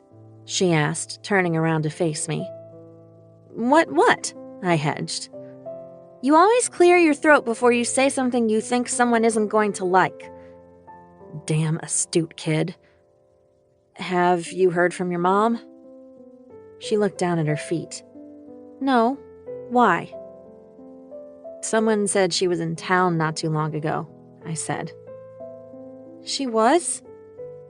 Waylay frowned like the news was disturbing. I nodded. "I didn't talk to her." "Does this mean she's going to take me back?" she asked. I started to clear my throat, then stopped. I didn't know how to answer that. "Is that something you'd like?" I asked instead. Waylay was staring hard at her shoes now. "I'm okay here with you," she said finally. I felt the tension release from my shoulders. "I like having you with me." "You do?" "I do. Even if your hair-tossing impression of me is terrible." She grinned, then stopped. "She always comes back." It sounded different when she said it this time. It sounded more like a warning. "We'll figure that out when we have to," I told her. "Let's get you to your sleepover. Are you sure you packed your toothbrush?" "Geez, Aunt Naomi, this isn't my first sleepover." Okay. What about underwear?" Me. How's Paris? Steph. I drank too much champagne and danced with a man named Gaston, so pretty fucking great, but I still miss you and the fam. Me. We miss you too. Steph. Any drama happening that you forgot to tell me about? Me. It's so nice that you don't hold a grudge. And no drama to report except Waylay is going to a sleepover. Steph. Does that mean you'll be having your own sleepover? If so, wear the teddy I sent you. It'll melt Knox's mind. Oops, gotta go. Gaston is beckoning. Honky-tonk on a Friday night was a rowdy time. The crowds were big, the music loud, and no one cared if they were hungover in the morning, so the drink orders were plentiful. I swept my hair up off the back of my neck as I waited for Max to finish keying in an order. "Where's Knox tonight?" Silver called from behind the bar. "Out with Lucian," I yelled back over Sweet Home Alabama. The band was decent, but they were drowned out by the crowd singing over them. "He said he'd come by later." Max moved away from the POS and started throwing drinks on trays. "Tips are good tonight," she said. "Sounds like it could be a shots night," I said with an eyebrow wiggle. "There's a new guy in your section," Max said, pointing to the wall on the far side of the dance floor. "How's the sleepover going?" Way messaged me to tell me to stop messaging her, and Gail sent me a picture of the girls doing mani-pedis and face masks, I told her. She looks like she's having the time of her life. I dropped off 2 fresh beers at a table of equestrians and gave a quick hello to Hinkle McCord and Bud Nickleby on my way across the bar. I caught a glimpse of the new patron. He'd angled his chair against the wall, half in shadow, but I could still make out his red hair. The guy from the library, the one who had asked about tech support. I felt a nervous tickle at the back of my neck. Maybe he lived in Knockemout. Maybe I was overthinking it and he was just a regular person with a broken laptop who liked a cold beer on a Friday night. And maybe he wasn't. "Here you go, guys," I said, doling out drinks to a 4-top that had turned into a 6-top. "Thanks, Naomi, and thank you for hooking my aunt up with that home health organization," said Nisi, the gossipy waitress from Dino's. "My pleasure. Hey, does anyone know that guy along the back wall?" I asked. 4 heads swiveled in unison. Knockemout wasn't much for subtlety. "Can't say he looks familiar," Nisi said. "That red hair sure stands out. I feel like I'd remember him if I met him." "Is he giving you trouble, Nay?" Wraith demanded, looking deadly serious. I forced a laugh. "No, I just recognized him from the library. I didn't know if he was a local."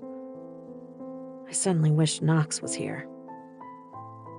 2 seconds later, I was really glad he wasn't, because this time when the front door opened, I prayed for the floor to open up and swallow me. "Now, who the hell is that dandy?" Wraith wondered out loud. "Oh no. No, I whispered. Warner Dennison III was scanning the bar, an expression of derision on his handsome face. I thought about turning around and hightailing it for the kitchen, but it was too late. He locked eyes with me, not bothering to hide his surprise.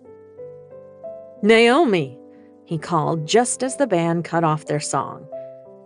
Heads turned to look at me and then back at Warner. I stayed rooted to the spot, but he was on the move, weaving his way through tables to get to me. "What are you doing here?" I demanded. "Me? What the hell are you doing in a place like this? And what are you wearing?" he said, reaching for me. His hands gripped my biceps like he was going to pull me in for an embrace, but I resisted. "I work here," I said, planting a hand firmly on his chest. A motorcycle revved its engine outside, and he flinched. "Not anymore," Warner said.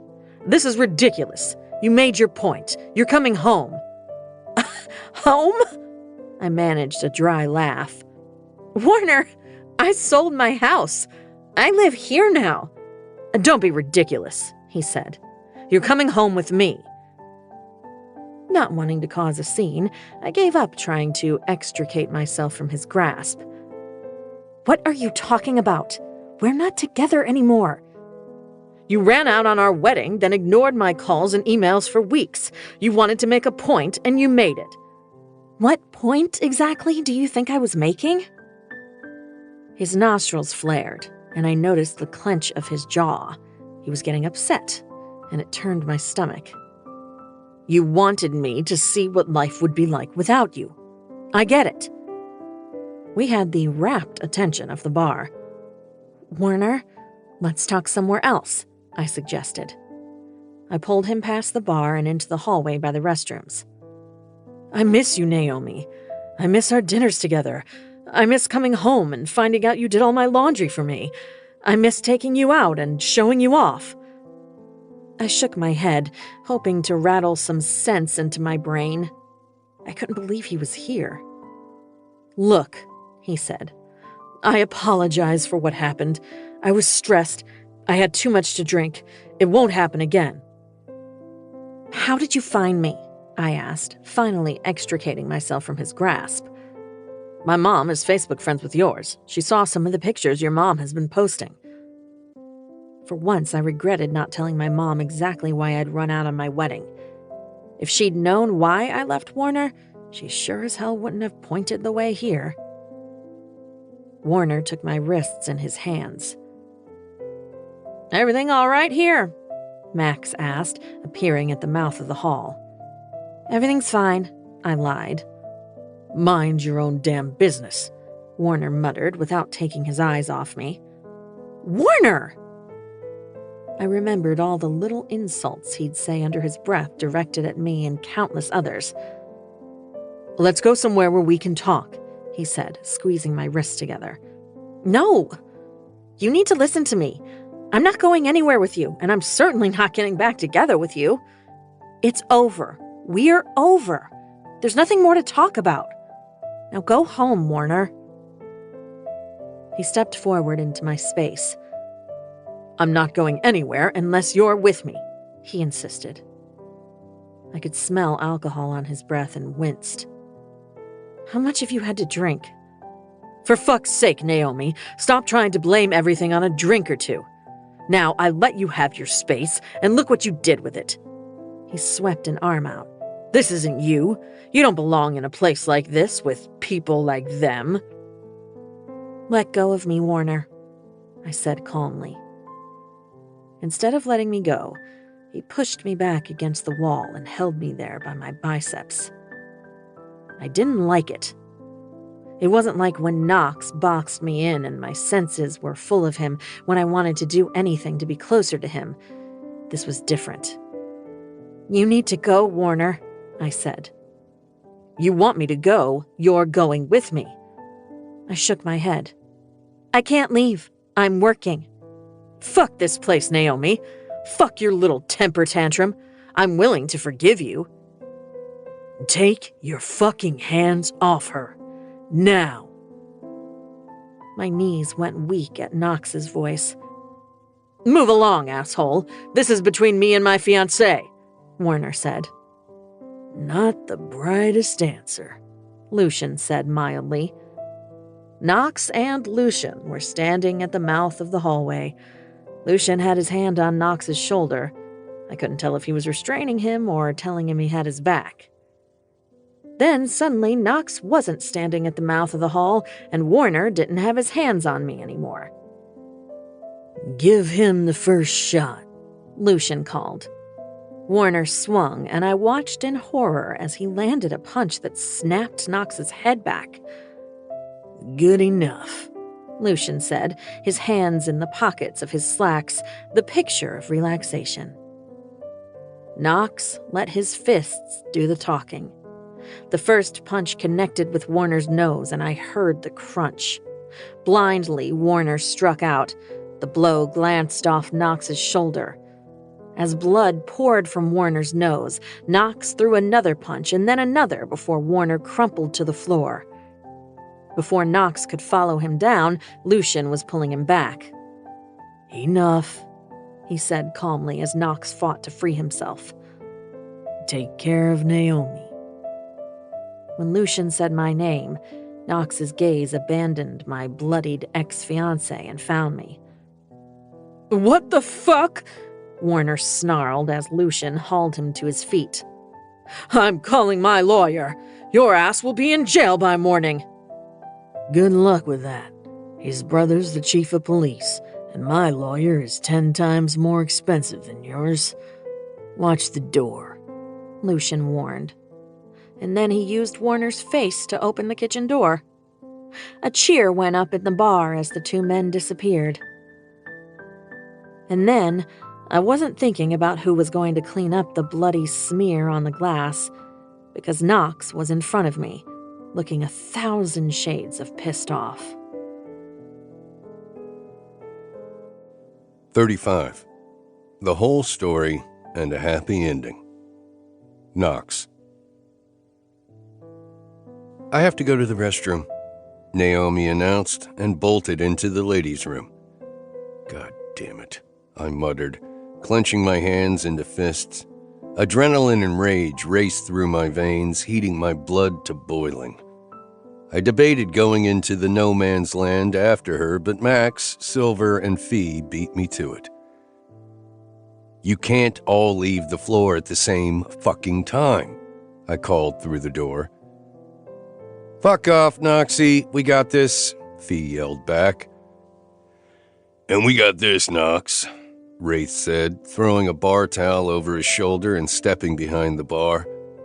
"You're all getting beers or shots because I don't know how the fuck to pour anything else." A raucous cheer rose up from the customers.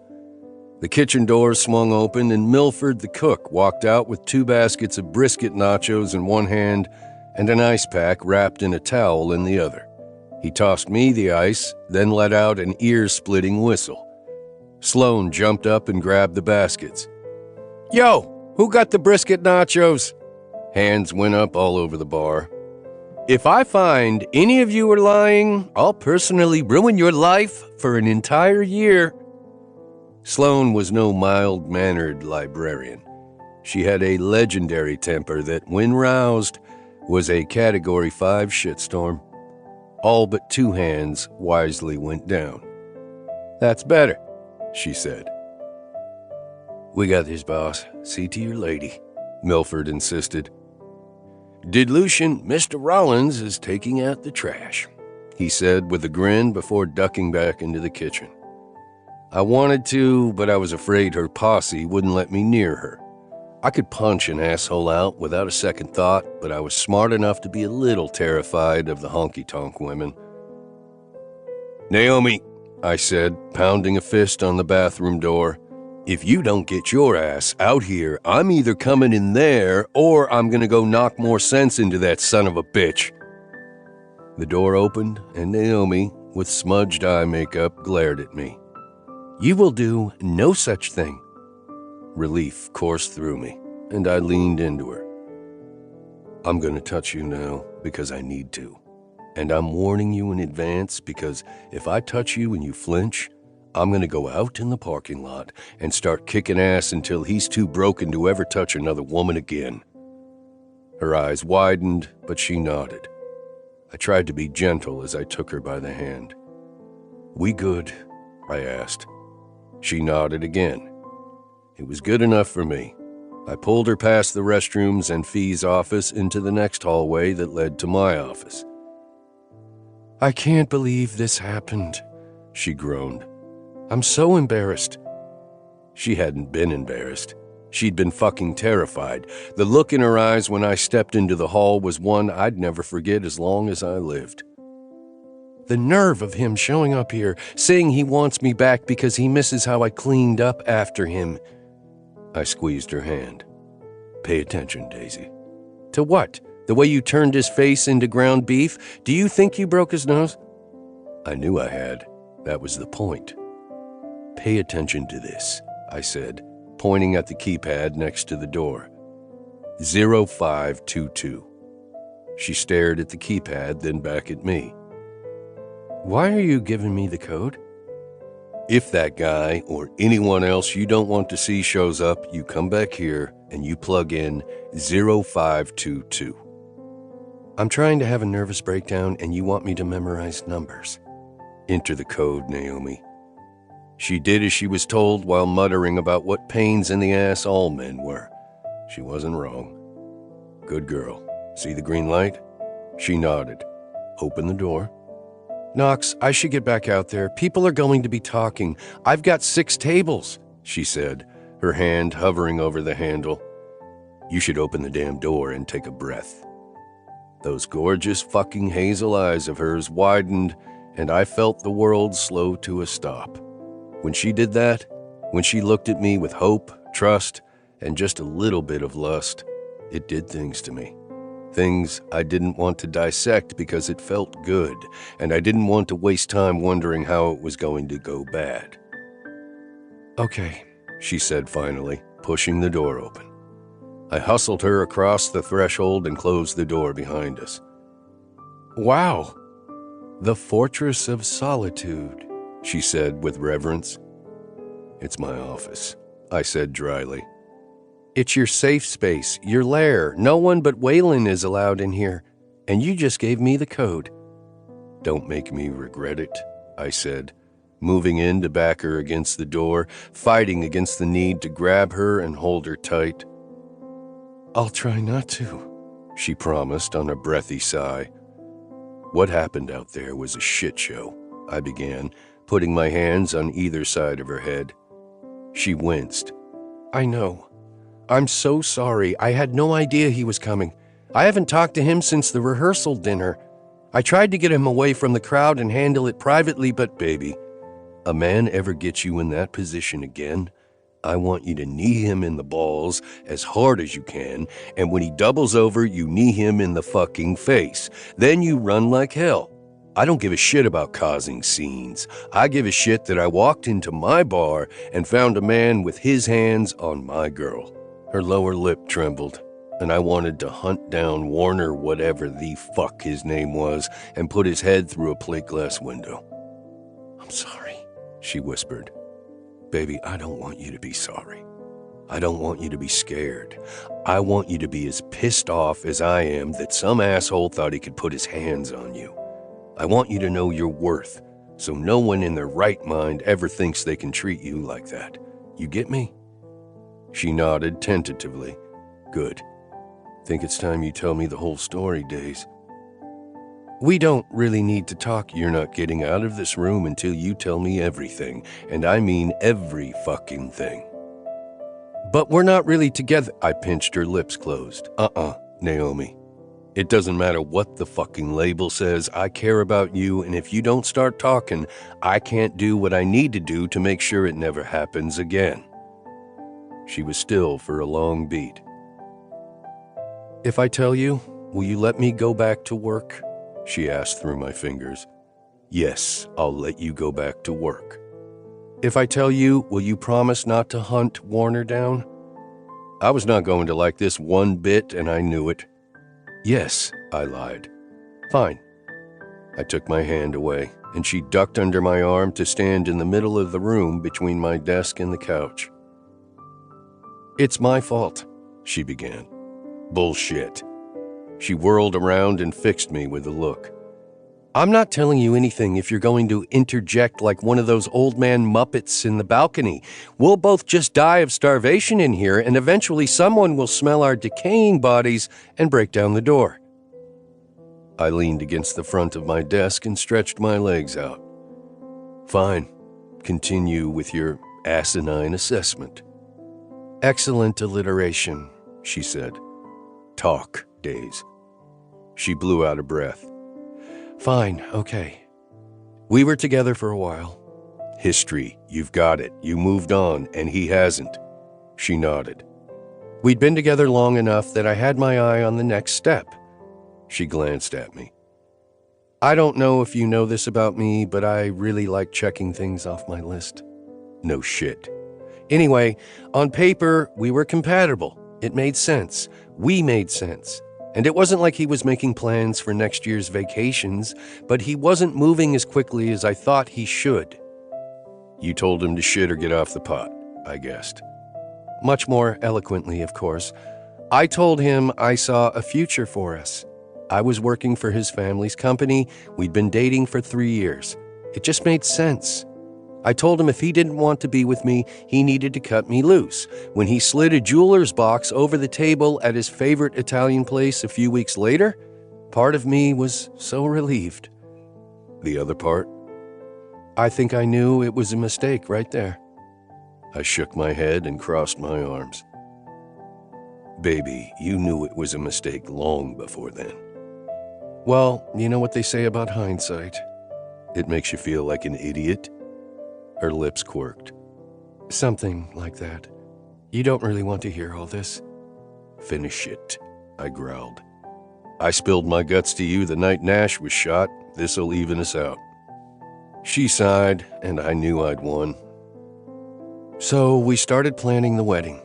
And by we, I mean his mother and me, because he was busy with work and didn't want to deal with the details. Things were happening with the company. He was under a lot of stress. He started drinking more, snapping at me for little things. I tried to be better, do more, expect less. My hands itched to close around that fuckface's throat. About a month before the wedding, we were out to dinner with another couple, and he had too much to drink. I was driving us home, and he accused me of flirting with the other guy. I laughed. It was so absurd. He didn't think it was funny.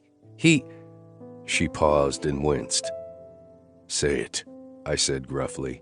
He grabbed me by the hair and yanked my head back. I was so surprised I swerved and almost hit a parked car. It took everything I had not to jump up from the desk and run into the parking lot to kick this fucking guy's ass. He said he didn't mean it, she continued, as if her words hadn't just set off a ticking time bomb inside me. He apologized profusely. He sent me flowers every day for a week. It was the stress, he'd said. He was trying for a promotion to set us up for our future. I was choking on suppressed rage and wasn't sure how long I could pretend to be calm. We were so close to the wedding day, and he really did seem like he was sorry. I was stupid enough, eager enough to move on to the next step that I'd believed him. Things were fine, better than fine, until the night of the rehearsal. My fingers dug into my biceps. She was pacing now in front of me. He showed up to the rehearsal smelling like a distillery, and he had several more drinks during dinner. I overheard his mother making snide comments about how she wished she could have invited more people, but that she couldn't because my parents couldn't afford it.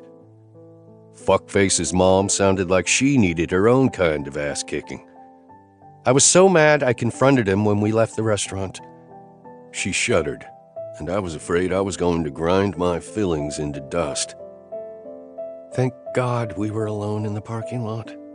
My parents had already gone home. Steph and the rest of the wedding party were still inside. He was so angry, just like a switch had flipped. I never saw it coming. She closed her eyes, and I knew she was reliving the moment all over again. He slapped me right across the face, hard. Not hard enough to knock me down, but just enough to humiliate me. I just stood there in shock, holding my cheek. I couldn't believe he'd do something like that. I doubted that Naomi was aware she'd lifted a hand to her cheek as if she could still feel the hit. I couldn't hold it in anymore. I turned for the door and was ready to rip the knob off when I felt her hands on my back. "Knox, where are you going?" I flipped the lock and wrenched the door open. "To dig a shallow grave so I have a place to put 'em after I get tired of throwing punches." Her fingernails dug into my skin under my shirt, giving me something else to feel besides fury. "Don't leave me alone," she said, then pressed herself against my back. Fuck. He started pacing and yelling. It was my fault, he told me. He wasn't ready to get married. He had goals he wanted to accomplish before focusing on his personal life. It was my fault for pushing him. All he was trying to do was give me everything I wanted, and there I was complaining to him the night before the wedding he didn't want to have. That's fucking bullshit, Naomi, and you know it. "Yeah," she squeaked, resting her forehead between my shoulder blades. I felt something damp leak through the shirt. Damn it. I turned and took her in my arms, holding her face against my chest. Her breath hitched. "Baby, you're killing me." "I'm so embarrassed," she whispered. "It was a slap. He didn't put me in the hospital. Didn't threaten my life." Doesn't make it anywhere near right. A man doesn't put hands on a woman like that. Ever. But I wasn't exactly innocent. I tried to force a man to marry me. I almost said "I do" even after he hit me. How pathetic is that? I was in that church basement in my dress, worrying about what other people would think if I didn't go through with it. Worried about letting them down. I thumbed away the tears that tracked down her cheeks. Each one felt like a knife to my heart. I still don't know if I would have made the right choice if Tina hadn't called me and said she was in trouble. That's when I knew I wasn't going to go through with it. After everything Tina had done, at least she'd provided the excuse Naomi needed when she needed it. Daisy, you gave him a choice. It doesn't matter how shitty the options are.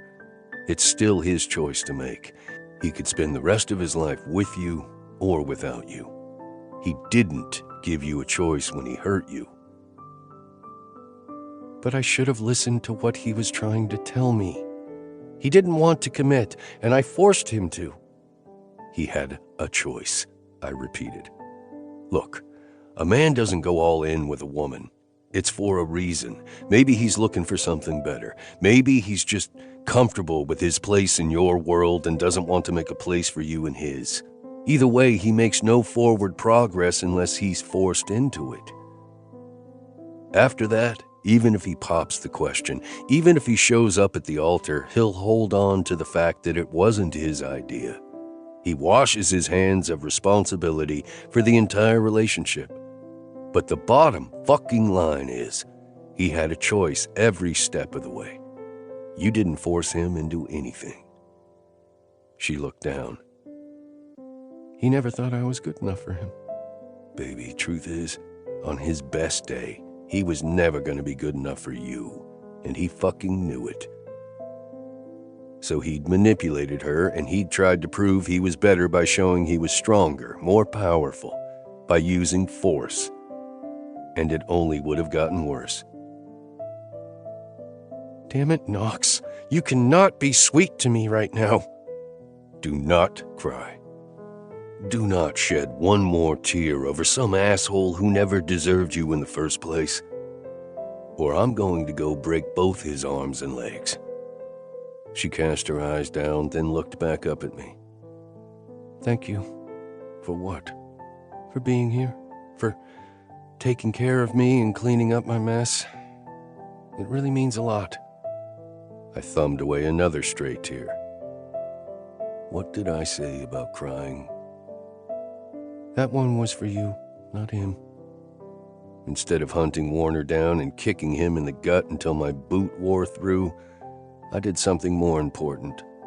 I lowered my mouth to take hers. She instantly went soft and pliable against me, surrendering. I spun us around so she had her back to the door. "Knox," she whispered. Then I pressed my knee between her thighs and pinned her against the door with my hips as I plundered her mouth.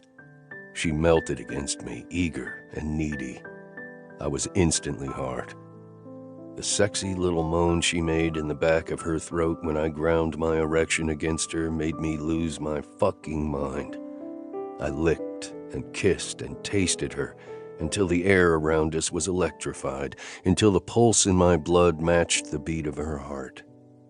I pumped my cock against her once, twice, 3 times, before shoving my hand between our bodies and under that skirt that I loved to hate. When I found the silk edge of her underwear, I growled. I knew just by the touch it was one of the pairs I'd bought her, and I loved knowing she wore something I gave her close to her skin in a place I'd be the only one to see. "He doesn't deserve 1 second of your energy. Never did," I said, yanking the underwear to the side with more haste than finesse. "What are you doing?" she asked, her eyes glazed with desire. "Reminding you what you deserve." I thrust 2 fingers into her wet heat and swallowed her cry with my mouth. She was already rippling around me, begging to come. "Do you want me to stop?" My voice was harsher than I intended, but I couldn't be soft, gentle, when she was making me harder than concrete. "If you stop, I'll murder you," she groaned. "That's my girl," I said, nipping at the sensitive skin of her neck. I fucked her with my fingers, starting slow and building speed. I held her gaze with an obsessive desire to watch the orgasm I gave her ruin her. But I needed something more. I needed to taste her. She whimpered when I dropped to my knees.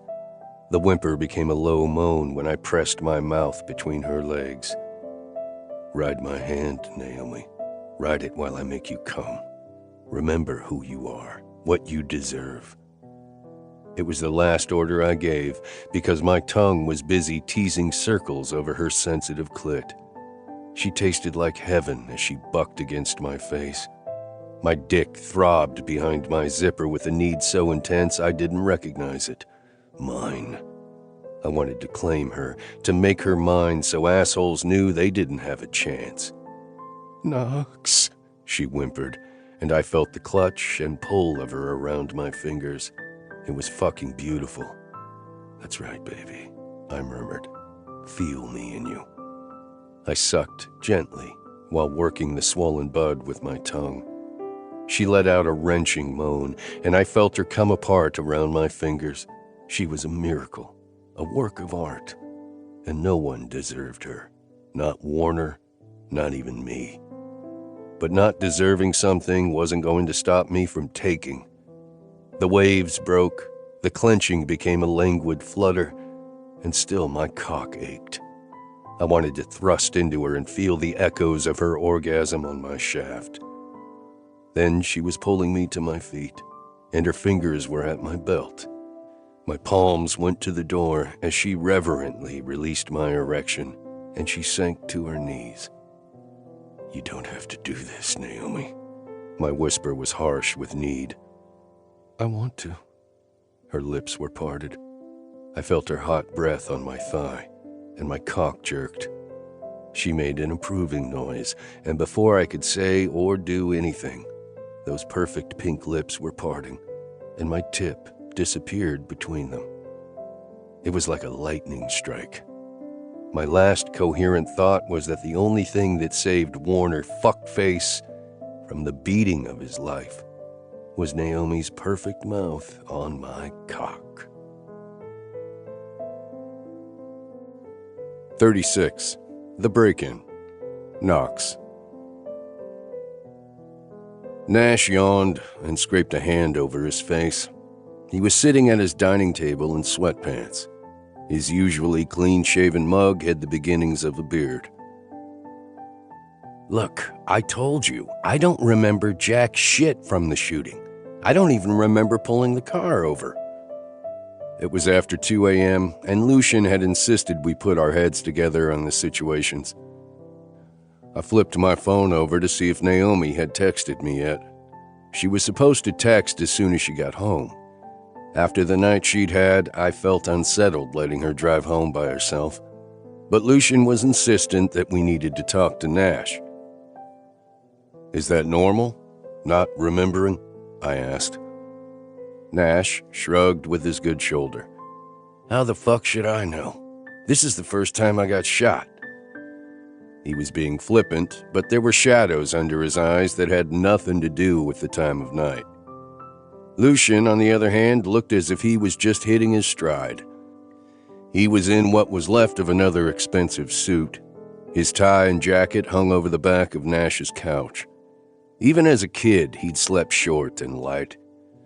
Every sleepover we'd ever had, he'd been the last to fall asleep and the first to wake. We never talked about what demons kept him up at night. We didn't have to. "We need the dash cam footage," Lucian said. He leaned forward, elbows on knees, a glass of bourbon in his hand. My brother was already shaking his head. "Fuck you, Luce. You know I can't do that. It's evidence in an ongoing investigation. I know law and order don't mean much to you two. We've got the same goal. Finding out who the fuck decided to put 2 bullets in you and leave you for dead," I interjected. "If I were you, I wouldn't be pissed off about the extra eyes and ears." I flipped my phone over again. No messages. "What's your problem?" Nash asked, nodding at my phone. "Liza J kicking your ass in words with friends again?" "Naomi isn't home yet. It's a 5-minute drive," Nash pointed out. Lucian looked at me. "You didn't tell him?" "Tell me what?" "Naomi's ex showed up at Honky Tonk tonight. Put his hands on her, scared her." "Jesus, where did you put the body?" Lucian smiled slyly. "You don't want to know." Nash pinched the bridge of his nose. "I really don't want this paperwork." "Relax," I said. "He's not dead. But if he ever shows his goddamn face in this town again, I make no promises." "Knox gave him the first shot in front of witnesses," Lucian explained. "What else did he do in front of witnesses? Break his fucking neck?" "Just the idiot's nose. I escorted him out into the parking lot and helped him understand if he ever came within 100 miles of Naomi again, my lawyer was going to make it his personal mission to bankrupt him, his family, and his family's business." "Luce also smashed his face against the kitchen door," I added cheerfully, wanting to give credit where credit was due. My brother picked up the untouched bourbon Lucian had put in front of him and downed it. "God damn it. I hate being left out of shit." "You didn't miss much," I told him. "What the hell are you doing here?" Nash demanded, looking at me. "I'm staring at you two pains in my ass."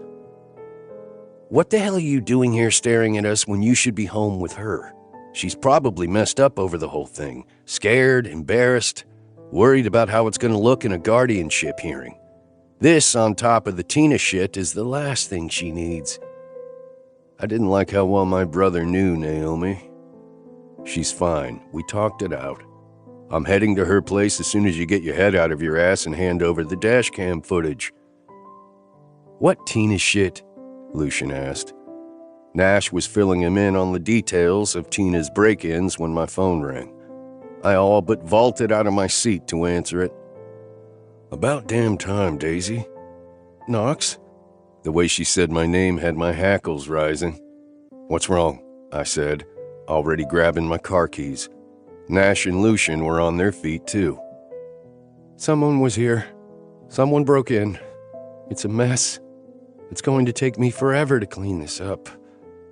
"Get out of the house," I snarled. Lucian was shrugging into his jacket, and Nash was doing his best to pull a shirt on over his sweats. I tossed him his sneakers. "They're not here. I checked," Naomi said in my ear. "We're gonna have words about that," I assured her grimly. "Now get back in your fucking car, lock the fucking doors, and drive to Liza's. Do not get out of your fucking car until your dad comes out to get you."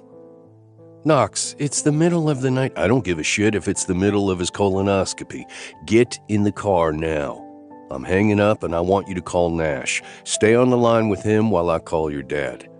Knox, don't argue with me, Naomi. Get in the damn car. I heard her grumbling under her breath, and then the telltale signs of an ignition starting. Good girl, call Nash. I hung up before she could say anything else and scrolled through my contacts to Lou's number. Cottage? Nash asked. His phone lit up. Naomi's name was on it. Yeah. I'll drive Nash, Lucian said, snatching the keys off the hook by the door. You can't drive a department vehicle, Luce, Nash argued. Watch me. Yeah, Lou, I said when Naomi's dad answered. We got a problem. We came in hot, looking like a high-speed car chase with me in the lead, followed by Lucian and Nash, lights blazing in a knock-em-out PD SUV. My hands tightened on the wheel when I saw everyone, dogs included, out on Liza's porch. What part of stay the fuck inside didn't they understand? I slammed on my brakes in front of Naomi's cottage. Lucian slid in next to me. I turned to him. Do me a favor and get everyone inside so they're not standing around waiting for someone to start picking them off. Wordlessly, Lucian nodded and melted into the night. Backup's on the way, Nash said as we jogged up the porch steps. The screen door was hanging by one hinge, the door beyond it wide open. Naomi said no one's inside. And she knows that how? Nash said, sounding almost as pissed as I felt. Because before she called me, she walked through the house holding a bread knife. And you're gonna have words with her about that, right? What do you think? I think you're gonna have words. I had to admit, it was kind of nice to have my brother back. Fuck, I said when we entered. Mess was an understatement. Couch cushions were thrown on the floor. The desk drawers had all been pulled out, their contents dumped. The coat closet was open, its inventory scattered throughout the living room. The kitchen cabinets and drawers had all been gutted.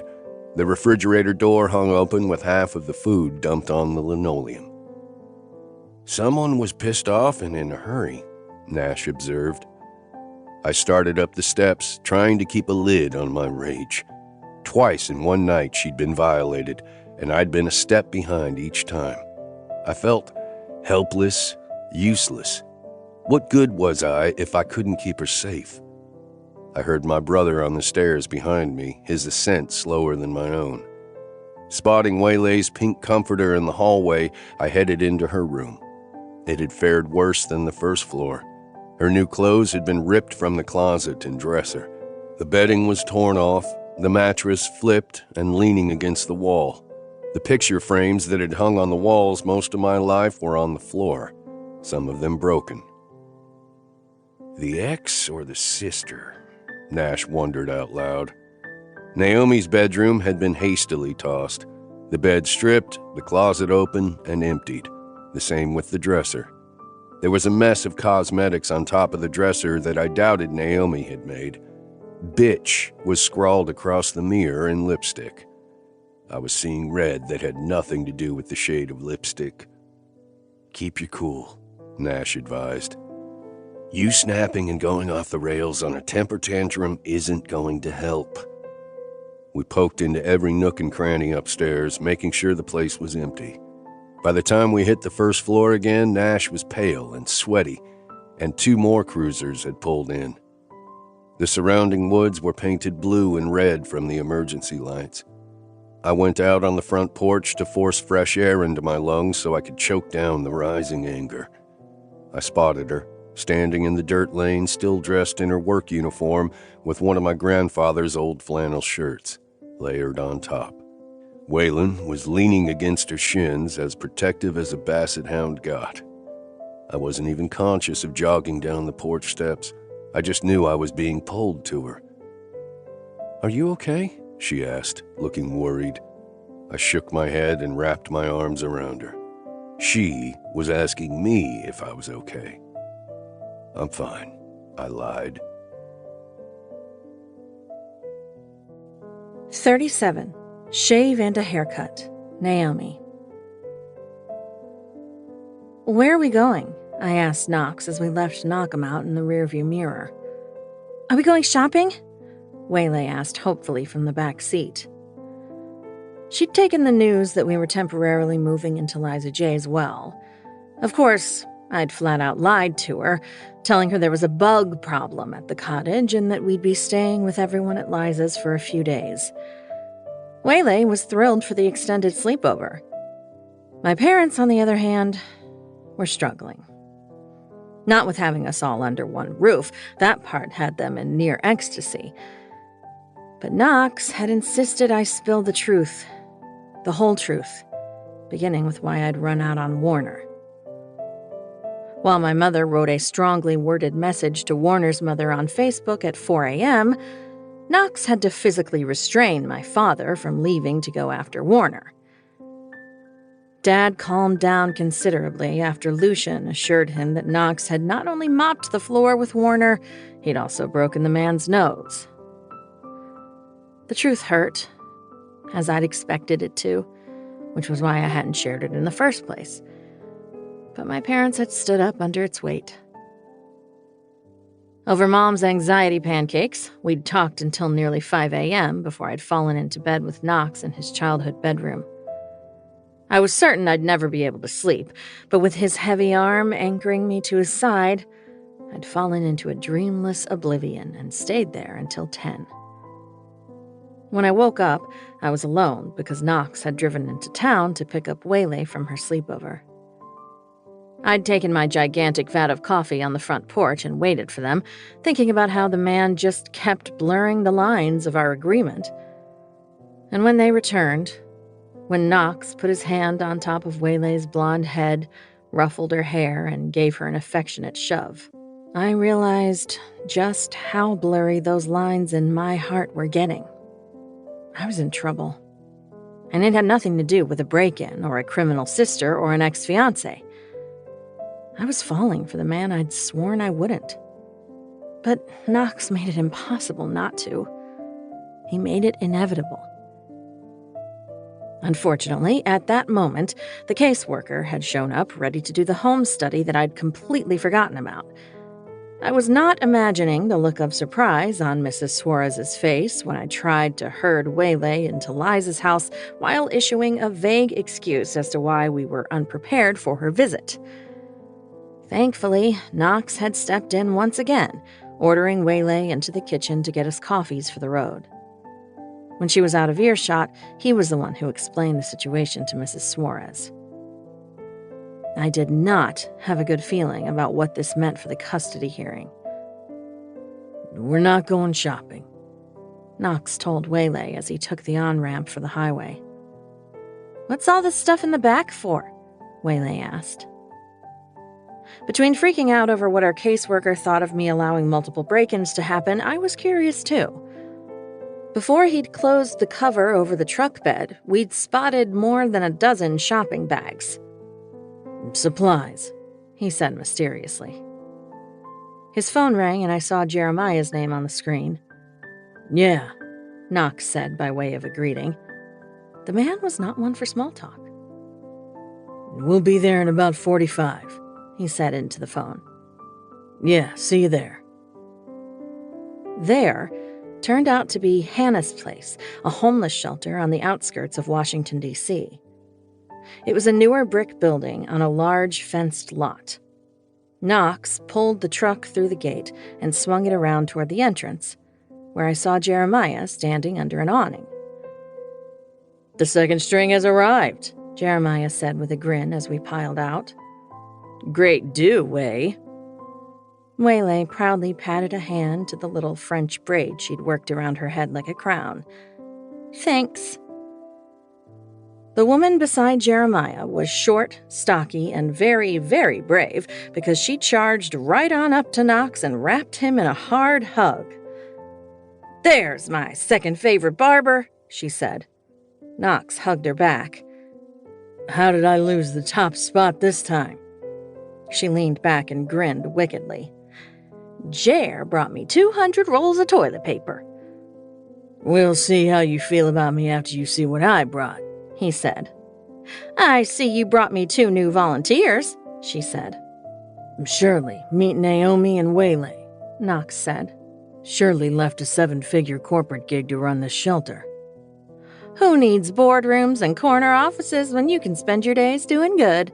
Shirley said, shaking my hand and then Waylay's. It's so nice to meet you, I said. Likewise, especially if you've got 2 working hands and don't mind stocking shelves and packing boxes. Ready and able, I said, elbowing Waylay, who was looking a little morose. Put 'em where you want 'em, Knox said. I'll set up shop and we can get started. Waylay and I followed Shirley as she led the way inside. I'd rather be shopping, Waylay whispered to me. Maybe we can find a mall afterwards, I said, giving her shoulders a squeeze. One thing was for sure, Knox Morgan was full of surprises. I guess it's kind of cool they do this, Waylay said as we watched Knox and Jeremiah run their makeshift outdoor salon through the tall windows. While we had spent 2 hours sorting food and clothing donations with other volunteers, Knox and Jeremiah had entertained an endless stream of shelter residents in their chairs under the awning on the sidewalk. It was a beautiful day edging toward fall, and the mood was festive. The staff, volunteers, and residents had formed a kind of large, unruly family, making something as bleak as homelessness feel like a challenge to be conquered, not a stigma to be reinforced. Together, Knox and Jeremiah transformed ignored, unruly, disheveled hair into sleek, stylish looks, and in doing so, I realized they were also changing the way each client saw themselves. Currently, Jeremiah was working a hand razor over a little boy's dark hair, keeping him in an almost constant state of giggles. The man in Knox's chair had sat down with a long, scraggly beard and wispy gray hair. His tanned face was deeply lined, his thin shoulders stooped. He wore clean sweatpants and a long-sleeve t-shirt, both a few sizes too big. His eyes were closed in what looked like a moment of unguarded bliss as Knox draped a hot towel over his face and readied his shaving supplies. Yeah, kinda cool, I agreed, stroking a hand over Waylay's hair. Those 2 have been doing this once a month for years, Shirley said, appearing next to me. Our residents get a kick out of having $200 haircuts, and it shortchanges the way other people see them. We consider ourselves pretty dang lucky to have caught Knox Morgan's attention with our work here. I wondered if he had his name on this building, too. And if he did it bother him less than the police station? I watched him remove the towel with a flourish, making the man in his chair grin. Grabbed you a coffee. A huge to-go cup materialized before my eyes as I straightened from the table where I was folding t-shirts. Knox stood there, holding a second, smaller cup with the kind of look in his eyes that made my heart somersault in my chest. The man had played hero to 24 people today, not counting me, and then he'd run out to grab me a cauldron of coffee. It hit me like a warm, glowing wave that swept my feet out from under me. Thanks, I said, going misty-eyed. The fuck, Days? Of course, he noticed I was about to cry over caffeine, because he noticed everything. Baby, what's wrong? Someone say something to you? He was glaring through the window as if looking for someone to blame. No, I assured him. This is amazing, Knox. You know that, right? It's a haircut, Naomi, he said dryly. I shook my head. As a woman, I inherently understood that a haircut was rarely just a haircut. No, it's more than that. You're changing the way the world sees each one of these people, and you're changing the way they feel about themselves. Shut up, he said gruffly, but the corner of his mouth lifted, and then he was plucking the coffee out of my hands, putting it on the table next to the stack of shirts, and pulling me into his chest. You shut up, I said, planting my hands on his shoulders. Where's Wei? He asked, those blue eyes searching for her. Damn it. That stupid golden glow was back and threatening to burst out of my chest. The man had spent the day giving homeless men and women haircuts. Then he'd brought me coffee and was now on alert making sure Waylay was safe.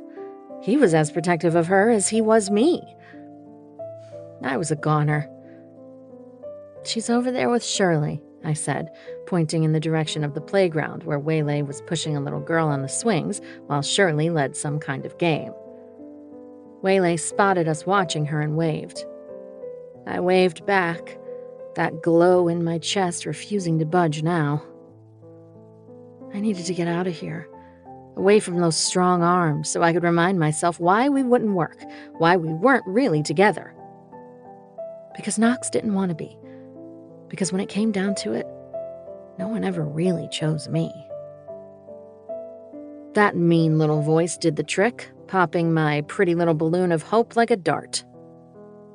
Knox tensed against me, his hold tightening. Are you okay? I asked. Got yourself a girl, Knox? A thin, reedy voice asked. I turned in his arms to see the man who'd been in Knox's chair earlier. Now, rather than looking like a lost soul, he looked years younger. A silver fox with his hair cut short and swept back from his face. His beard lay neat and gray along his strong jawline. Knox's arms tightened around me, holding my back to his front. Two, actually, I said with a smile, pointing over to where Waylay was giggling at something a boy her age said.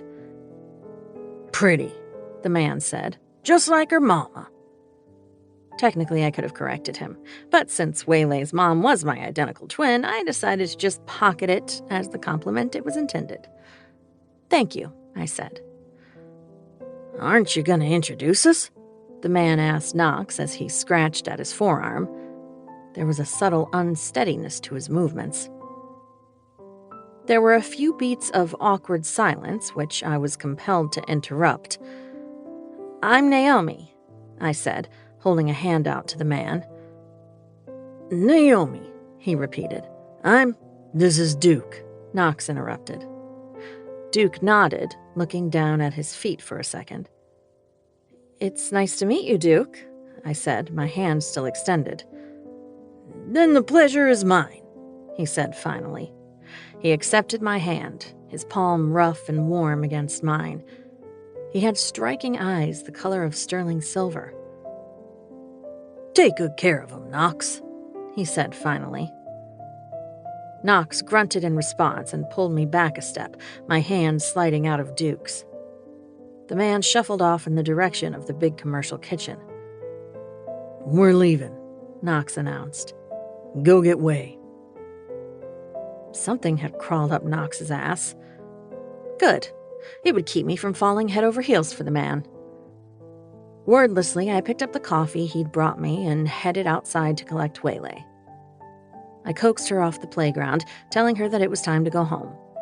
As we were saying our goodbyes, I spotted Knox by the truck with Duke.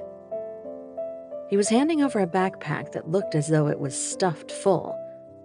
They were having some kind of discussion that looked intense. Duke kept nodding while looking at his feet and scratching absently at his arms. He didn't look up until Knox held out a white envelope and said something. Who's Knox talking to? Waylay asked. A man named Duke. He cut his hair earlier. Is he okay? I didn't know if she meant Knox or Duke. I don't know, honey.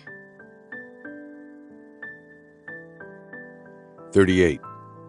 Fine. I'd fucked up in so many ways already I couldn't stop myself from making it worse, even knowing what I had to do next. Knox, Naomi moaned, her voice muffled by a pillow. This time she wasn't screaming in frustration. She was doing her best to stay quiet while I fucked her in my grandmother's house, in the bedroom I'd grown up in. She was on her hands and knees in front of me. I thought it would be easier if I couldn't see those eyes.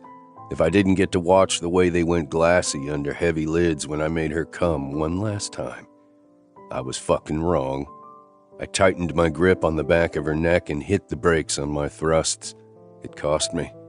But holding there, sheathed to the hilt inside her, was worth it. She shuddered against me, around me, when I pressed an open-mouthed kiss to her shoulder blade. My tongue darted out to taste her skin. I wanted to breathe her in, to commit every second of this feeling to my memory. I was in too deep. I was drowning. She'd pulled me in over my head, and I was the dumb bastard who'd gone willingly. Forgetting everything I'd learned, every promise I'd ever made, every reason why I couldn't do this. The possibility that it was already too late loomed large. "Knox," her sob was broken, and I felt her walls flutter around my throbbing dick. My blood pulsed in response. I stroked my hand down her back, worshipping the silky warmth under my palm. Naomi pulled her head out of the pillow and looked over her shoulder at me. Her hair was a mess, her lips swollen, lids heavy. She was seconds from coming, from giving me that miracle. My balls tightened and I dug my teeth into my lip. I needed this. I needed to give her this, one last time. I dragged her up so we were both on our knees, her back flush to my front. She lifted her arms overhead, reaching back to grip my neck, my shoulder. "Please, Knox, please," she begged. I didn't need any further encouragement. I gripped her breast with one hand and sent the other sliding lower, between her legs where we were still joined. One testing thrust, and her head fell back against my shoulder. I pulled out almost all the way before driving back in. She was coming.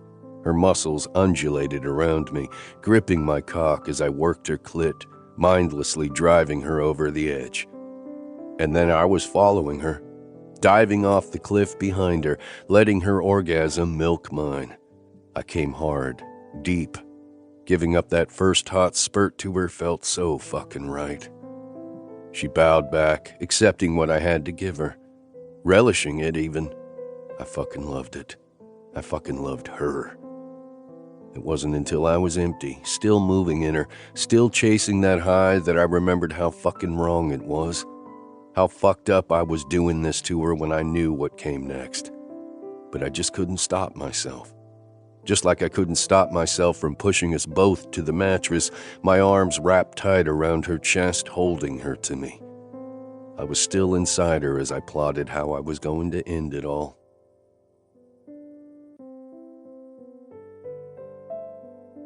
An hour later, Naomi was sound asleep as I slipped out of bed. I wanted a drink. A double of something strong enough to make me forget, to make me stop caring. And because I craved the numbness, I ignored it and filled a glass of water instead. "Someone's dehydrated." I was rattled enough to let my own grandmother startle me. "Jesus, Liza J., what are you sneaking around for?" She flipped on the light switch, studying me behind her bifocals. "Been a long time since you snuck a girl into your bed here," she observed. She was wearing plaid pajama shorts and a matching short-sleeved top. She looked like a lumberjack on summer vacation. "I never snuck a girl into my bed under your roof," I lied. "Bullshit. So Callie Edwards just happened to be checking the porch roof at 1 o'clock in the morning, summer of your senior year." I'd forgotten about Callie, and all the other ones. It was like my brain only had room for one woman now, and that was the problem. "Don't mind seeing you with them," she said, bumping me out of the way so she could get her own glass of water. "Seeing me with who?" Liza shot me a cut-the-bullshit look. "Naomi. Waylay, too. You seem happy." I wasn't. I was anything but happy. I was one step away from a downward spiral I'd never recover from. A spiral that would destroy everything I'd built. "It's nothing serious," I said, feeling defensive. "I saw the look on your face when you came here last night, when you saw how close trouble got to your girl." "She's not my girl," I insisted, deliberately ignoring her point. She's not yours, she's bound to end up as someone else's. Pretty girl like that, thoughtful, sweet, funny. Sooner or later, someone with an IQ higher than yours will be along. Good. She'd find someone else. She deserved someone else. Someone far from here where I wouldn't have to run into her in the produce aisle or see her across the bar or down the street. Naomi Witt would just fade away into a ghost of a memory. Except I knew it wasn't true. She wouldn't fade away. The hook was set. I'd taken the bait. There wouldn't be a day in the rest of my life that I didn't think about her, that I wouldn't say her name in my head a dozen times just to remind myself that I had her once. I chugged the water, trying to fight off the tightness in my throat. Your brother looks at her like she's a home-cooked Sunday dinner, Liza observed shrewdly. Maybe he'd be smart enough to know how lucky he was. Some of the water missed my throat and hit my lungs. I choked, then coughed.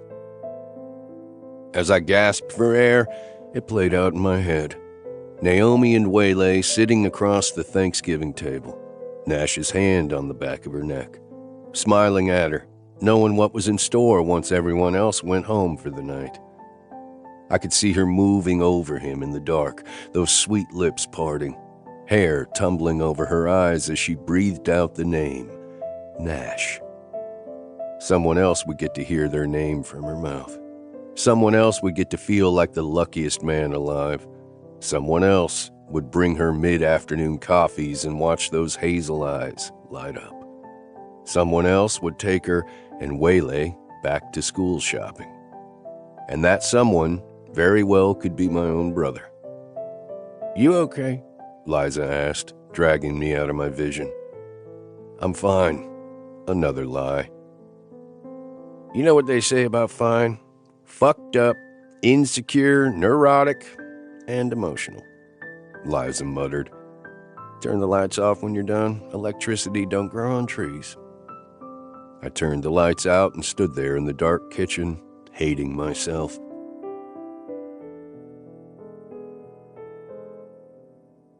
I had shards of glass in the lining of my gut. That's how it felt to hold the door to Dino's open for Naomi. She was wearing another dress, but instead of the long, flowing silhouette of her summer sundresses, this one was fitted with long sleeves. I knew from getting dressed next to her this morning that she was also wearing one of the pairs of underwear I'd bought her. The fact that it was the last time that I'd have the right to watch her get dressed had nearly brought me to my knees that morning.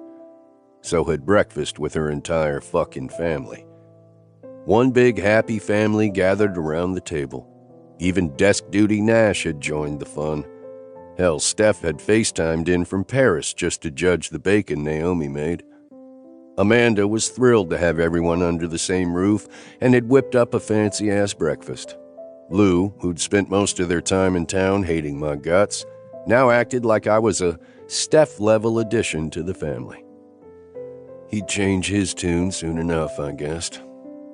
This one big happy family deal wasn't real, and the sooner everyone stopped pretending it was, the better.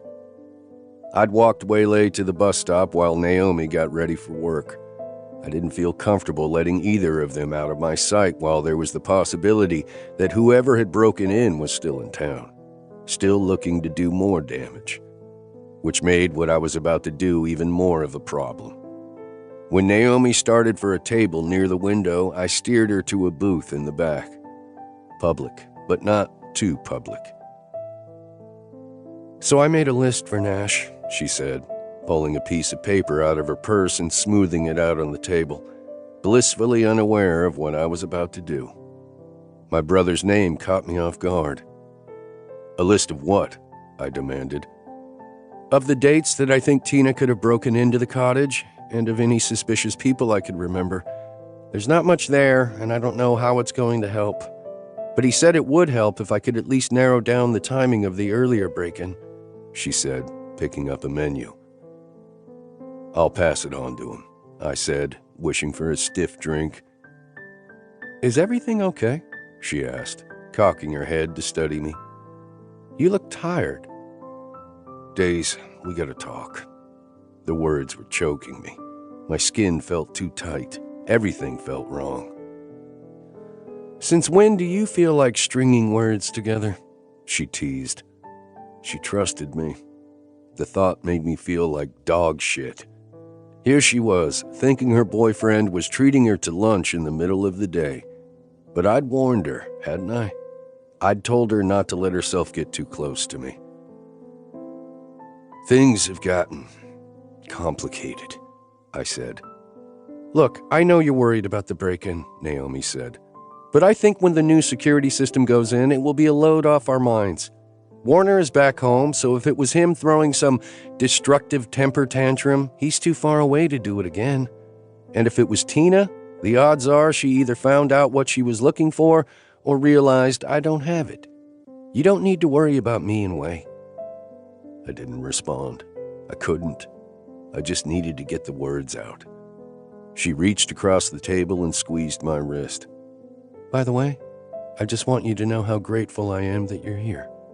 And you're helping. It makes me feel like I'm not alone. Like maybe for the first time ever, I don't have to be completely responsible for every single thing. Thank you for that, Knox. I closed my eyes and tried not to throw up. Look, like I said, I had to grit my teeth to get through it. Things are complicated. And part of that's on me. She looked up and frowned. Are you okay? You look tired. I was fucking exhausted and full of self-loathing. I'm fine, I insisted. But I think it's time to move on. Got yourself a girl? The words echoed in my mind. Her hand stilled on my arm. Move on? I've had a good time. I hope you have too. But we need to stop this thing before one of us gets too attached. She stared at me, those hazel eyes stunned and unblinking. Fuck. You mean me? She said, her voice barely above a whisper. I mean, what we're doing is scaring the shit out of me. This thing between us has run its course because I can't trust myself with you, I thought. You brought me here to a public place to break up with me? Unbelievable. Her hand was gone now, and I knew I'd never feel it again. I didn't know what had the power to break me faster, knowing that or knowing what would happen if I didn't end this now. Look, Naomi, we both knew the score when we started this. I just think before one of us gets in over their head, we need to pull back. I'm such an idiot, she whispered, bringing her fingertips to her temples. I know you've got the custody hearing coming up next month, and I'm willing to still keep up the appearance that we're together if you think it'll help you in court. And I'm still going to be keeping an eye on you and Wei until we know for sure who busted into your place. How magnanimous of you, she said, her tone icy. I could handle angry. Hell, I could eat angry for breakfast every day. It was the tears, the hurt, the pain I couldn't deal with. I said from the beginning, I don't do strings. I'd warned her. I'd tried to do the right thing, yet here she was looking at me like I'd deliberately wounded her. And then suddenly the look was gone. The softness vanished from her face, the fire from her eyes. I understand, she said. I'm a lot. Waylay's a lot. This whole thing is a lot. Even on my best day, I'm too much and yet not enough. Her laugh was humorless. Don't, Daisy, I ordered before I could help myself. She took a slow, deep breath, then gave me a perfunctory smile that felt like a fucking cleaver to the heart. I believe that's the last time you get to tell me what to do and call me Daisy. I felt something rising inside me that had nothing to do with the relief I'd expected. No, this thing growing inside me felt like the white-hot edges of panic. Don't be like that. She slid out of the booth and stood up. You didn't have to do it this way. out in public so I wouldn't make some kind of scene. I'm a big girl, Knox. And someday I'm going to find the kind of man who wants an uppity, needy pain in the ass. One who wants to wade into my mess and stay for the duration. Obviously, you're not him. At least you told me that from the start. I stood too, feeling like I'd somehow lost control of the situation. I didn't say that. Those are your words, and you're right. I should have listened the first time you said them. She grabbed her purse and snatched the paper off the table in front of me. Thank you for your offer of pretending to be interested in me, but I think I'll pass. She wouldn't look me in the eye. Nothing needs to change, Naomi. You can still work at the bar. You and Liza still have an arrangement. Everything else can stay the same. I have to go, she said, starting for the door. I grabbed her arm and pulled her into me. It had felt so natural, and it had the other benefit of forcing her to look at me. The knot in my gut loosened temporarily when her gaze met mine. Here, I said, yanking the envelope out of my back pocket and handing it over. What's this, a list of reasons I wasn't good enough? It's cash, I said. She recoiled, like I'd told her it was an envelope of spiders. Take it. It'll help you in way out. She slapped the envelope against my chest. I don't want your money. I don't want anything from you now, but especially not your money. With that, she tried to yank free. It was a reflex that had me tightening my grip. Take your hands off me, Knox, Naomi said softly. It wasn't fire in her eyes now. It was ice. Naomi, it doesn't have to be this way. Goodbye, Knox. She slipped out of my grip, leaving me staring after her like an idiot. 39. Breaking up, down, and through. Naomi. Too complicated, too much, too needy, not worth it. The thoughts swirled in my head on a vicious merry-go-round as I marched down the sidewalk, knock 'em out blurring around me through unshed tears. I'd made a life here. I'd built up a fantasy in my mind, taken afternoon coffees and whispered dirty talk to mean something else entirely. He didn't want me. He never had. Worse, he hadn't wanted Waylay either. I'd taken my young, impressionable charge and dragged her into my relationship with a man who was never going to be there for her in the long term. I'd seen it in his eyes, the pity. He felt sorry for me. Poor, stupid Naomi falling for the bad boy who'd made no promises. And the money. The gall of the man, thinking he could break my heart and then fork over cash like I was a prostitute and like it would somehow make everything all right. It added a new layer to the humiliation. I was going to go to Liza's, fake a migraine, and spend the rest of the day in bed. Then I was going to have an overdue chat with myself about picking the wrong fucking guy again. And when I was done lecturing myself, I was going to make sure that Waylay never let herself get stuck into positions like this. Oh, God. I lived in the small town of freaking small towns. I'd see him around, everywhere, at the coffee shop, at work. This was his town, not mine. Did I even belong here? Hey, Naomi, Bud Nickleby called as he ducked out of the hardware store. Just wanted to let you know I popped out this morning and fixed your front door. I stopped in my tracks. You did? He bobbed his head. Heard about the trouble and didn't want you to have to worry about getting the repairs done. I hugged him hard. You have no idea how much that means to me. Thank you, Bud.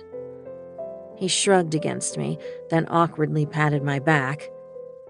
Just figured you had enough crap to deal with and thought you could use a break. You're a good man, Bud. Okay, he said. You all right? You need me to call someone? I can have Knox come get you. I shook my head rapidly from side to side until the hardware store and its owner blurred before me. No, I barked. I mean, thanks, but no. The door to Dino's opened and my stomach dropped into my toes when Knox stepped outside onto the sidewalk. I turned away, praying for invisibility. Naomi, he called. I started walking in the opposite direction. Naomi, come on, stop, Knox said. But with just a few words, he'd permanently lost the privilege of me listening to him when he told me what to do. Now, Knox, I don't think the lady wants to talk to you right now, I heard Bud advise. Step aside, Bud, I heard Knox growl.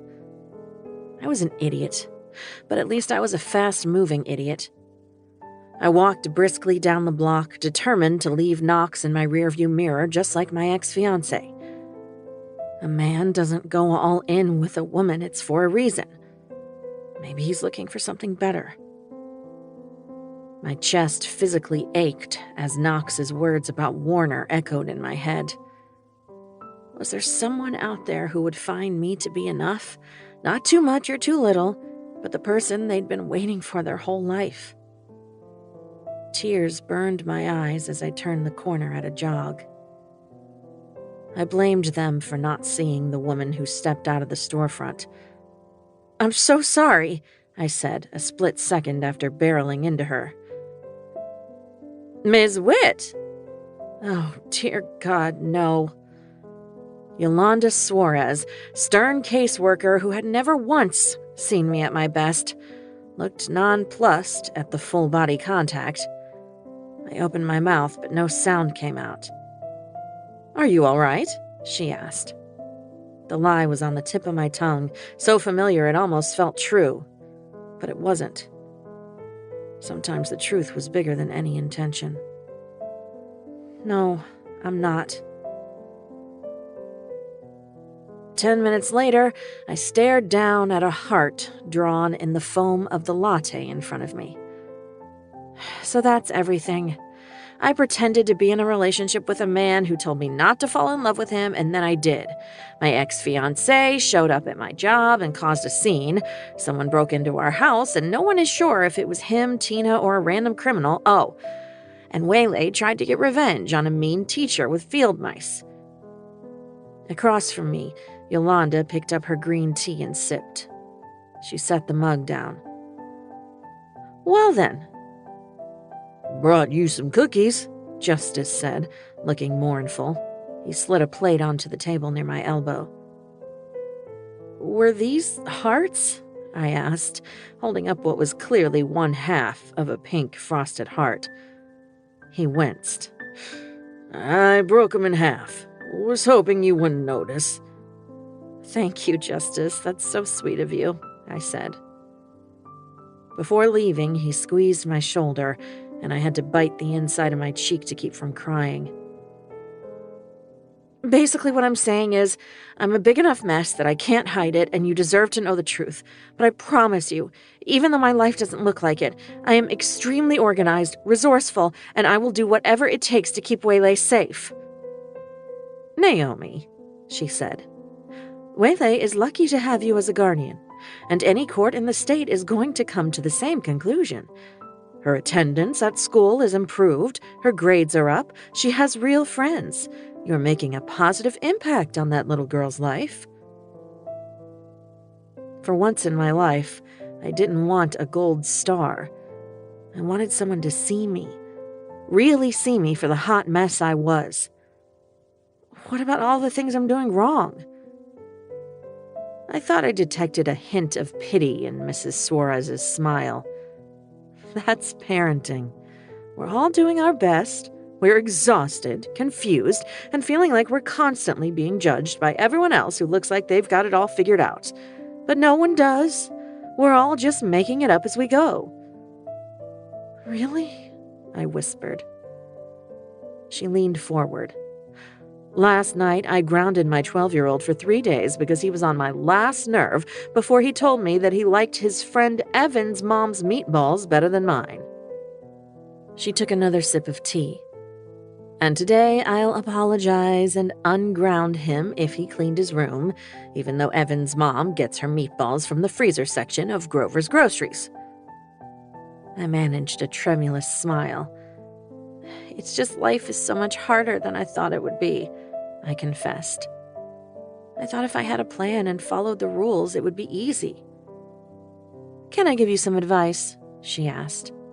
Please do. At some point, you have got to stop worrying so much about what everyone else needs and start thinking about what you need. I blinked. I would think selflessness was a good quality in a guardian, I said with a defensive sniff. So is setting an example for your niece about how she doesn't need to turn herself inside out to be loved. How she doesn't need to set herself on fire to keep someone else warm. Demanding to have your own needs met isn't problematic. It's heroic. And kids are watching. They're always watching. If you set an example that tells her the only way she's worthy of love is by giving everyone everything, she'll internalize that message. I dropped my forehead to the table with a groan. There's a difference between taking care of someone because you love them and taking care of someone because you want them to love you, she continued. There was a big difference. One of them was genuine and giving, and the other was manipulative, controlling. You're going to be fine, Naomi, Yolanda assured me. You've got a big heart, and sooner or later, once all this drama is over, someone is going to look at you and recognize it, and they're going to want to take care of you for a change. Yeah, right. I was realizing that the only person I could count on in this life was me, and Steph, of course. But him being gay definitely put a damper on our romance. About Knox, she said. I picked my head up off the table. Just hearing his name was a jagged splinter in my heart. What about him? I don't know another woman in town who wouldn't have fallen under Knox Morgan's spell, given the time and attention he gave you. I'll also say this. I've never seen him look at anyone the way he looks at you. If he was faking those feelings, someone needs to get that man an Academy Award. I've known him for a good long time, and I've never known him to do anything he didn't want to do, especially when it comes to women. If he willingly agreed to the guise of a relationship, he wanted it. It was his idea, I whispered. A spark of hope lit inside me, one I immediately extinguished.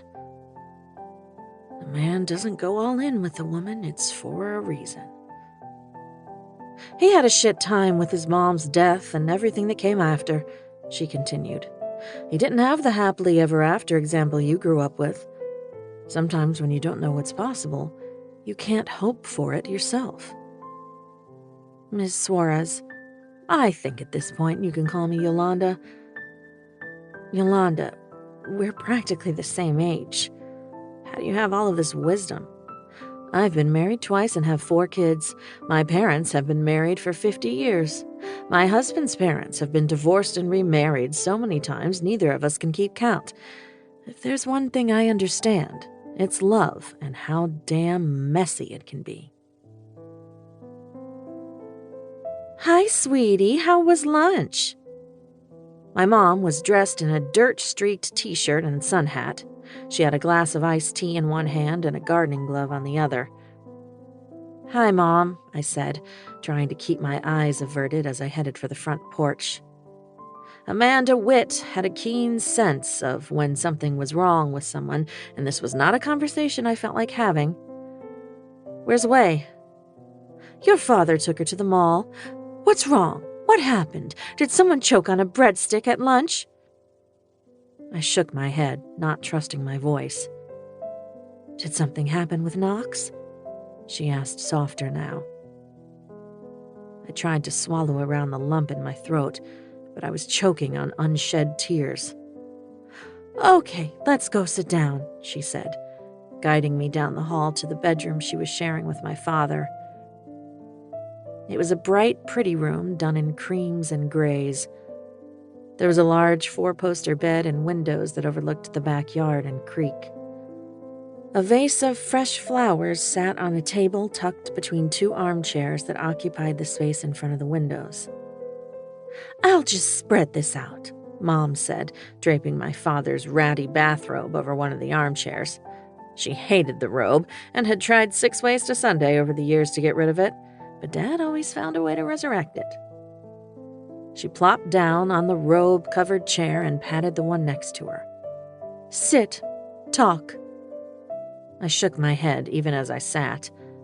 "Mom, I'm really not in the mood to talk right now." "Well, tough shit, sweetie." "Mom!" She shrugged. "I've let you get away with this don't be a burden routine for far too long. It was easier for me to rely on you to always behave, to always be the easy daughter. And that's not fair to you." "What are you saying?" "I'm saying, dear sweet heart of gold daughter of mine, stop trying to be so damn perfect." I wasn't sure if I was prepared to have this conversation any more than the Knox conversation.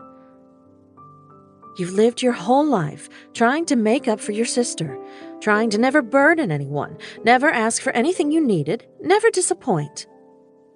"I feel like that's something a parent wouldn't want to complain about," I said defensively. "Naomi, I never wanted you to be perfect. I just wanted you to be happy." "I'm happy," I lied. "Your father and I did everything we could to help Tina be happy and healthy, but it wasn't her path. And it took years, but we finally understood that it wasn't our path to turn her into someone she's not. We did our best with your sister. But Tina's choices are not a measure of our worth. It's a tough lesson, but we got it. Now it's your turn. You can't live your entire life trying to make up for your sister's mistakes." "I wouldn't say that's how I've lived my entire life," I hedged. Mom reached over and brushed her hand over my cheek. I felt the grit of dirt transfer to my skin. "Whoops, sorry about that." She licked her thumb and leaned in for the mom polish. "I'm too old for this," I complained, backing away. "Listen, sweetie, you're allowed to have needs. You're allowed to make mistakes. You're allowed to make decisions your father or I might not agree with. It's your life. You're a beautiful, big-hearted, intelligent woman who needs to start figuring out what she wants." What did I want? Right now, I just wanted to crawl in bed and pull the covers over my head for a week. But I couldn't. I had responsibilities. And one of those responsibilities had conned my father into taking her to the mall. "Do you even want to be a guardian?" Mom asked. I stilled at the question. I can't imagine that taking in a soon-to-be 12-year-old fit neatly into your life plan. Mom, I couldn't just let her end up with strangers. What about your father and me? You didn't think we'd be thrilled to make room in our lives for a granddaughter? You shouldn't have to raise your daughter's daughter. It's not fair. Dad's retired. You'll be there soon. That cruise was the first big trip you two have ever taken together. Do you want to be her guardian? Mom repeated, ignoring my excellent points. Did I want this? Did I want to be a surrogate mother to Waylay? I felt an echo of that warm glow in my chest. It pushed back against the cold that had settled there.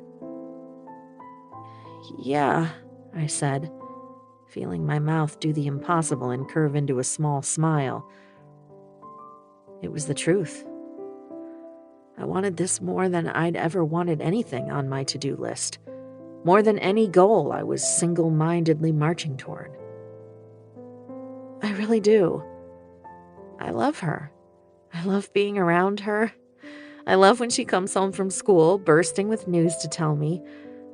I love watching her grow into this smart, strong, confident kid who, every once in a while, lets her guard down and lets me in. I know how that feels, Mom said gently. I wish it would happen more often. Ouch. Direct hit. Knox and I broke up, I said in a rush. We were never really together. We were just having really, really great sex. But I accidentally fell in love with him, which he warned me not to do, and now he thinks I'm too complicated and not worth the effort. Mom looked at her iced tea, then back at me. I think we're gonna need a stronger drink. Hours later, I tiptoed out onto the deck with my phone in hand. The phone he'd bought me, which meant it needed to be smashed into a million pieces at my earliest convenience. The rest of the family was cleaning up from dinner, a dinner that Knox was conspicuously absent from. My mom had distracted Waylay from his absence by demanding a post-dinner fashion show of the new winter coat and sweaters my pushover father had bought her. I had a headache from fake smiling. I dialed the number before I could chicken out. Whitty, what's up? Did they find the bastard who broke in? I'd texted him and Sloan about the break-in, but this deserved a phone call. Steph. My voice broke on his name. Shit, what happened? Are you okay? Is Waylay okay? I shook my head, trying to dislodge the lump in my throat, when I remembered what Knox had said. Do not shed one more tear over some asshole who never deserved you in the first place. I cleared my throat. Knox ended things. That gorgeous piece of garbage. Fake ended things or for real ended things? Real ended things. I'm too complicated. What the hell does he want? A simpleton? Simpletons are terrible in bed and they're worse at blowjobs. I managed a pathetic chuckle. Listen to me, Naomi. If that man isn't smart enough to recognize how amazingly intelligent and beautiful and kind and caring and wickedly awesome at board games you are, it's his loss. Which makes him the simpleton. I forbid you to spend 1 second of your time overthinking this and coming to the false conclusion you're the one with the problem. Well, there went my evening plans. I can't believe I fell for him, Steph. What was I thinking? You were thinking, here's a gorgeous man who's great in bed, who walks my niece to the bus stop, breaks my ex's nose, and brings me mid-afternoon coffee so I don't get cranky.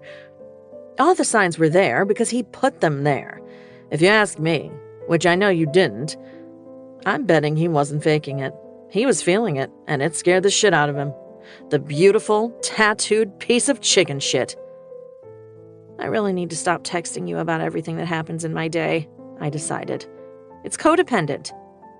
I'll bring it up with our couples therapist, Steph quipped.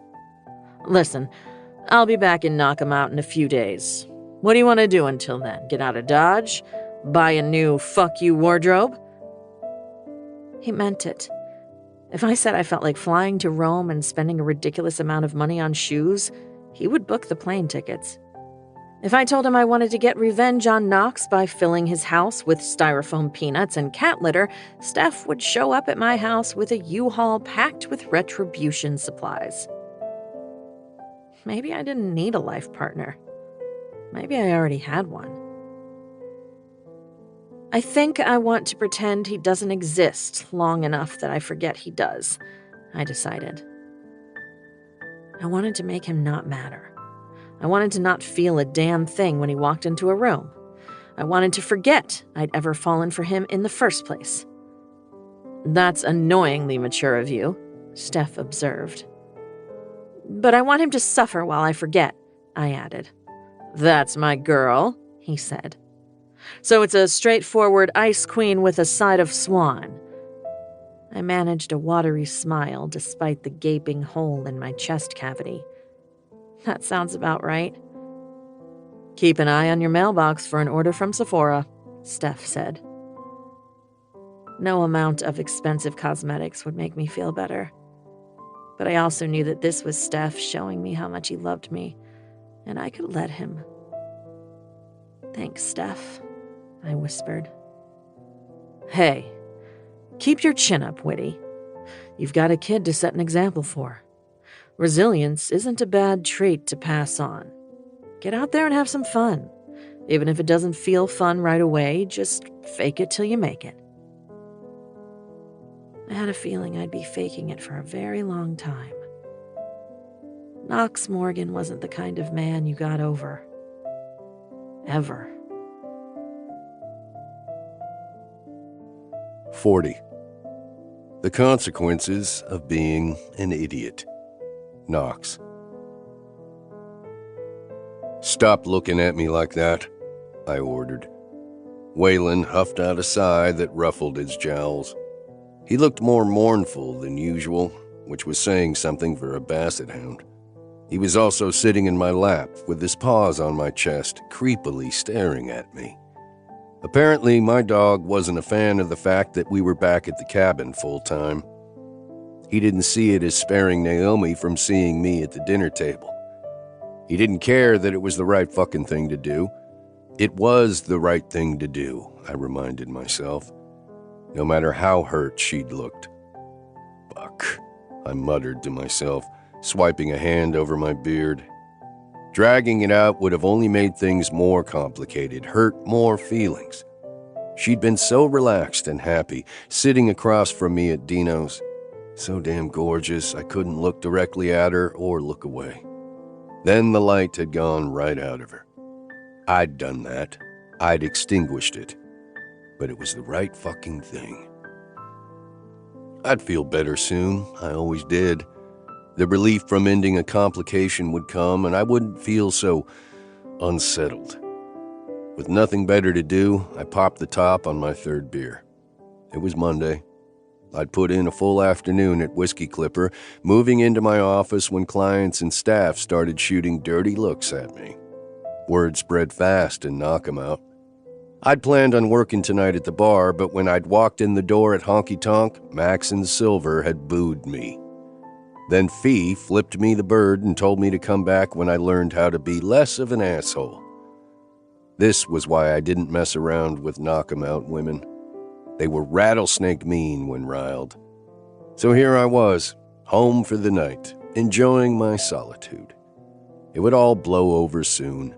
I'd stop feeling like shit, Naomi would get over it, and everyone would move the fuck on. Waylon let out another grumble and shot a pointed, droopy look at his empty food dish. Fine. He jumped down and I fed him, then returned to the living room where I flopped down on the couch and reached for the remote. Instead, my fingers found the picture frame. Since I had nothing better to do, I picked it up and studied it. My parents had been happy. They'd built a life for me and Nash, a good one. Until it had all crumbled because the foundation was unstable. I ran a finger over my mom's smiling face in the photo and wondered for just a moment what she'd think of Naomi and Waylay. What she'd think of me. After a long pull from the bottle, I shifted my attention to my father's face. He wasn't looking at the camera, at whoever had taken the picture. His attention was on my mom. She'd been the light and the glue. Everything that had made our family strong and happy. And when she'd gone, we'd collapsed in on ourselves. I put the photo down, angling it away so I wouldn't have to look into the past anymore.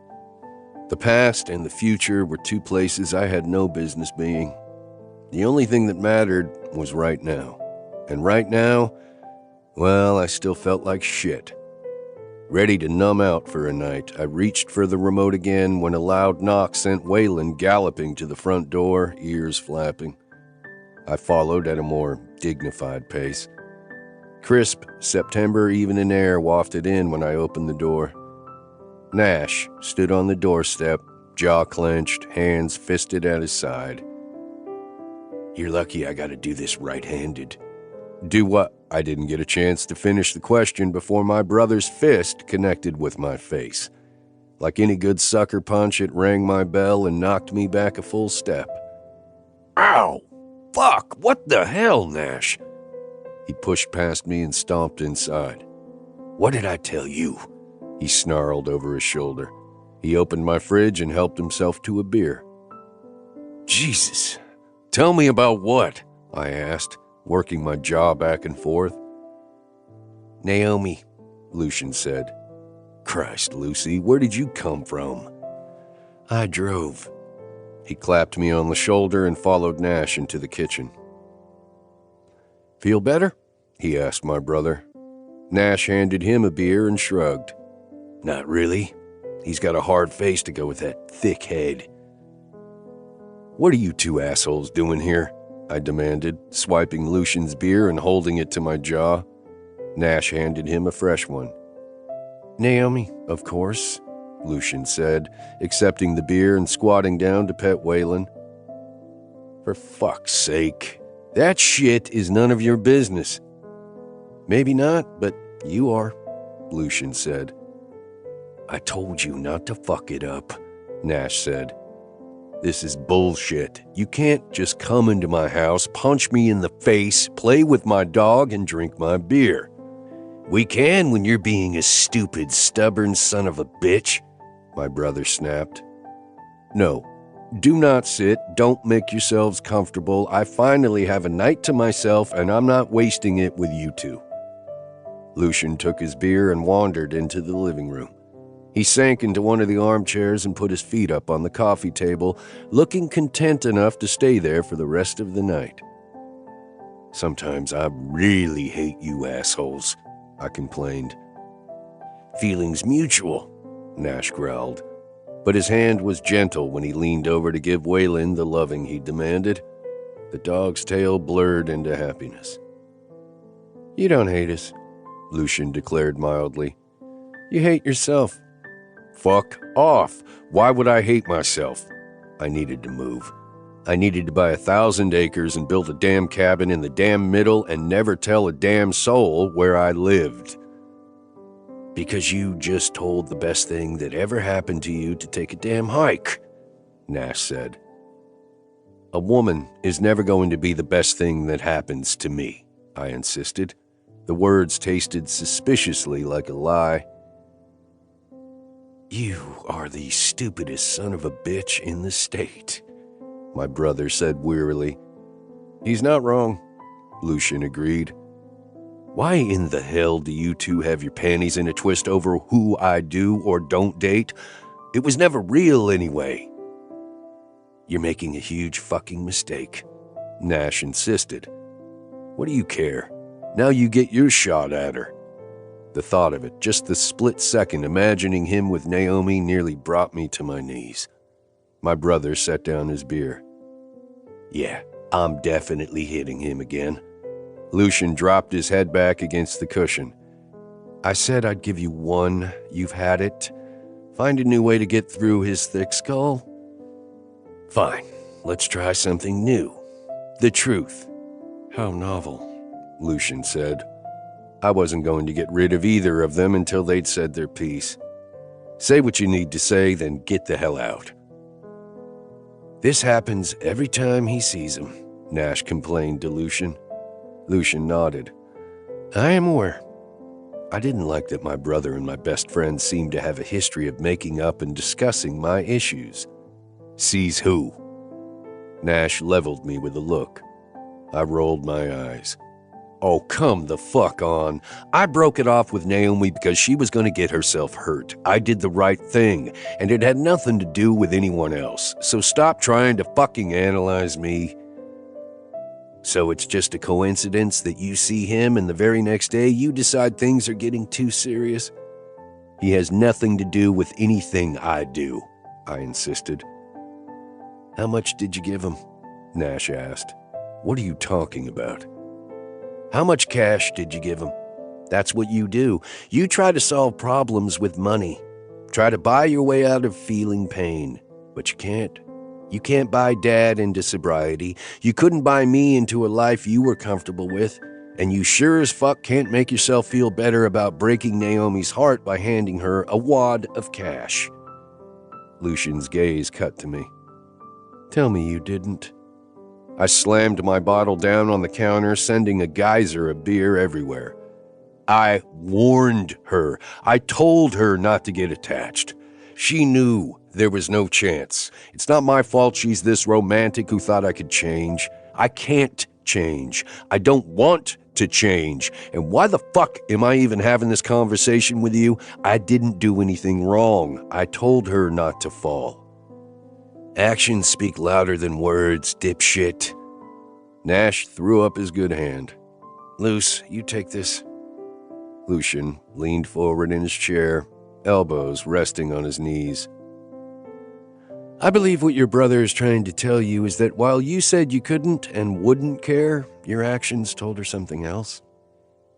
We had sex, I said flatly. Great sex, mind-blowing sex. Lucian shook his head. You shut up for her time and time again. You gave her a place to live, a job. You went to her niece's school. You bashed in her ex's face. Bought her a cell phone, helped her get a car, Nash added. You looked at her like she was the only woman you saw. You made her believe, Lucian continued. Waylon trotted over to him and hefted his bulk into my friend's lap. And then you tried to buy her off, Nash said. I closed my eyes. I didn't try to buy her off. I wanted to make sure she was taken care of. And she'd thrown it back in my face. And what part of that sentiment says, I don't care about you? Lucian asked.